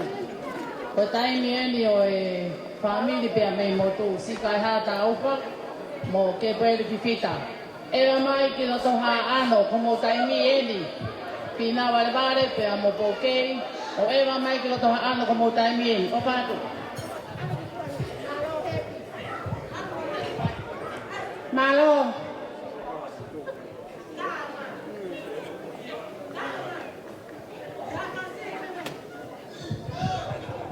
Koe ki te koe tā lunga, koe paanga e taha awhi.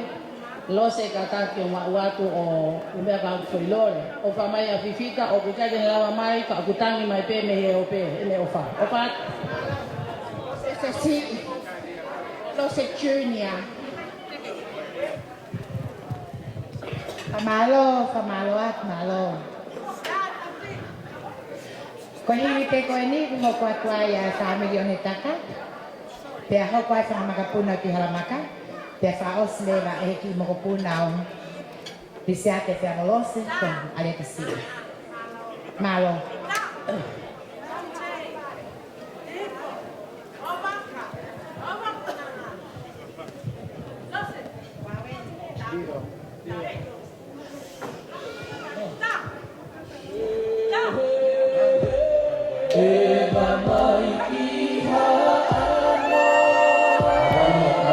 Hãy subscribe cho kênh Ghiền Mì Gõ để không bỏ lỡ những video hấp dẫn.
pe ko na si tayo ni na tao lunga biyan. Sa ko na kai sa fok maharabal ko na tao lunga. Talungan ay kaay on the Taka family. Muka taki. O ko fuwa ya pito ko fok hata po concert yeni. This is a celebration of the 21st birthday. So o ko fela ke o na tawa na tukunga. It's not a concert. It's just a celebration of a 21st birthday. Kako nga family sa malo ay kamoto. On the Taka family, Koreato, but also ni hokomai sa mga puno maka. So our final, o sa os leva o tabi pa siya poni, e fra ho katuya e makimo puna lahi. Ko alieta Cecil Christian Teatro. Malo, ofa? Malo lele ye o baka koto. Ko kifin moto ko ni ko moto kai lo. Tu po ke o ma to ai o baka ko fale sa permo. So saya o meta. Ko ya ko kifa ni to si ta pe mu yo baka. Na to ko wa pe ai o foha. Ko tarata ko katirimoni ai na tai ko la ni tai ko ya. Ya mereka mai ko ni hu ne taka. Ya ko na o si hiki lo wa. Ko ko ba tau la ni fa nau. O ko mau ke yo to ati pe ha waka. Ke mau to kon ni ha ne ko ta pe. Ko ke ta ke to to. Pe mai o fa yo mau yo to. Ko ha ka venga o waka. O ko mau tu o to kon. Ko ya yo waka. Tau pas kala ti ai. O fa. O fatavia helatu. Fatavia helatu. Escola pau kamea. Ko tau bata pule ko o wen to fa no ko elo se anai. Fatavia. Ko mau tamsita alungaya. Tak pasti. Tak pasti pemulung. Iyo, malo apito. Pamemole pe, kamu pe, ke mau pe fasi ai family onetaka. Pamalo lahat lose, ye galope, atomia olioni. Penelava pe ya hok mai fa makapuna tu halamaka. Pe e faus leva e alieta ki bopuna ko ini. Please note, 6:30 the bar will be closed. Actually, I have been asked by my own children if we can go on to 8 o'clock. Unfortunately, with the way how things are, unfortunately, I can only go for 7:30. From Memorial Day, William Tagonakai, my family, we are going to wrap up at 7:30. Teri and I fight with the Maui. I've lost it for a whole other fight. Okay, Malo, time I'm with us home. Kata ko kita teke talu na ko tola kahape. Taki lo se siyo o me mayo toa.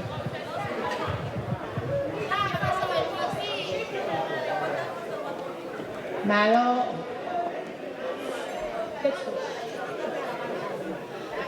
Ta fasi halabalu. Eko taulunga. Iyo. Mo taulunga ini. Tua te mo tama biami to na yo anti. Iyo.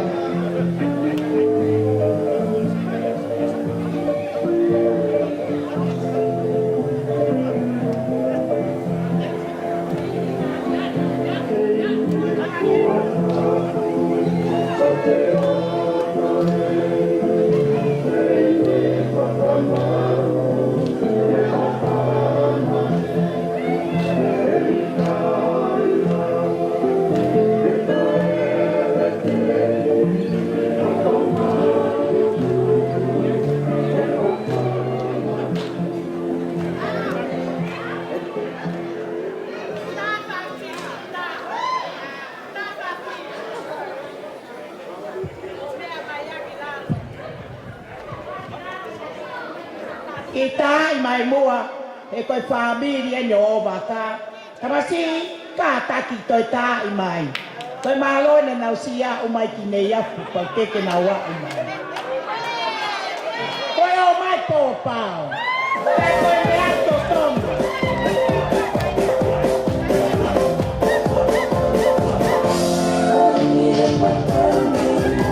Yeah.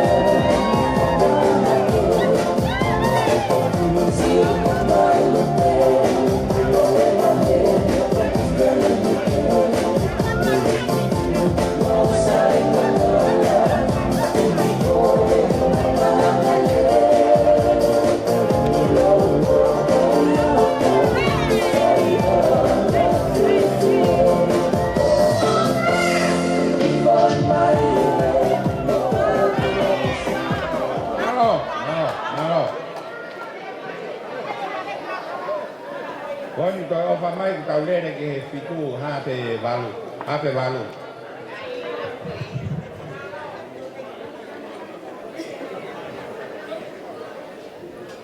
Cosa sikilela? Mamania? Cosa sikilela? Sai, koe sibi? Hafahau ko koe ki taulungan na sama po na pera makan? Malo. Teu mai biami pia male kesi ki taulungan tau faos. Hange ko kalawe anai. O kaya tau konsepin. Ake osi taulungan tau ki disco. Kola ke tau kai fikau o na tau se te malanga. It's just an enjoyment day. Malo. Kola peke wha malmala ki ngai tala whatap ko o sono awhaki. Ka ata moa ke o whaiha maawhana noa i he momeniti koe. Ko ki mau tolu ko wha makapuna ki mau tolu tu i halamaka. Me i o waka. Ne i afu wawao. Ko e whine motu a koe ni whaua a. Ko e makapuna o tu pulot siket. Ko e kaunanga koe ni oku ne whai e mau ki taulunga. Ko e makapuna ia o William whakakona kai. Pea koe whine motu a koe ni mua atu koe. Koe makapuna ia o lose se solahi. Whakahingoa ki ai a lose se solahi pea opa. Pea aku mau whakawheta i te eki he mau kau whakataha he hoa koen. Ke kei whakaha pea aku mau kei whiofo o whani pe. O hau mai ki he makapuna. Ke whangamakapuna. Koe ongo kaunanga koe nina na lele mai nei. Kakao mai nei Amerika. Ke nā umai he momeniti koe ni. Pea i he maua umai whawheta i ke mau kau i he whiawhia neongo kai ke lahi. Lo se si e mau ki kuku o mau omi no ia. Ko le atu ki he kaunanga ta alunga ke lele mai ki he ki alo se so lahi. Lele. Ke hu i hono pale.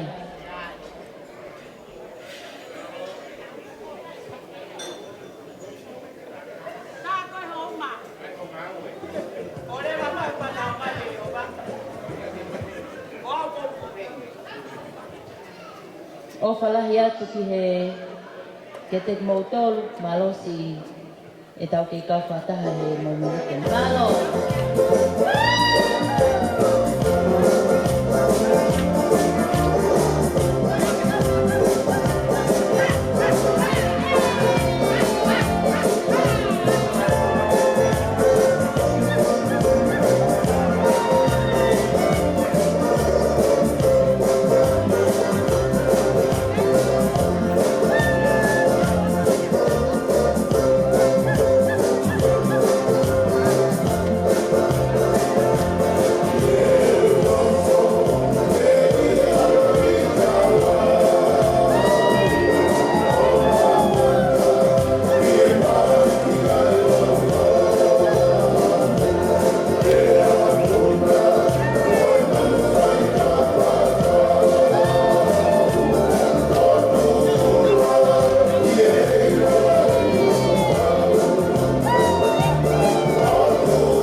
Whamalo atu, koe whamalo atu ki e whanau koen. Inau lava mai me whunua lahi. Whataha moi tamai a. So actually we are coming now to the last of the entertainment, which is going to be performed. But before that, Homa, or I think our band, Tolo, I think you're sitting there very quiet there. Play a song, let us have an exercise before our last performance. So, hit it, my dear. Because it's not 12 o'clock yet for tomorrow.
pangai. Ko pinga ko ake sato. Ko mo ko puna uluka ngai. Pamalo aku. Pamalo lagi aku kire. Pakai sia ko pai. Ko le aku pe. Ko ki pasti ko ini. Kita tahu lu nggak tahu mau apa kiai. Ko tahu ngaya ai. Mau puna ulisiatu. Ko mati ko mau puna ini. Pean. Ko le ko fai aku. Ko lave pe hane ko sekalian nai. Ko ilo pe ko mo fisia. Itain da tape ka ka konsep itu pa angai. Ko hinga pe ka fisia. Ka ko pinhe ko feuna. Pau sa hiki mo puna ko ini. Ko ki fasi ko ini lava maia. Ko ki talunga ko ini. O fa ho ko ya Alieta Christian Seso Teapa Junior. Ko ki fo mo puna ini. O fa ai tatai ki ko Polisiate, hanai, o fine ko ni, kami fine mo tu afa ha. O tak maya yang fa ko nakai te auka. Pe kita olungan na sa tonga ni. Tap na loto pe ke o mi antia ko na ti o fine ko ni. Alieta pe ki o fine ni o flankes si kana te auka. Ta ko la ni ti fa na. Na fia pe ta ui. Mabali ako. Kaya, ko Tony matangak. Pagi ikaw na masasino ka pa. Ko tamayo kilangi ko yung netaki may Alieta. Ko wa si hong fulu. Na mauhoay kito hola. Kaya faway ni tamay pe ka punyong sila. Ay kifas. Ko hui kahene ko. Kananga ko ni ko Maria. Sulit, unga, te aupa. Tako na kifasia na tao. Kamay ko ni, batang, ya biyang, kene mai, ya mo Maria. O kunaloto pe sa kamay, kinahawa kiloto, mo ikaw na nga ko ni. Pasisya pero sesa, sisiya ko kung ano yan. Kinaw sa hati, kaya mo ko. Kag mau tau pehe, ke fao sa te noia ai se tia pon. Kora ke tai mai mai ki fasi. Homa ke kamata ki ke fao sa ai fa te tia. O poni mo ke mo hu mai. Ai os ko ya ta to hoko tai pe ai ki tau lunga. O tui mahalo te au ya minite ni ma pe kai. Malo au pito.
Kaya tu los eso kata kio puye kai.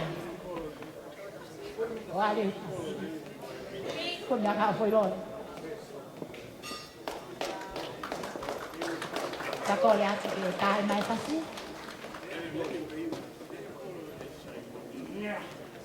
Pamalo. Malo. Mali, mali.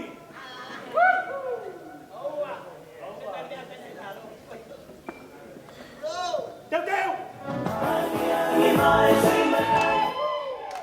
DJ, ai le pe. Deu, deu. Tukang. Deu, deu. Puno. Tak ya DJ.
Kataki, mo nanola taka to sana, wala ba mo kailangan.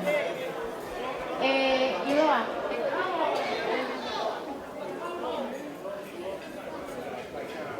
Iloa, ilang tatako, kailangan.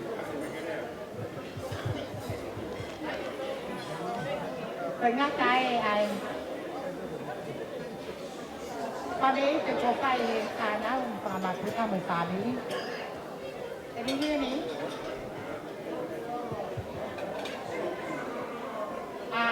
Tatake, we only have half an hour to go.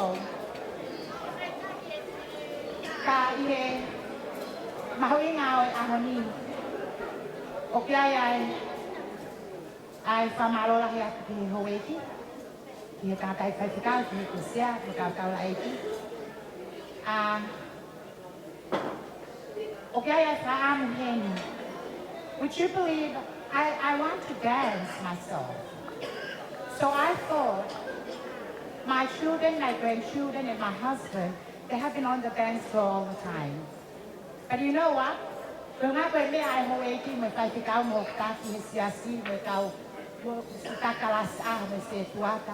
would love to do a dance myself and invite my husband. Only for 1 second. Arieta ko hayo kulava ni ta inay kasi. Kono unia. Ay tuko ke tau kilere atu. Kau kore te kau tokre api serentoy.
As a matter of fact, I did ask my husband, can we finish the entertainment?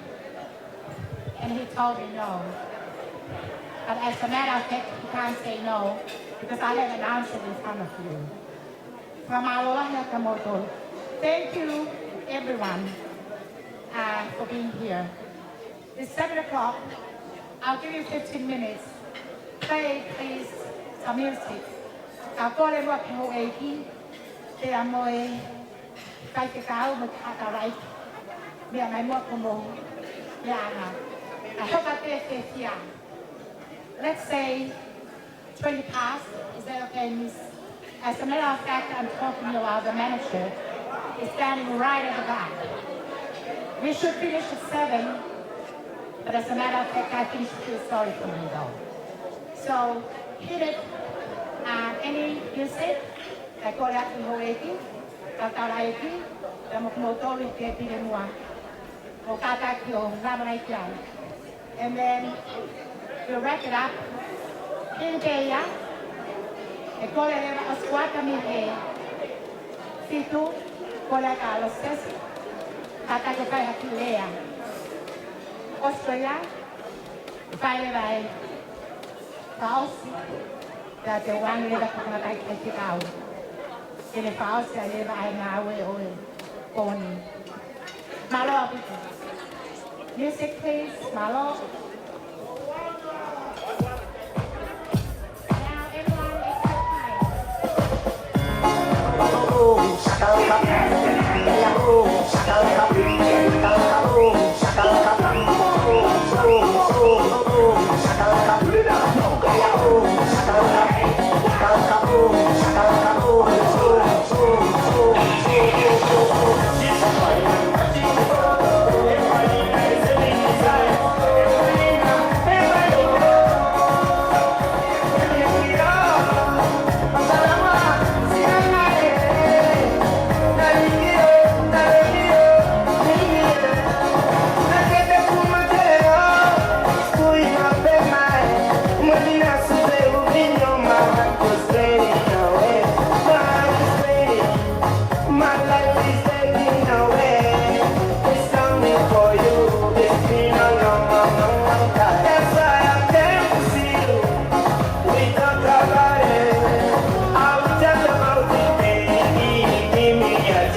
Yes, she's such a beautiful woman, and she has so many wonderful men.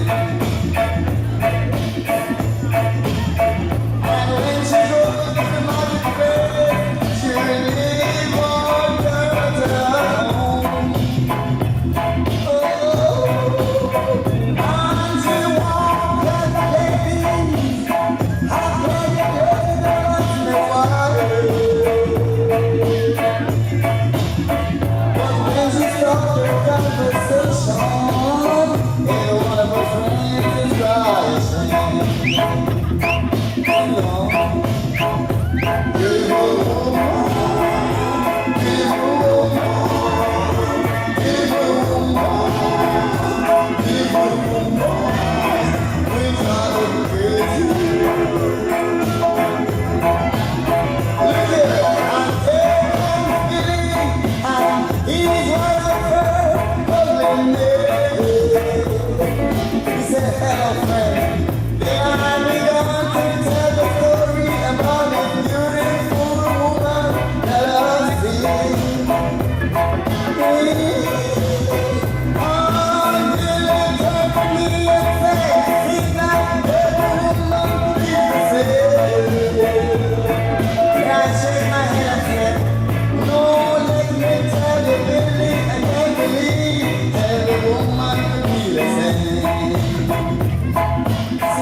Motua i ka whakatau loto. Ka take, whamore more aku lose, te mau koe ki heni, ke whai aho o ki lea whamalo. Ko hiri ko ia e whahoha ai ki kaunanga ku haana aho ni. Ko le tuma te mo whalongolongo ko te mo, wāmi te tau taimi. Ko hiri te ai ki lea ai kaunanga, te ki lea no noa te whaos lewa he tangata ai whai te kau. Ko tui pe ko tau se eunga. Te kapau e ose mea i tangata i whai ki mini pe mea e situ mahal pe wāluk toi. Whaos ia i takapea haki tai mea hasoni. Te kapau toi whie tāpe e toloa mō po te mani haki i whasi pe ko Poma. But 7:30 we're going to wrap up. Ko ia aku atu ai whamalohin ka te motor. Los seso? O kua ukole ke uhu whanga atu i he ngahi whakatapu ko toa pē ko osi hono au whaki. Ke ata moau ke whai haki i rea whakamalo. Ko ulua ki tuku ha whakawhetai ma whamalo ki he otua mafi. I he ene tataki au i he tau e uatahau e kumo ui. O ko whamalo atu heni ki ho eiki i loa vailala. O ko whamalo atu ki alomu mo haa tauhi whanua, pā utu o wawau, katoa ki si amelie mo haa matapule. Whamalo atu ki hoku whahu te maleti Frazek, te aupa, i ho lava mai. Ko whakamalo atu ke whaiwhekau, toke tā maafu palu, mo haa taula eiki. Kia sea o seas whakaongo Wesiliana tau ataina o tonga, lutui maea mo loata, mo kau se tuata whamawhai, tokoni sea aspeli tai paleti, mo ongo se tuata o alo ofa fungani, ai ki isiasi ko kau ki ai, si aosi tutoe ka moto, pia mo poso a maea, iho mo lotu iho ki aho. Whamalo atu kia waha i te aupa iho o lava mai. Whamalo atu ki he youth ai sias whakaongo, Wesiliana tau ataina o tonga, pe mo ki mo tolu ko toa pe ne mo lava mai me he siasi. Pea pehe ke e kukainga lotu alo ofa fungani. Whamalo atu pa utu o vavau mo katoa ki si amelie, pea mo ki mo tolu ko toa pe na amo whakakakato ai o wau kawa o e ahoni. Ko whamalo heni ki he eku whamili, ne nau lava mai me he ikale ai whonua lahi. Taula mo kawilani te aupa, whane te aupa, tu tanga tu i halamaka, pia mo mele whinau, whulau moe loa, and auntie mele paia whulau moe loa, neongo pe te ke toki a umai. Whamaloa tu kia toke tā Raymond tau fui, mo meleane me Canberra, pia pehe ke whatongia o ne taka mo hono hoa, pia mo meleane la waka sa sulu mo hono hoa me Griffith. Whakamalo ke kukui koeni o kukei mo ui, Feles ea whatai. Whakamalo atu ke whamiri e ku grandpa si kaiha, fifita tau ataina, me whamiri hono kotoa. Whakamalo atu ke alipate mo whangata mai, mo homo ngahi whamiri, hono kotoa, pia pehe ki heongo whamiri o grandpa Viliami, pia mo maata te aupa. Whakamalo atu ke aisinga, whenehika, mo whanga whae hono katoa. Whamalo atu ke a kisione tu i halamaka, ki whonua lahi, whinau vale vale, o leoni o ne taka, moana mo Samuela whatai, fifita la tu, pe mo whangatunga ane hono kotoa, i muli mo eni foki. Whakamalo ke whamili o grandma Cecilia Naniola, Samsoni Tawelangi, mo whamili hono katoa. Ko whamalo heni ki he Palestini o whamili tu o loto sene, Sioeli mai lau, mo whamili tu o loto sene. Pea pehe ki he whamili tu whaaf ofa, i he taukau whakataha i he ahoni. Whakamalo atu heni to my grandma's namesake, Auntie Cecilia Naniola Lavaka, i hono whakalangilangi i au. Whakamalo atu ki a Kelesi Fungani, Salome, pe mo Emeline Whatai for helping mom out. Auntie Pauline. Whamalo atu ki a Paula Moimoe and Genevieve ki he ngahi ata o e ahoni. DJ Homa Kolomatangi pe mo live band. Toloa Fili Moihala, Potemani, Mo Cristo, Mo Kaupita. To my auntie Etta and Chris, to my brothers and their families, William Whakakonakai and Malia, Richard Jr. and Mama Kamo, Sikaiha and Alana, Robert Dean and Susie, Simone and Mama Haifonua and Alilia. Thank you for everything. I love you guys so much. O ko whamalo atu ke ngahi whamili kotoa atu. Na amo tapa mai o tokoni ki hoki aho. O ko whamalo atu ki a teki moto kotoa pe. Whamole mole hei kai teo lava ke whakalau hingoa te lia na atoa hataha. Whamalo ki a motolo kotoa pe, whamili mai maheni. O kukau mo ki tau tolu me he ope. O ato e ofalahi ki a teki motolo to my family overseas. Last but not least, ki heo kongo mātua, lisiate mo lose te aupa. O ko whamalo atu ki a teki maua, i he tauhi ofa, ngahi ako naki, mo tau anga ko mo whai ma aku, talu e kukei sii, o a o mai ki hea honi. Ko ia e mom and dad, ko o whalahi atu ki a maua. O ku iai e ku ki manatu me lie pe ki he kui ofa ko eni Cecilia Naniola tu tama tui halama ka tauwha, kone mamao. Today is a special day to me. Not only I turned 21, but my grandma would be 90 years old. O ki kai ngalo, e ngahi ako naki, na e whai e he kui koe ni kia te ao.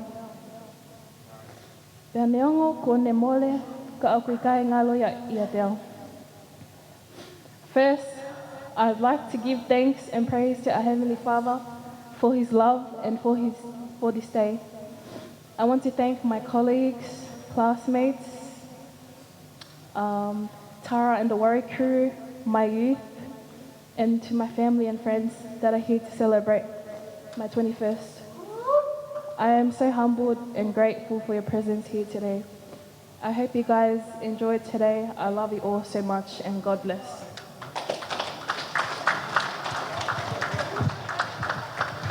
Pamalo atu ki he lea ko pai e los teso. As a matter of fact, I'm supposed to do some wrap-up. My husband just reminded me that it's 7:30. So Tara, McGilvery, as a matter of fact, I'd just like to make just a quick acknowledge of the manager of the Warwick, Tara McGilvery, Misfa, and the crew, the chef, and all your staff. Ilo Bailala, Reverend Dr. Maafpalu, chairperson of the Sesfraungo, and everyone who is around here at the front table. I thank each and every one of you. I wish I could. As a matter of fact, I'm supposed to say a speech anyway after Losse, but like I said, it's 7:31 now. 7:31 now. So thank you, everyone, each and every one of you who attended here, live band, DJ, all of you. I love you. Please drive carefully and attend church tomorrow. Thank you, Genevieve and Paula Moimoy, and everyone, please. Ofalahia Kategmoto, Security Ahmed, and the rest. All of you, Miss Fa, thank you for everything. Just ask Tara, give me another 10 minutes and we should be wrap up. Thank you. Malo Apito. Reverend Dr. Maafpalu. I pasi mai mua lo se senia. Mo fa malo la he tu lo se. Ka fo fa aho ko te ke fia. Pe maki loto ne ko kore fa to mari ngai me aho e programa. Fa fo fa upite aho. Pe ko fa malo ki ho eiki. I loa ka ma mo tol ko to pe. To ka tare mon tau fu I masini ko ni mo ke no fo I mai ahon ko tui. Ko tau fia ko to he ahon ko tau ko tau lani. Thank you very much, Losse Cecil Jr. Just one last word. Find out about Jesus. Get to know him better. He is the only man who will never let you down. Mo fa malo to tua ke Fiona. Mo lava e ahon. Mo malo te fia. Mo malo ko wi ke to mari e por kalama. Mo malo ko wi ko ngai famor ko to pe na fai. Mo malo ko wi ke si fia ko ma u he tahine we aho. Ege mau ka foke langi ke te koe mo kore whamore. Ia mau ngahi yanga haranga I tō no, tu ke mau hūwhanga pe mua ke a Fiona, ka mau tātaa. Mo mo ia te si tāini koe ni mau owe whini koe ni. Ke ne hao mua ilo I moni koe si isu ko hono eiki mo whakamo ui. Ka pehe mo ki mau tolu ko tō pe o ngā whamiri, hou eiki, share whai anga lotu. Mai si kau whai whekau mo ki nau tolu ngai kupo e whamiri whapofo ngai I hen. Tako gresa eik mo whai o tua. Me whea lau mare maonion, ke te tau tolu ko tō pea tai ngata. Amen.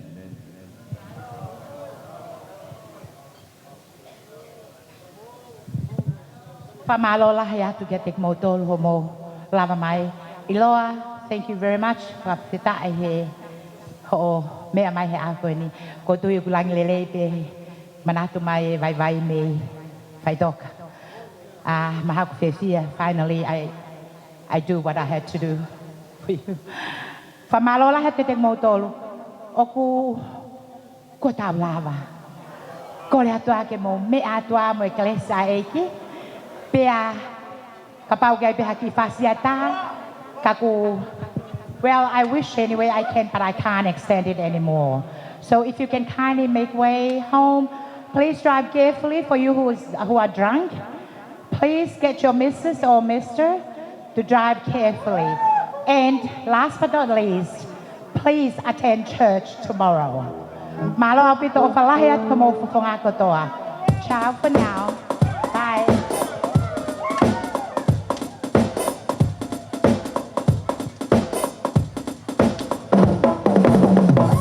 Foki mai ta ile ka no ma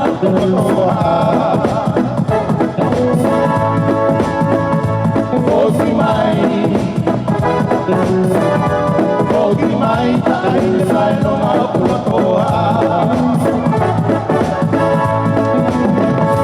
Close your eyes. Imagine all those memories in your mind.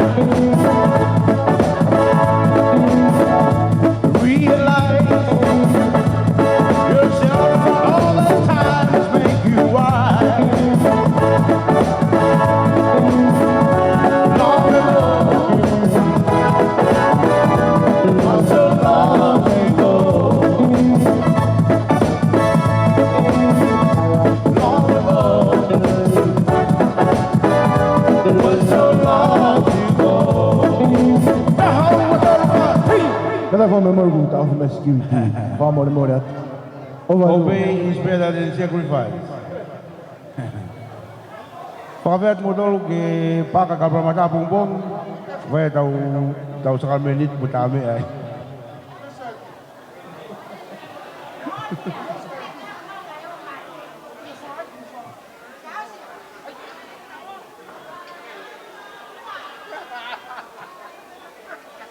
Dai mga bulbako de proptik.